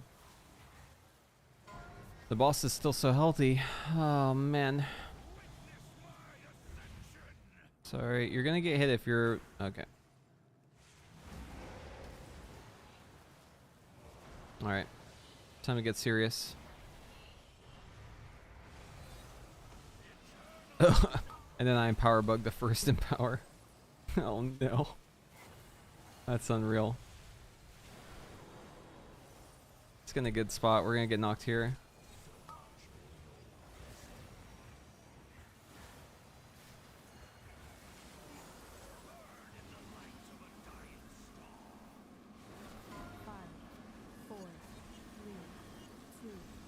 Please no kicks. I'm just defensiving. Yeah, we we don't have anyone doing the mechanics. I'm tanking now.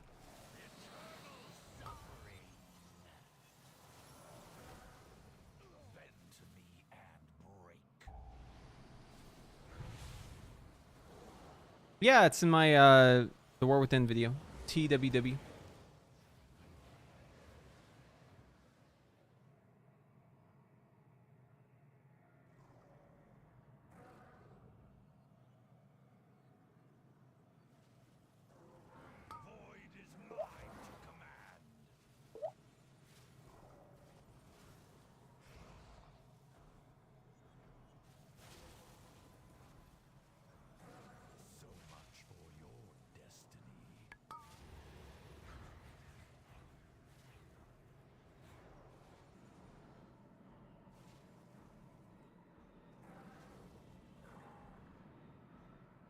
Yeah, don't know about this group. This is the old one. We don't have a legendary yet on live, so we gotta get the legendary. We're working on it. Gotta get that Lego. Yep, wiping the heroic Sarkarath, not a good look.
The sundered thus falls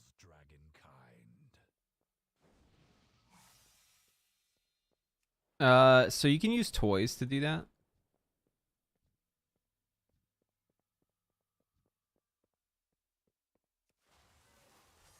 Yeah, just use any toy that like changes your form and you should stay in your human form. You can also use the recalibrator. That's probably the easiest way to do it. Oh, I think I only have it on my EU account.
How have I not proc the burnout yet? It's crazy.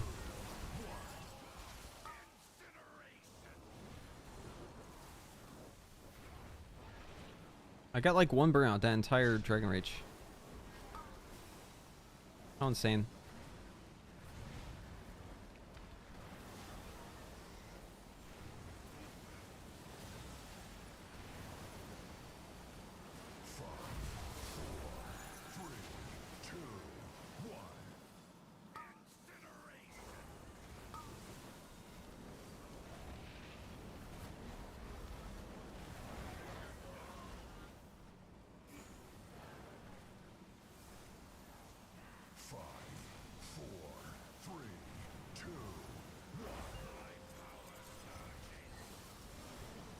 Press renewing blaze here. Dude, someone forgot to clear again. We have another person dead too. Okay, well, they didn't die at least. Dude, did you see how many dragons that was?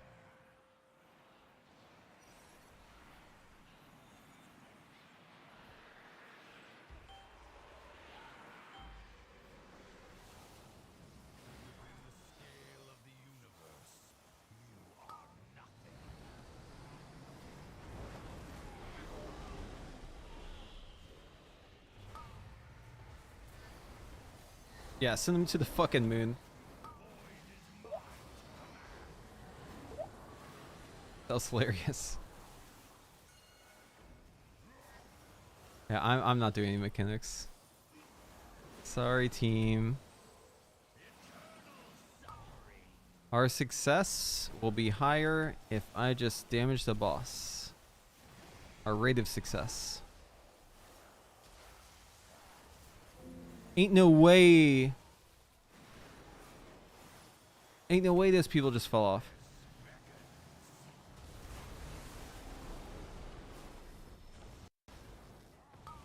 Dude, what? How do you die on this fight like that?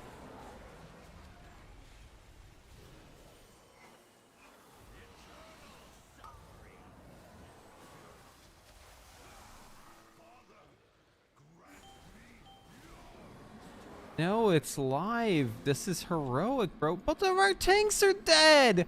No fucking shot, dude.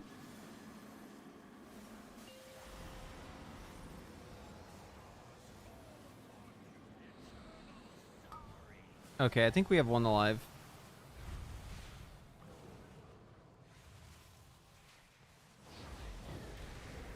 I'm just in a pug and it's really bad. The healers just aren't dispelling. That's one of the issues.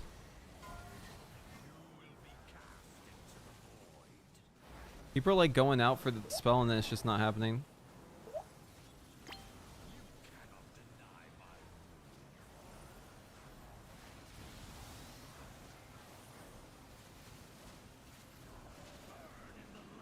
Okay, fuck it. I'll take the bomb, dude. Since no one else will, I will take the fucking bomb.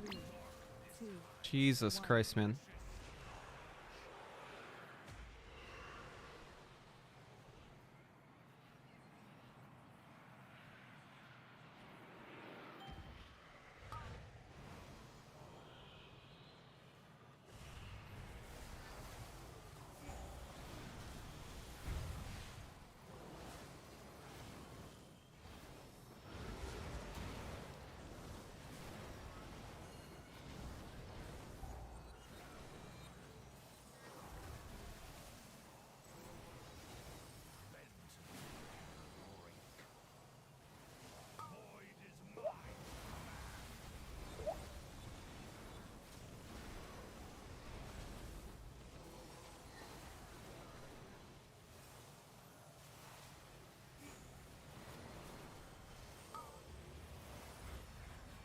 Our damage is just so bad in this group, dude.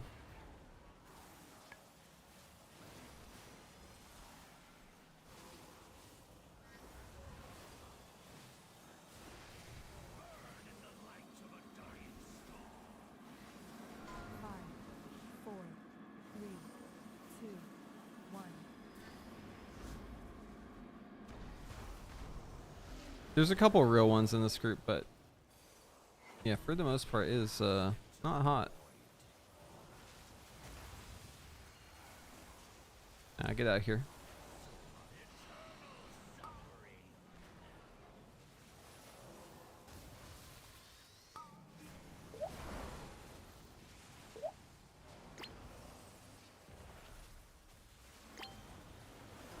Ugh.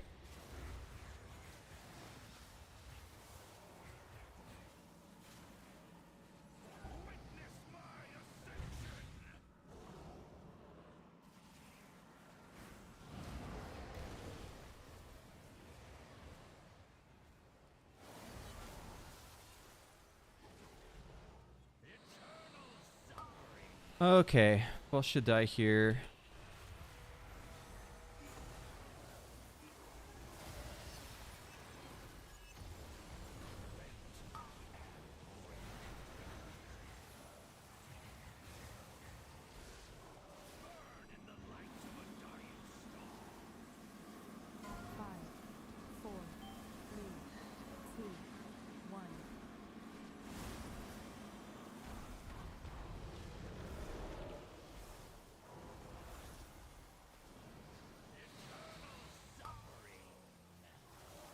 Really gonna be one of these, huh? I'm gonna start kiting just in case. Okay, I think the boss is dead.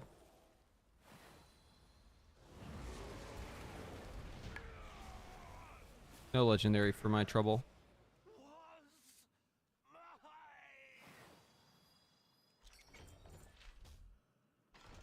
Okay, well, +1 bad luck, I guess.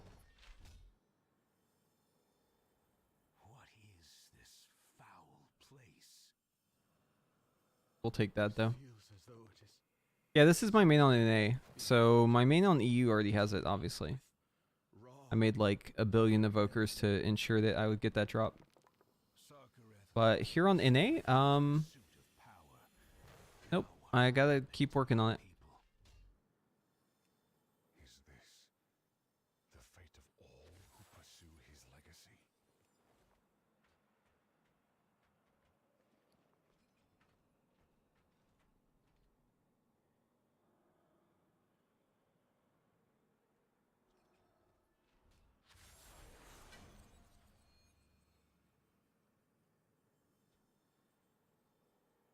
That's where I'm from. That's my hood, dude.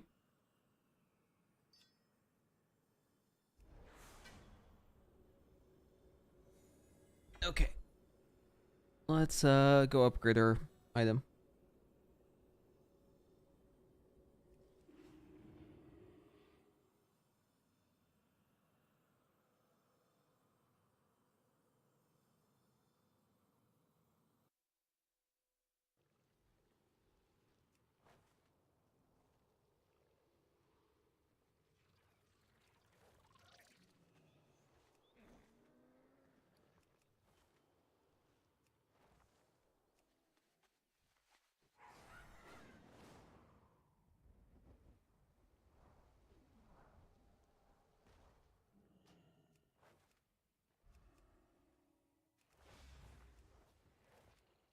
Best goods in the Isles.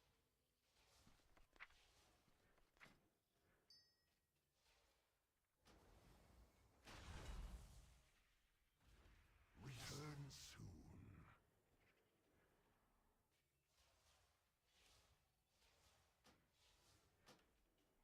Wares fit for the aspects.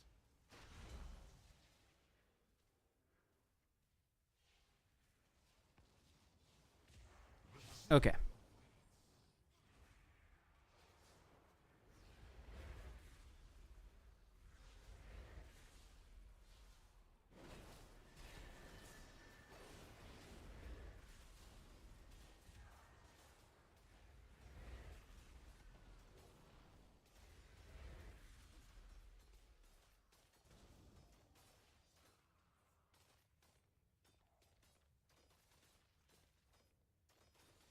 Yellow. How's it going? What's up, Jets? Wow. Okay, how come NA? You asked that question before, yeah? That's where I'm from, dude. It's my stomping grounds. Less latency, feels like home. Yeah, we're loving it. Except for no legendary. That part sucks. But working on that one. Damn, bro, both of my trinkets have leech. Look at this, dude.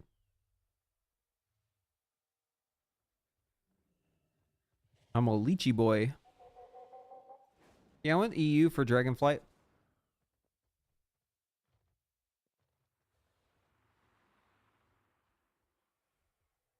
Bruh. That's right. That's how we do it.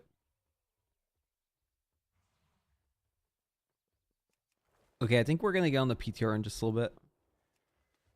Run some season 4 stuff.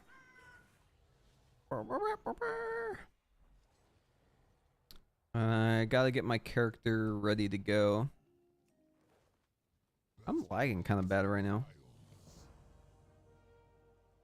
I am always at your service. What's with the frame lag?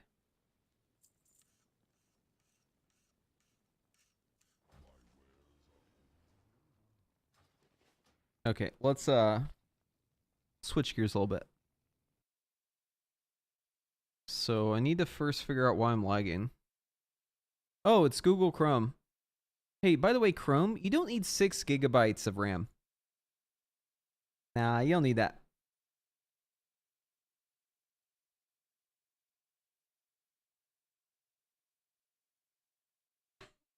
What? Oh my god, you made me look. Brittany, why you do that?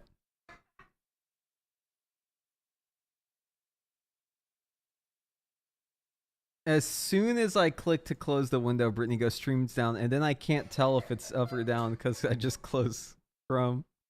She's such a troll.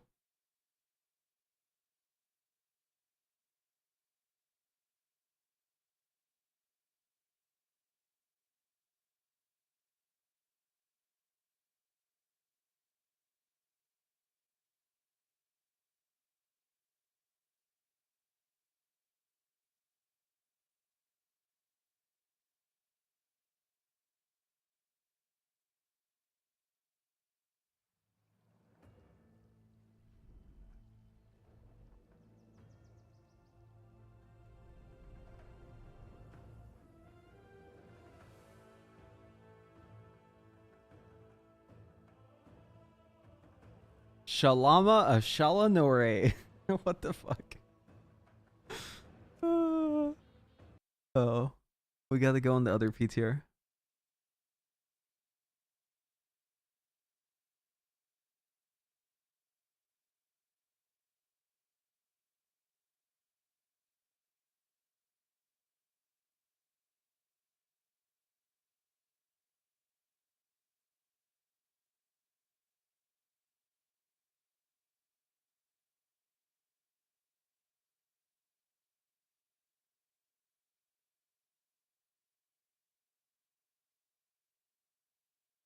Hello again, this is Preheat. Shut up.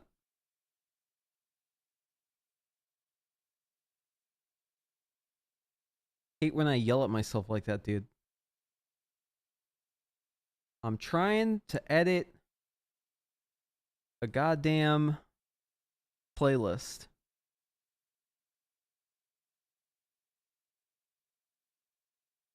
Don't you play. Don't you do it. Okay. I think it's good now. How do you edit a playlist these days? I swear they changed this interface. Used to be able to like... Oh, it's under content playlist now? That's weird. Option. Details. I'm just going to change this current expansion.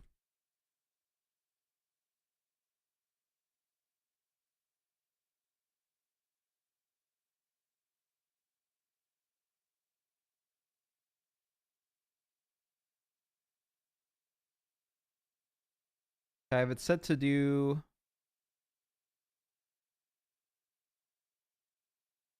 them in order. Wait, why is this not working? For you, World of Warcraft. Ugh. Okay. Is my guy set up yet? Yes. Very good.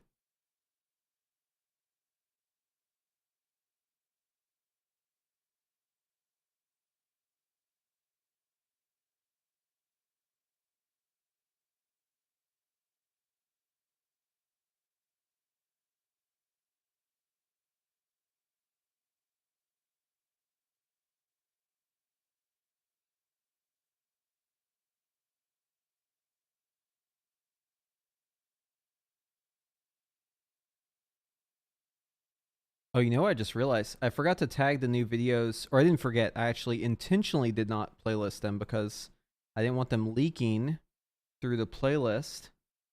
But now that they've been out for a little bit, I do need to edit them and I need to add them to the playlists. So let's do that real quick.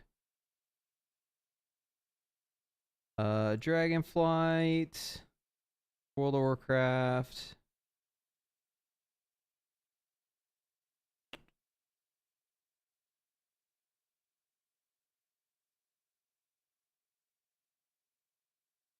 Save. Would you say Evoker feels noticeably more complicated in Alpha? As Skill Commander, yes. As Flame Shaper, no.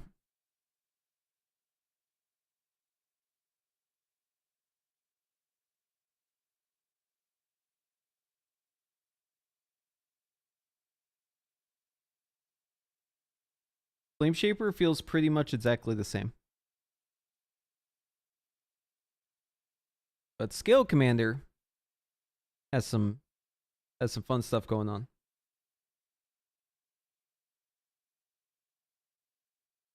Okay, so yeah, we got our Lego. We got our trinkets.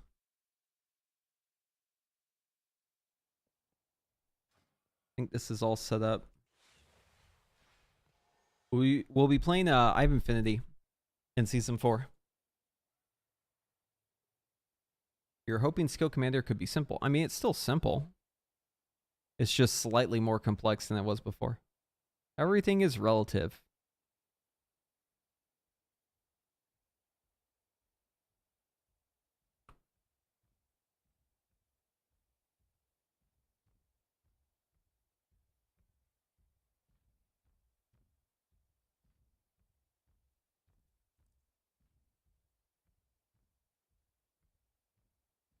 Okay, the Sun Fury video is doing pretty good. That's good.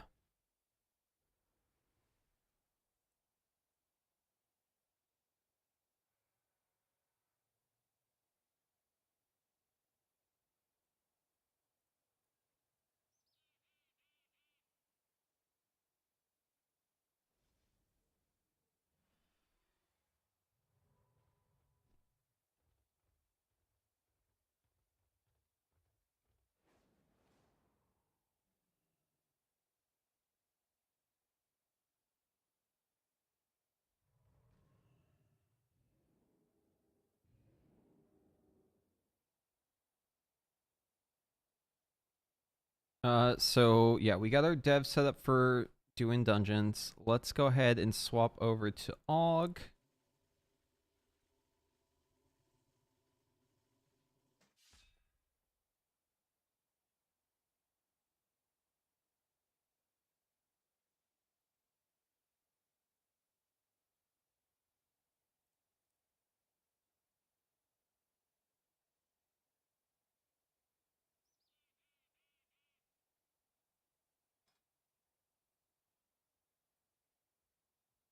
Yeah, Firestorm's still here. It's not very useful though. Probably won't use it.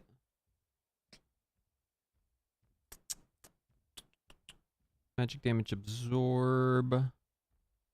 Rescue Twin Guardian. Zephyr.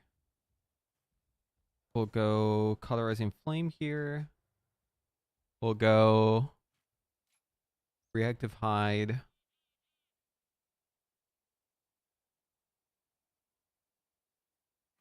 Drop Spatial, pick up Pupil, Valexstrasza.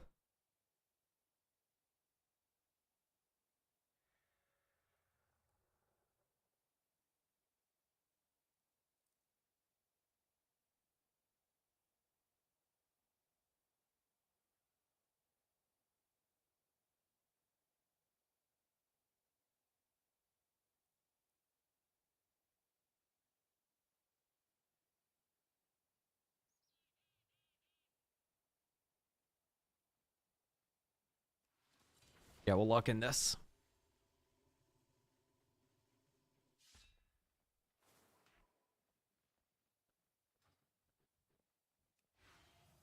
Gotta set those bars.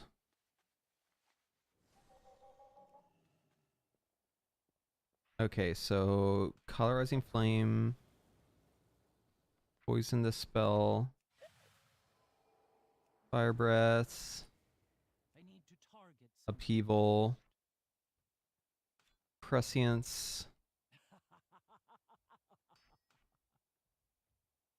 eruption, a living flame,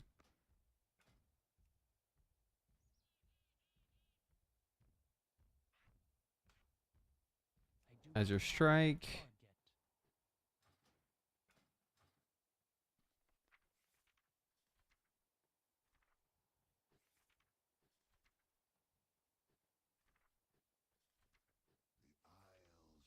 Quell.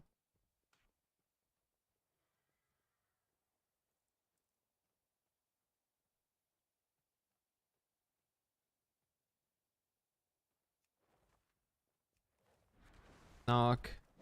Swipe. Rescue. Oh, I gotta add those. Okay, so it's... I have one rescue bound. I need the landslide now. This is landslide, this one's rescue. Okay.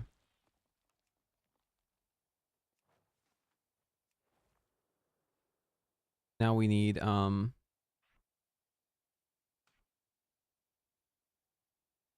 Emerald Blossom. Now we need Verdant Embrace.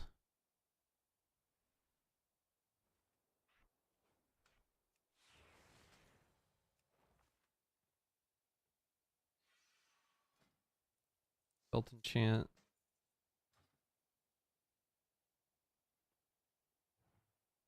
Breath of Aeons.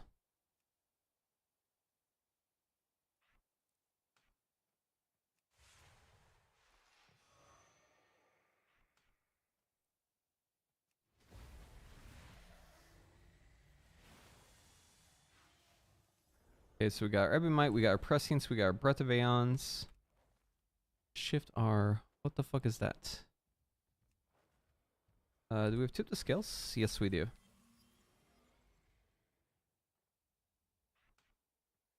This one should be Heal Self.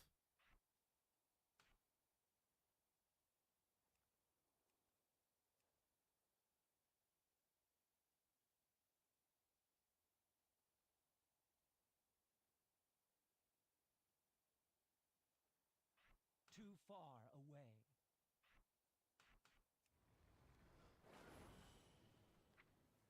Scales.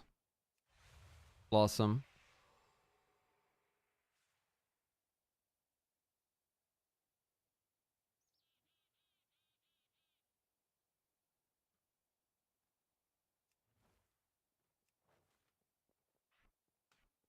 I am out of range.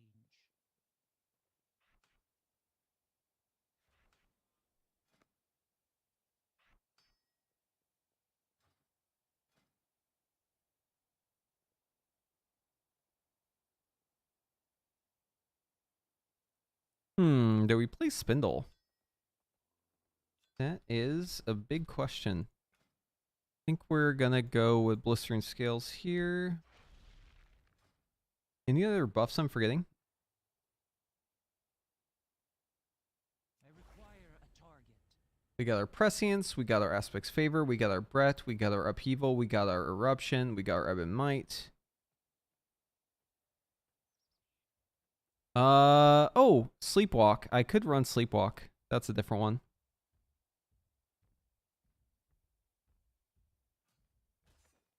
Yeah, we'll probably run Sleepwalk too.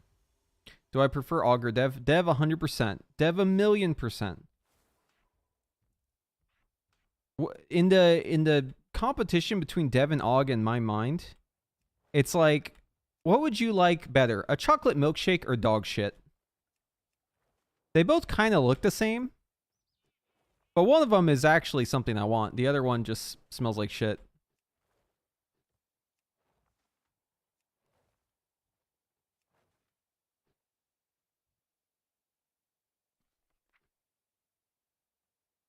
But Aug is really good though, so I know how to play it. To me, it's a pretty wide gap though. Okay, I think I have all my buttons set up here, so let's go ahead and sign out. I just want to make sure this was set up before before it's time to play. Okay. Let's head on over back to live now that we've gotten that done.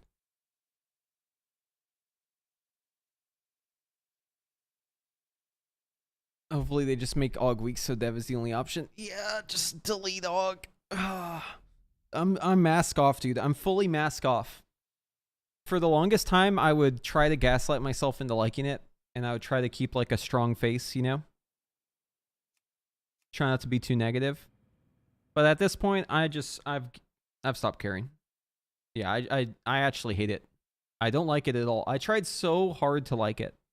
I tried so hard, dude. I've never tried so hard to like a spec. It, you know what it reminded me of? So there's a long time ago, long time ago, I remember there was an anime that came out. It was called like Sword Art Online or something like that. I tried so fucking hard to like this anime because it was about MMOs and I was really into MMOs. I tried my hardest, dude. I watched like the full first season and I really gave it my all, but it was just dog shit. I just hated it. And no matter how hard I tried to force it, because I felt like I should like it, I just couldn't stand it. And yeah, that's basically Augmentation Evoker. No matter how hard I've tried to force it, no matter how much I've gaslit myself into thinking it's great and fun, the truth just kind of bubbles out. I fucking hate it. I'll just say it.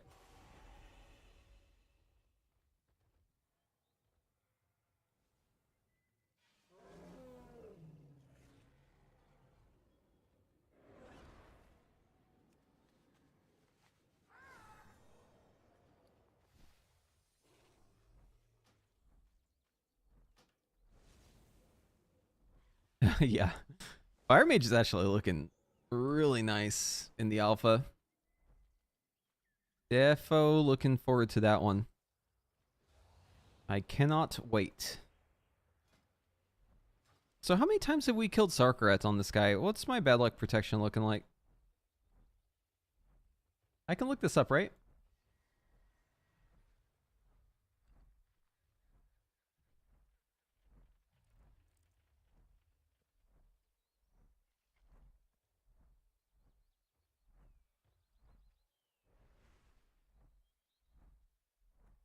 Yeah, dude, the meteors look so cool. And each one gives you cooldown reduction on your fire blast. That's the craziest part.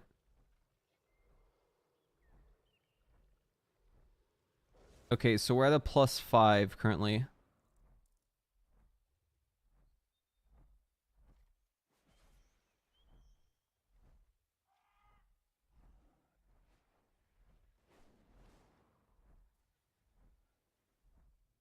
Yeah, that's what ChatGPT said.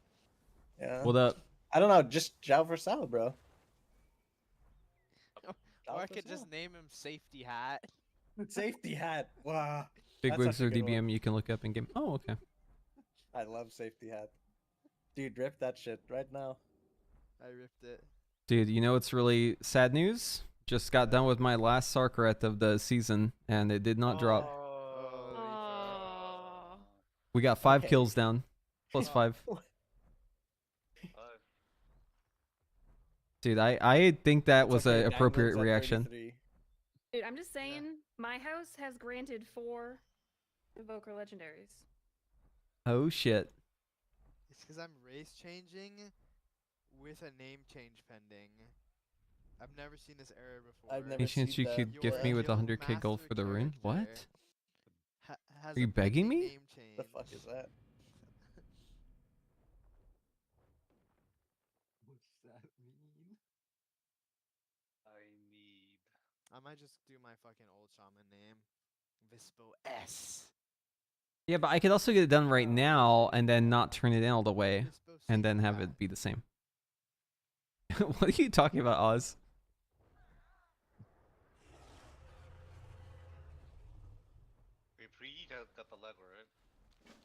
What's that? Does Preheat have the Lego? Yeah, I'm on the last part of it where I gotta put the thing on the bosses. I'm actually not gonna turn in though. I want to do a little test. I want to see if I wait to turn in until Tuesday if I get a higher item level one. You can save your coins. Yeah, that's what I'm thinking. The tech. Oh. The hidden. Mm-hmm. Because there's like no incentive to actually get it done right now. Because I'll just be able to enjoy it for 1 week and it's not worth it. Look it up. Yep. Just gonna get that shit ready. I'm so happy Frog Week is coming back. Yeah, that's awesome.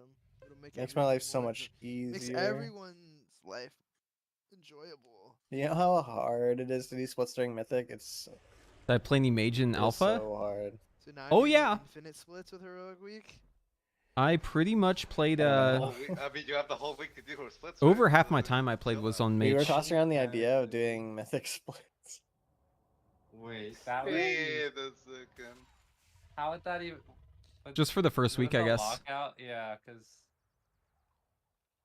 How do you what if it's frog an easy though? Well, you I you think do the easy bosses only, right? It's too much of a risk to like full commit to a Mythic split, right? But you can like if you need to like gear a new character, right? Because it's like fucking broken and you didn't realize, or like if like people don't get lucky, then you can take their like almost a geared character and do a Mythic split with them, or like the character you want to grow up and do a Mythic split. They just added... They just removed Heroic Week this expansion, right? Because there wasn't challenge. Yeah, it was just this expansion that they did like the accelerated one. It was annoying for even like a guild like us, because we have to Normal. clear all of Heroic and then go. That's into run, not Mythic looking right for away dead weight. too, Okay, and that's it me. was, like, I'm not very- dead weight. Also, you have very more time for rushed. Mythic Plus. Normal, It just full felt very clear. rushed. Fresh, let's Normal, go. Heroic, and like first 3 Mythic is just like a lot of content, to be honest. How was it? Oh, great question. Here, When you watch this wanna do, video. like dungeons and shit, right? It's like fuck. Oh wait, that's the wrong one.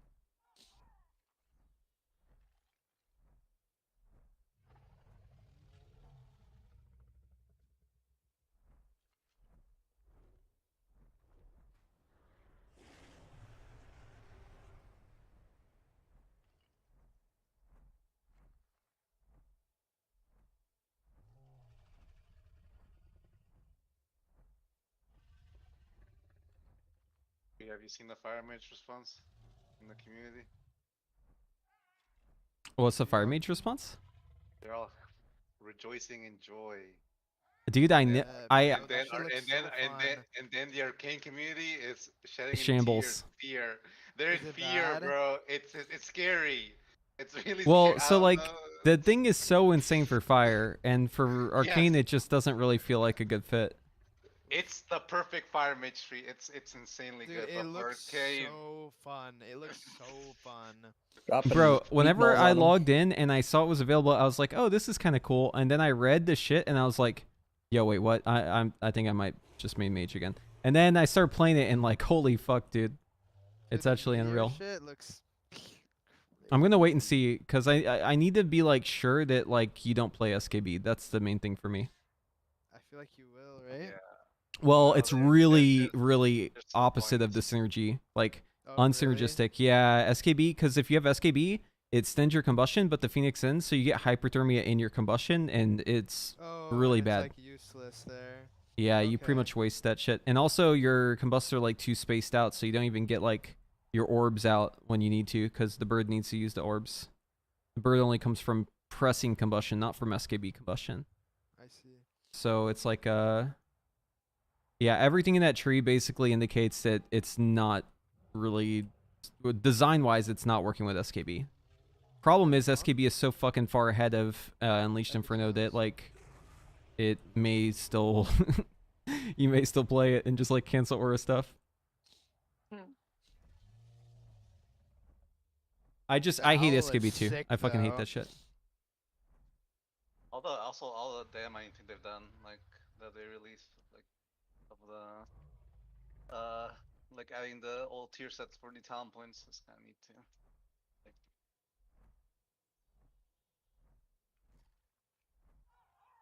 Fuck, man.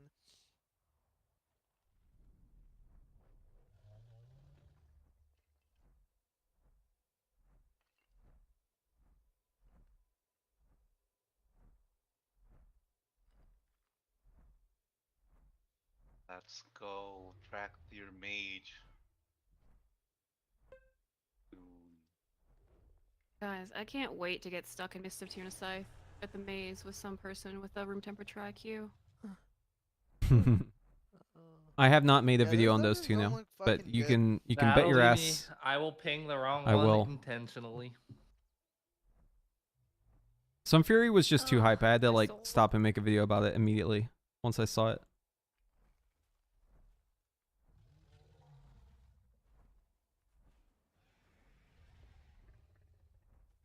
Yeah, like the other ones are okay. Like Frost Fury is like Toldagor it's fucking fine. sucks. Not Toldagor. Siege of Bralis. They both suck, but Siege of Bralis is the one that's in the pool. Yeah, Siege sucks. All my homies hate Siege. You could fix mostly Mist of Searing Scythe by allowing the doors to be openable in combat. You didn't have to like one pack that whole section. They just need to add a gong to it. You ring the gong and it opens every door and pulls all the trash at once. You should add Big a pull. gong to every dungeon. Yeah, I agree. Every dungeon should have a gong. I actually think that would make dungeon like it couldn't make them worse. I don't know how you fix Necrotic Wake. Yeah, any dungeon where like that much of your damage is coming from like an item, it's Or bad. not Necrotic Wake. It's No forest or... All right, it is we're in. Necrotic Wake, yeah. Oh wait, You were Necrotic thinking Wake's of that Plague. one. You were thinking I of was thinking Plague, whatever it's called, that's Plaguefall. Yeah. like that place, yeah.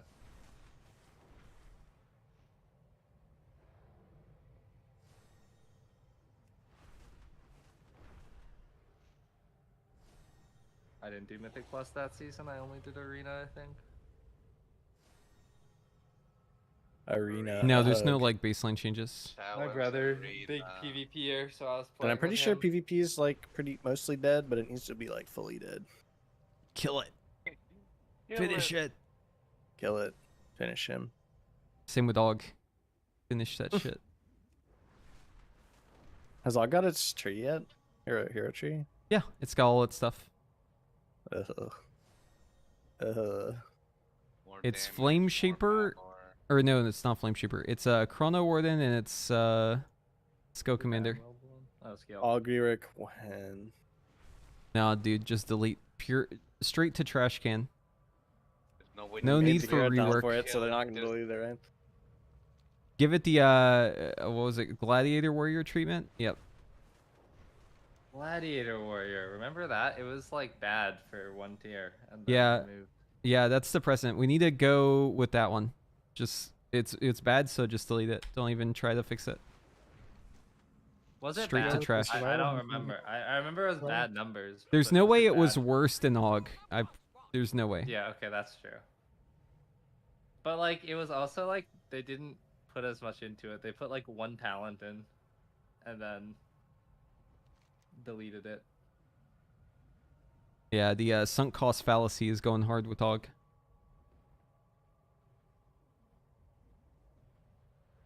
They should give every spec or every class an AUG spec.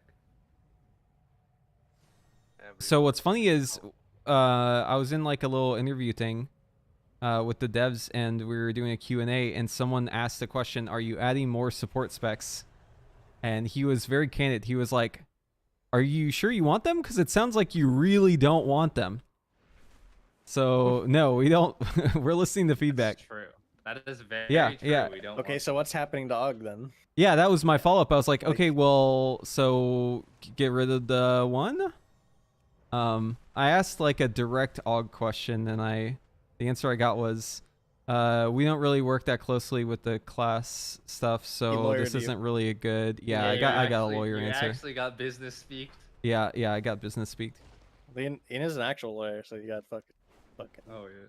But I did appreciate that they were like, "Are you sure you want them?" Because it sounds like you don't want them. Because I feel like that is 100% true. Like, yeah, people float it around as like an alternative path to fixing the support problem, but I don't think it's realistic. Just being like, "Oh yeah, just add a bunch more supports and everything will be fine." Yeah, I don't think that's true. Yeah. I think it would make everything more complicated and It'll make everything worse. Yeah, like actually there's a world where it just like makes everything super simple and stupid, so yeah. It just always makes things worse and never makes things better. The world isn't ready for Og. But we need to put Pandora back in the box. It wasn't ready. It wasn't ready. Can we just like at least have Og damage be shown correctly? I mean, that was like the promise, right? I would feel so much different about Og if... No, it never worked. It had the illusion of working, but it never worked, no. The specs that were broken on it that ended up being good this tier, so like BM and like some of the rogue specs that like no one was playing before, they were always bugged. It's just that they weren't good enough for anyone to play them, so it didn't matter before. Because they weren't meta. But those were always bugged. They broke a bunch of shit, but a lot of shit was still broken before that. The problem is, that whole cycle is just going to repeat itself every single tier. Every tier, every patch, every expansion, anytime there's anything that's changed or new, it will break everything again. And it's just going to be like that for the rest of history until they finally realize that this isn't worth the time and effort.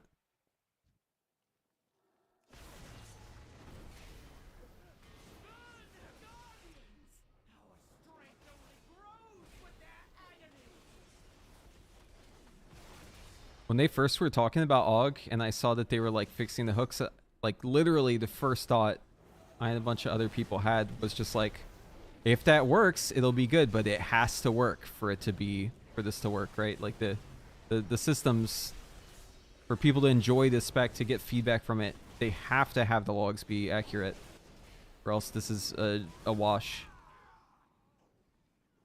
And here we are. I mean, they haven't managed to do that yet. Yep, have never done it. Everyone just keeps saying, "Let's the hooks better." Right now, they're about 3 to 7% off, depending on the boss. So it's a lot better than it was, but I mean, that's still, you know, if you're trying to parse, that's a pretty wide margin that you're losing out on if you don't have Og buffing you. Yeah, that's way too much. I mean, 3 to like 5%, 7%, that's the difference between like a 98 and 100 easily. Oh yeah, for sure. Probably even like a 95 and 100.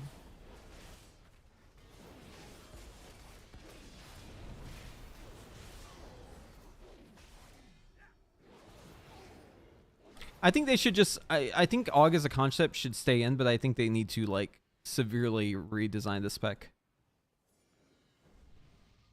If they want it to be a support, it needs to do like some sort of blanket supporting, and it needs to be a way for the damage to like properly show up in Warcraft logs. That GIF looks so sus. The hooks aren't working.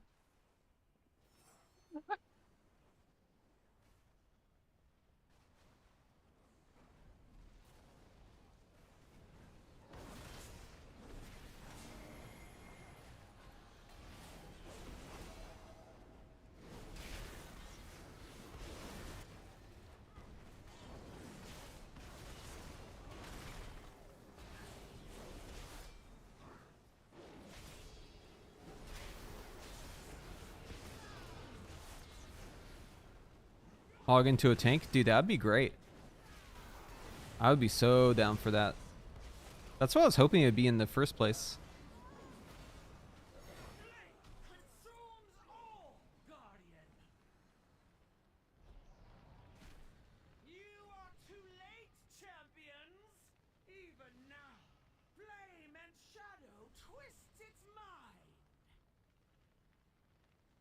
Okay, so we have to beam this guy.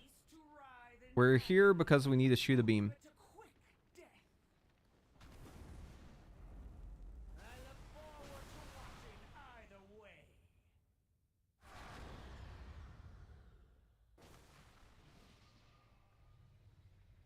There is only darkness and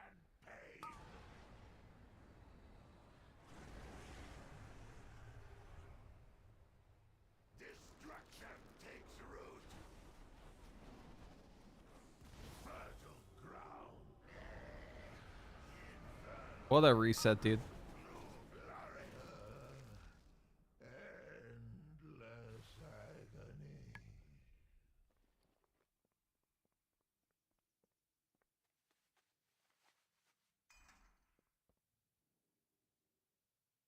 I was about to say that, Jets. One of the resets of all time. Yep. That is right.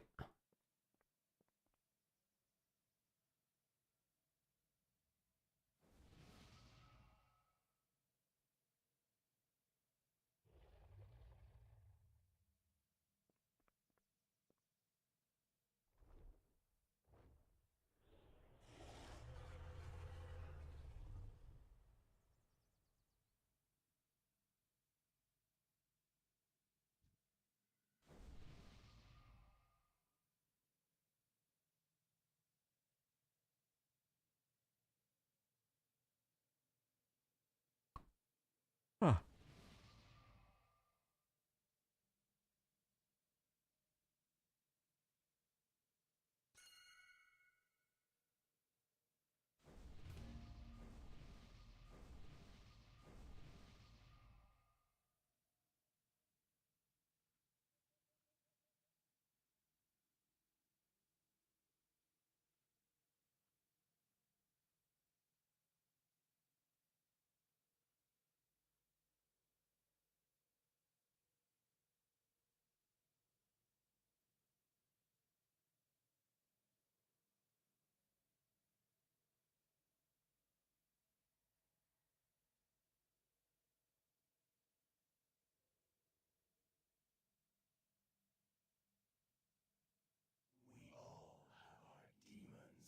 Somebody already asked your opinion on Director getting class restriction lifted. I think it's cool.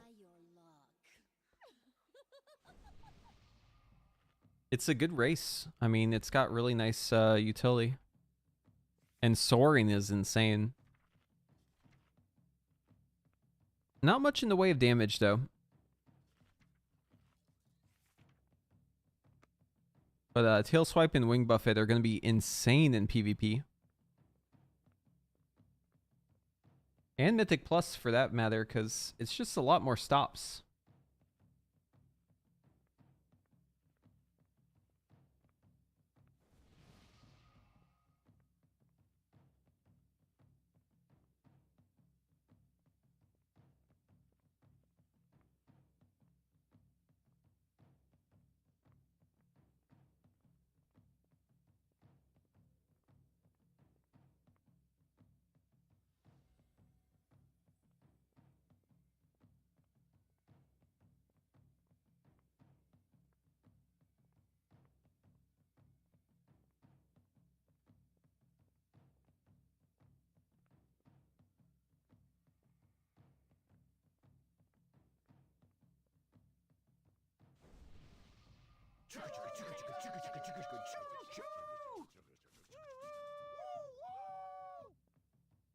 You're gearing an NA character to ever coming back home? Bro, I'm on NA right now.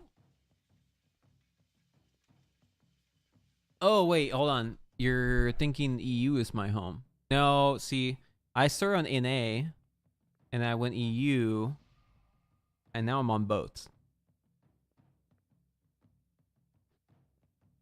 I'm on NA right now. This is on NA. I've got a Paladin and a Evoker here. And a Mage, obviously. But I haven't geared up the Mage yet. Is it permanent? Is anything in life permanent? That's a big question.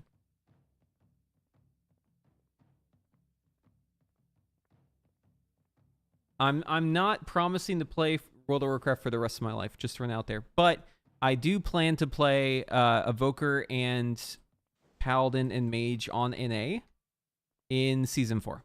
So I'll answer that part. I'm in Telegon's Guild. I'm in it right now.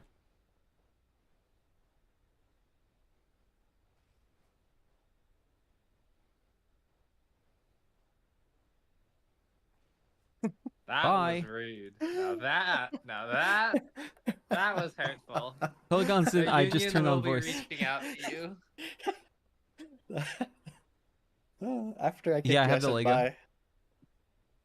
See, and I didn't hear it. The Yep. effect was completely. Bye. Bye. Well, my favorite bit is when someone leaves and you go, "Who the fuck was that guy?" I didn't even know that. Know them? I am lucky, dude. But I didn't get on my evoker, so what the fuck? I'm so hyped for PTR testing tonight. Yeah, me too. So wait, what are we actually doing? Like nines? Or are we testing for Tonight, title, or- dude? I don't know what we're doing. We're just gaming. All right. Gotta see how quickly we can complete level 9 dungeons, because that's gonna be what we spam, right? Level 9s? Yeah. Yeah, I think it's all about the speed at which we can complete a 9. Yeah, for sure. Spam level 9s, then finish the 8-10s later on. I think for going for speed, I don't know, we'll have to test different comps. Yeah, might be able to 4 DPS it. Probably, yeah. If we 4 DPS it, well, we'll see. We'll have to try out different stuff.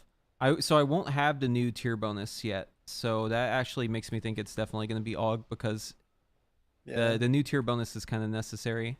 Also, if we 4 DPS it and I'm AUG, that means we'll just have like even more damage, because the 3 DPS are getting buffed that much more, or like the 1 extra. Yeah. Makes sense to me. Do we want to test with the old tier or with the new tier? Wait, I don't have the new tier for sure. Yeah. Oh. I mean, it would just be testing for like later on, I guess. Yeah.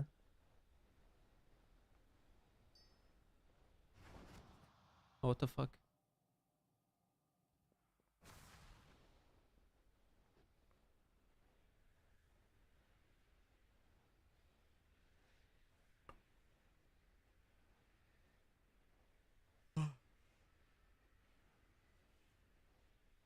I'm tired, man. Lots happened today.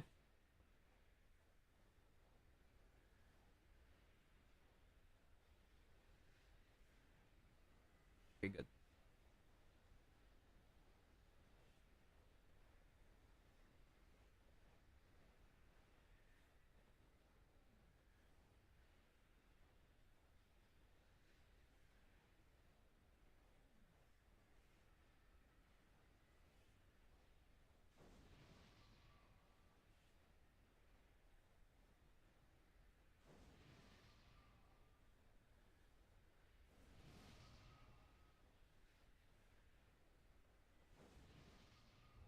This is the final step.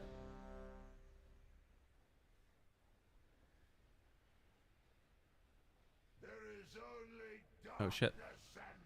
Good thing I marked him early.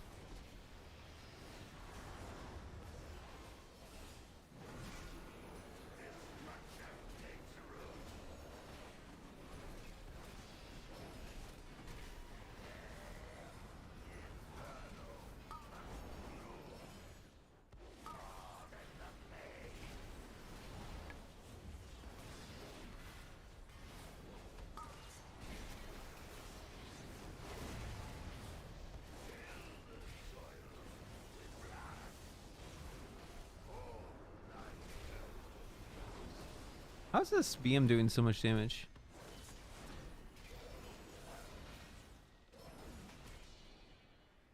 Getting like AUG'd or something? He's just geared the fuck out.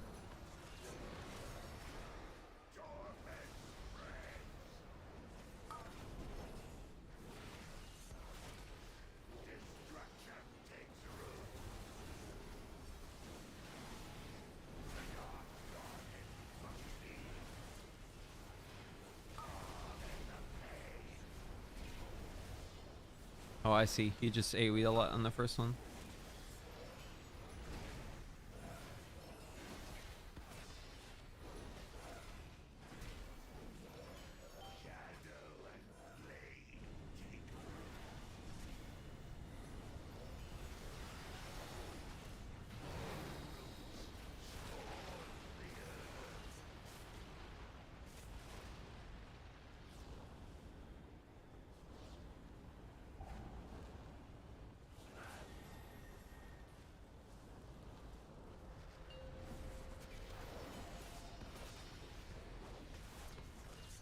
We went too fast.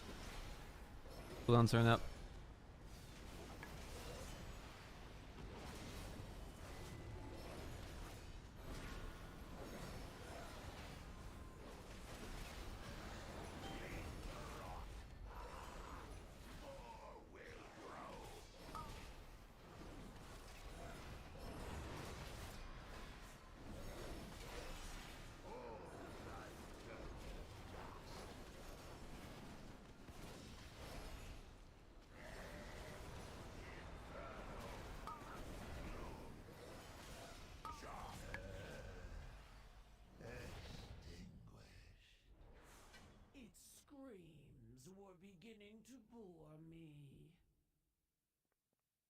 Okay, one down.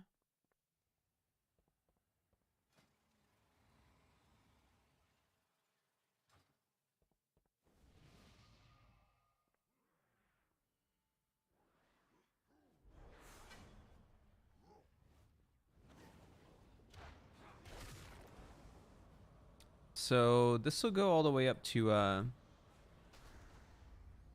476, I think. So I'm gonna take this. Or I'll lose the roll on it actually. Okay, let's go single target.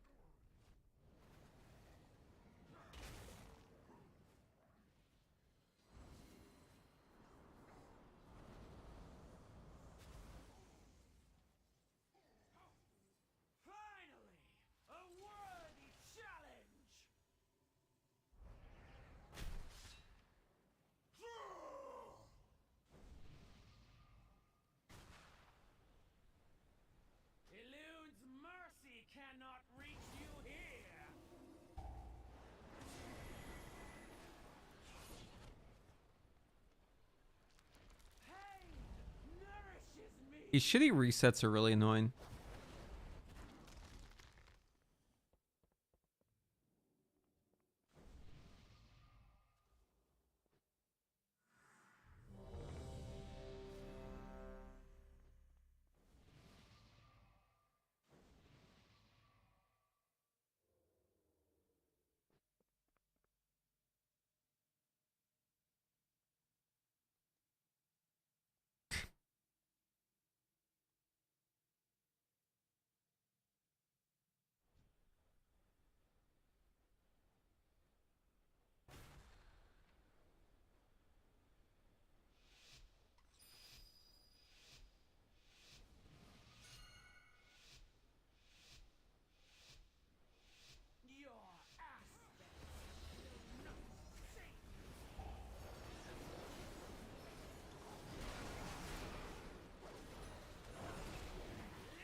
Is it Nimue? What is it supposed to be?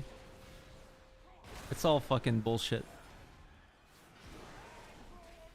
It's Nimue or the highway.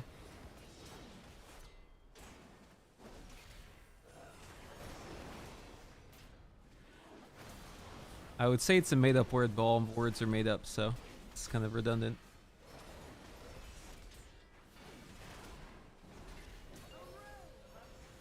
Alright, calm down.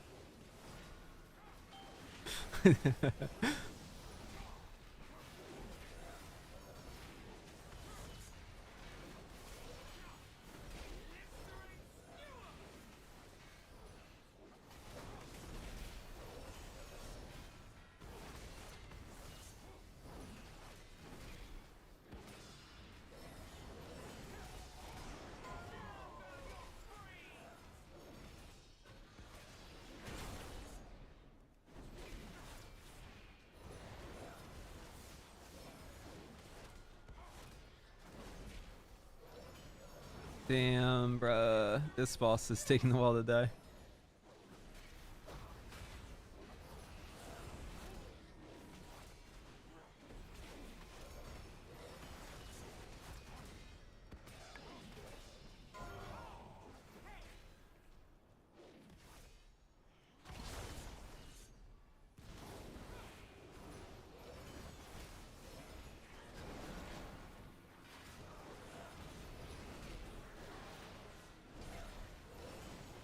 Dude, I have...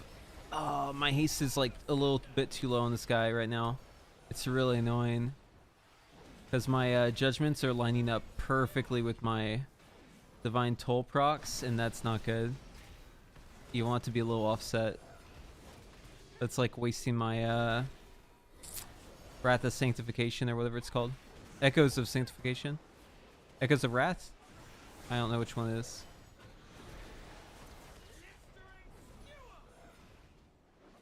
Echoes of Wrath, that's the one.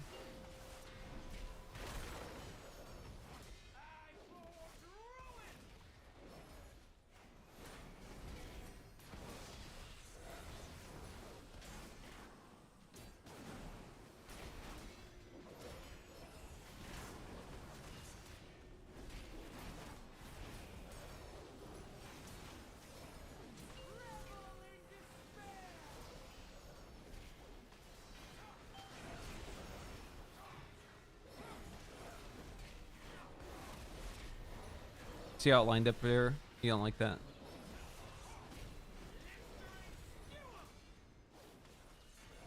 I either have too much haste or too little haste, but one of those is not good. Oh, way too much haste. What the fuck? Yo, my haste needs to chill the fuck out. Why am I... How do I have that much haste? Oh, it's a proc. Okay. I mean, it's still way too much. 7,000?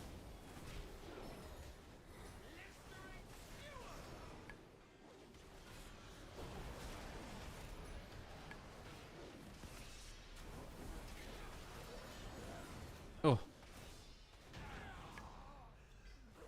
Almost died at the end there.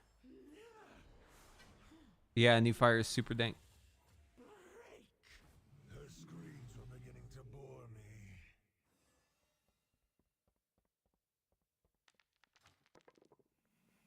The dreams besieged by flame. How is this possible? The druids of the flame have redirected the temple's focus to the Firelands. Within this temple's sacred halls are seeds of life. With their power, we can reach Varrock and stop this madness. I have opened the dreamways for you. Tread carefully. The Emerald Dream will serve as fuel for the Firelands! Smoldron dares to claim this realm as his own? We will stop him.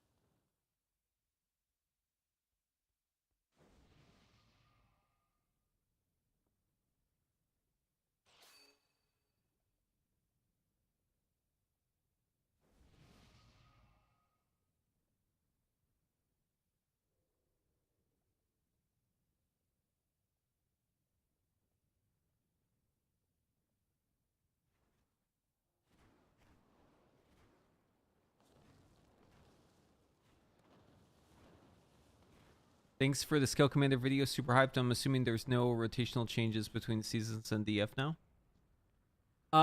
So we're gonna play Eye of Infinity in season 4, and you should keep an eye out. I'm gonna have a guide coming out. But Wowhead will also be up to date.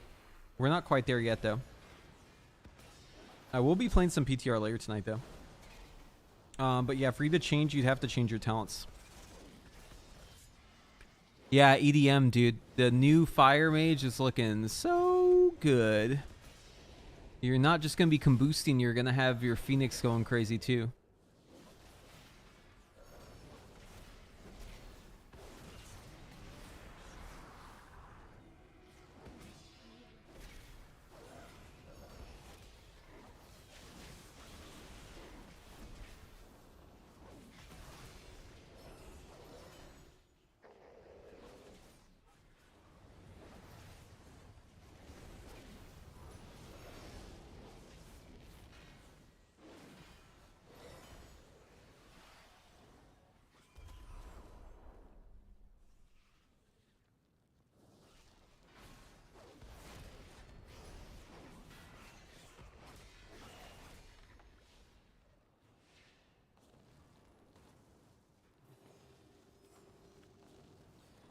Wait, my mouse just disappeared. Oh, there it is.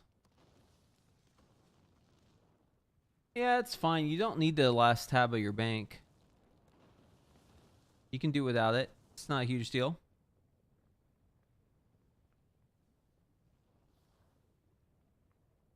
People were freaking out about the last upgrade cost, but I mean, you don't need that one.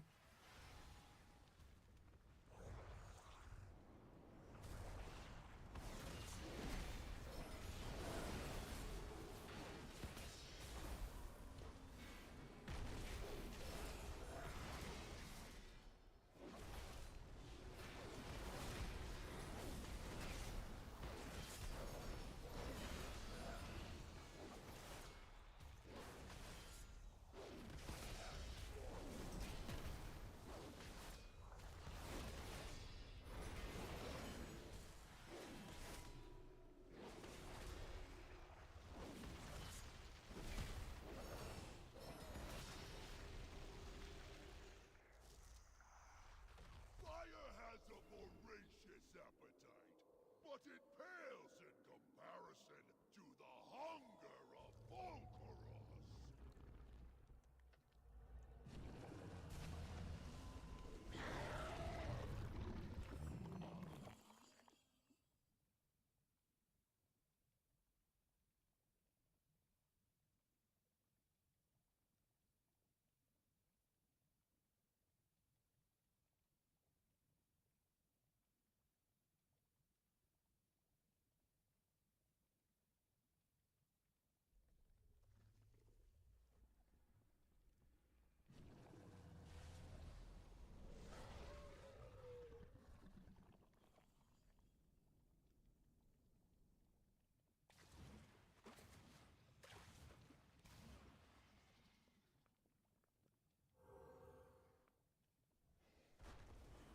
Booger Enjoyer.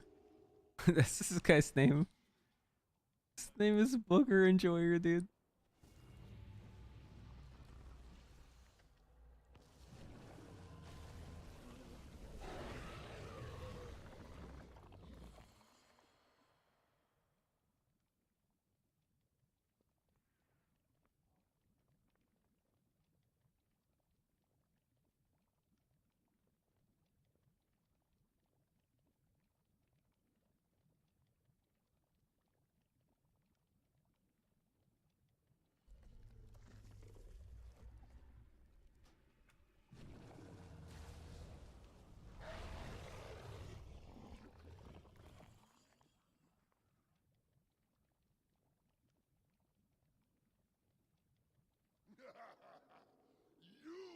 He just enjoys them, dude.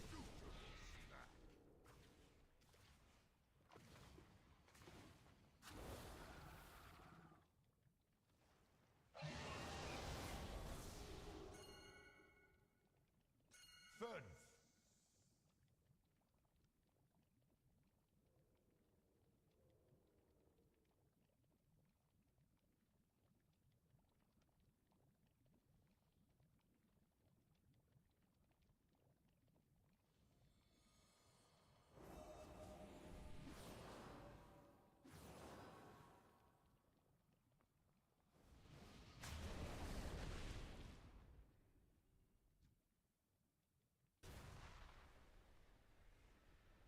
I think he enjoys picking them, eating them, all the above.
Okay, when are we doing this boss? Come on, man.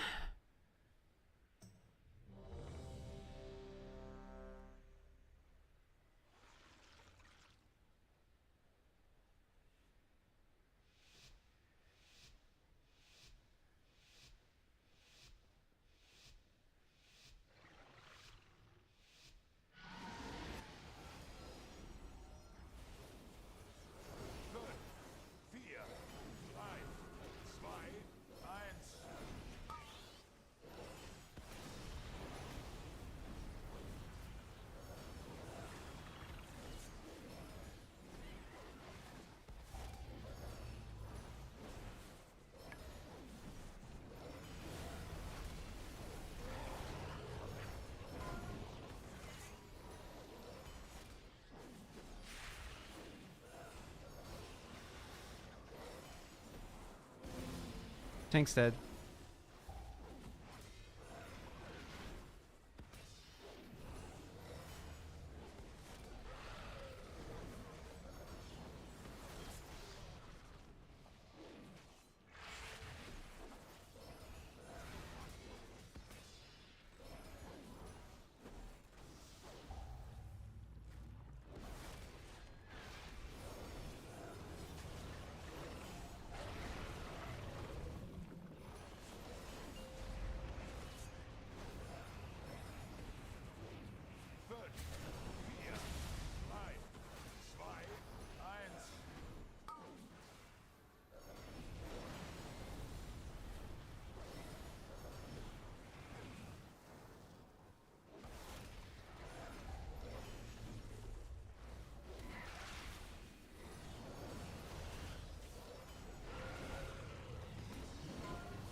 I actually like the ret rotation a lot. Tank is dead again. I think someone's fucking up the taunt. We can't res the tank, so it's probably a wipe, but never mind. Actually, we'll kill this boss. Boss is super low. Tank might die again though, and then I might get aggro because I probably have the highest threat. Because the only one higher than me is a BM. They don't generate threat because their pet does the threat, so I need to be super ready to bubble here. Okay, it's on me. I have to bubble. Okay, I actually would have died if I didn't bubble there. Good thing I was like narrating my thoughts.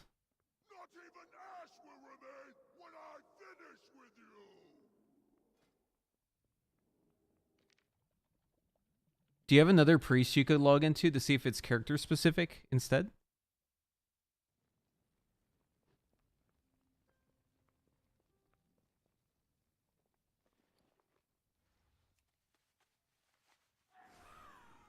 Gore's looking mighty sus. Dude, there's no way WeakOrs is giving input though. That'd be crazy if you could do that.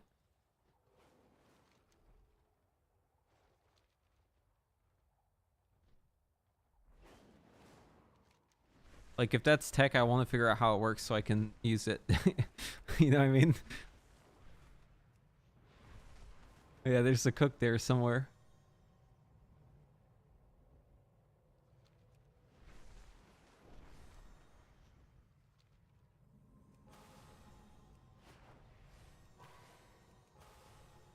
How many is it? Oh, you got more than me, dude. Holy fuck.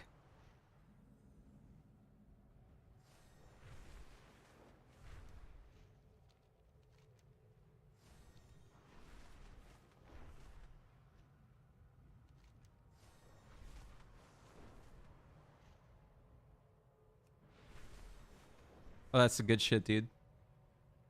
That's a... That's it. Yeah, it's the Spidey Sense weak aura.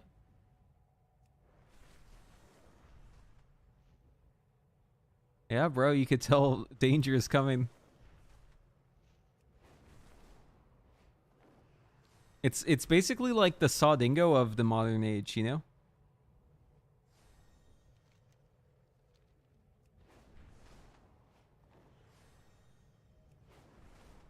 Yeah, but Saw Dingo is forever. I will use that weak aura until I uninstall this game for good.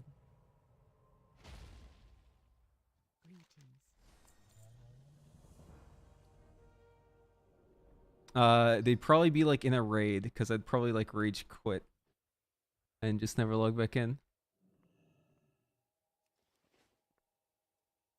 Yeah, dude, it's actually funny how often that happens. People just like Alt F4 in the raid and just never log in again.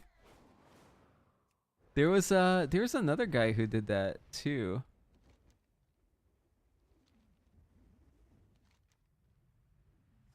Oh, Fedor. He said he was like going to go. Yeah, I think that happened with him too.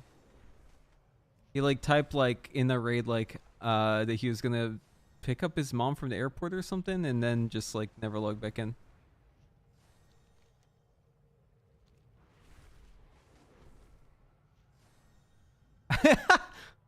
AFK burrito, the last thing.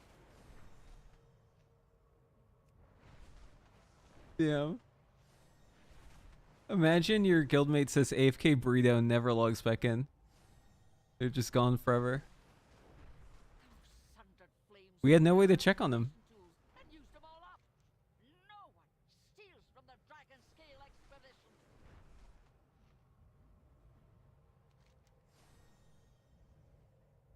Oh no.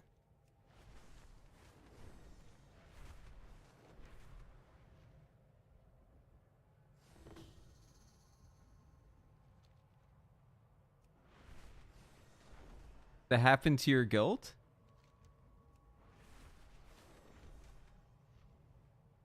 Y'all might be in the same guild then. Someone just talked about that.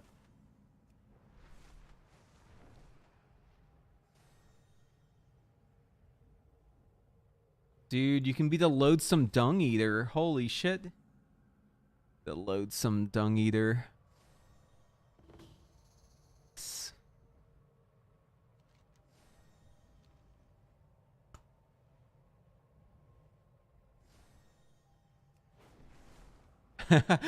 Tell, do you know what that reference is? Oh, okay. Yeah, yeah, it probably comes across like, what the fuck? That's a real character in Elden Ring.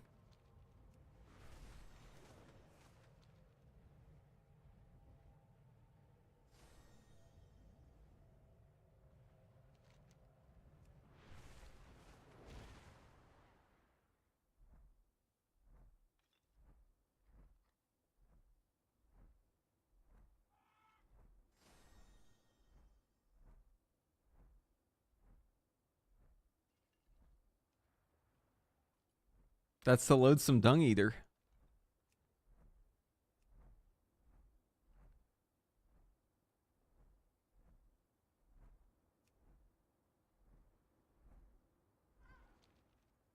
So like his whole bit is that he curses people. He curses people's souls. So like even after they die, they're fucking cursed. And he offers to do it to you in the game. No. No, and he'll try it even if you tell him no. He's a fucker. Yeah, he's kill on sight. No, he's 100% kill on sight. Dude, where am I supposed to go? My journal over there includes recommendations.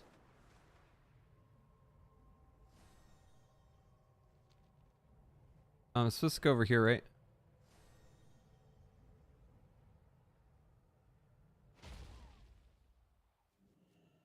I can always find the funds for a new expedition.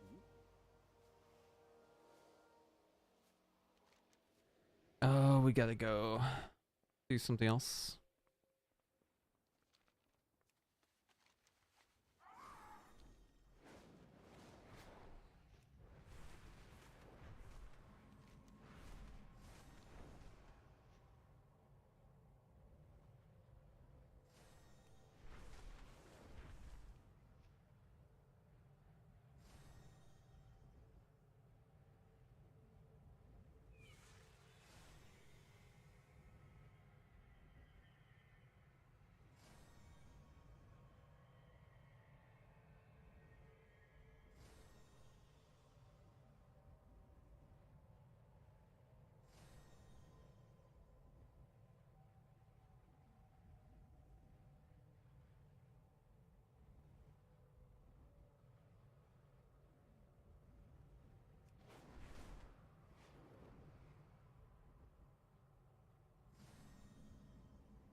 Okay. Talk to Edward.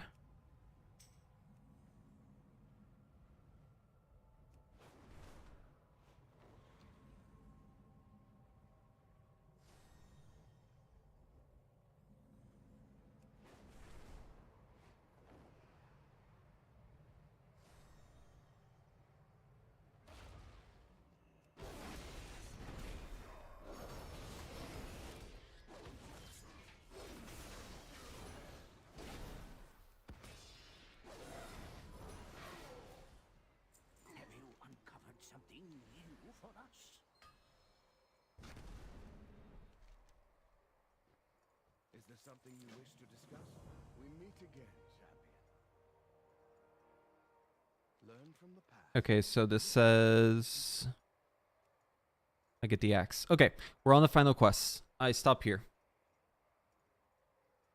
Okay, so that's gonna be it for today. We've been streaming for a while today, so I'm gonna take the rest of the night off. But I hope y'all enjoyed all the new content. There's gonna be more tomorrow. Tomorrow's gonna be a big day because I'm gonna be able to log into alpha, I think. We'll see. Anyways, go check out my new videos. Very, very cool stuff in there. You'll definitely want to check it out. These two are the ones, Sun Fury especially. And I plan to play Sun Fury as soon as I'm able to log back in, and also some Evoker stuff too. We're definitely gonna get that stuff, all that stuff done tomorrow. Anyways, thank you all for watching. We'll see you in the next one. Bye-bye.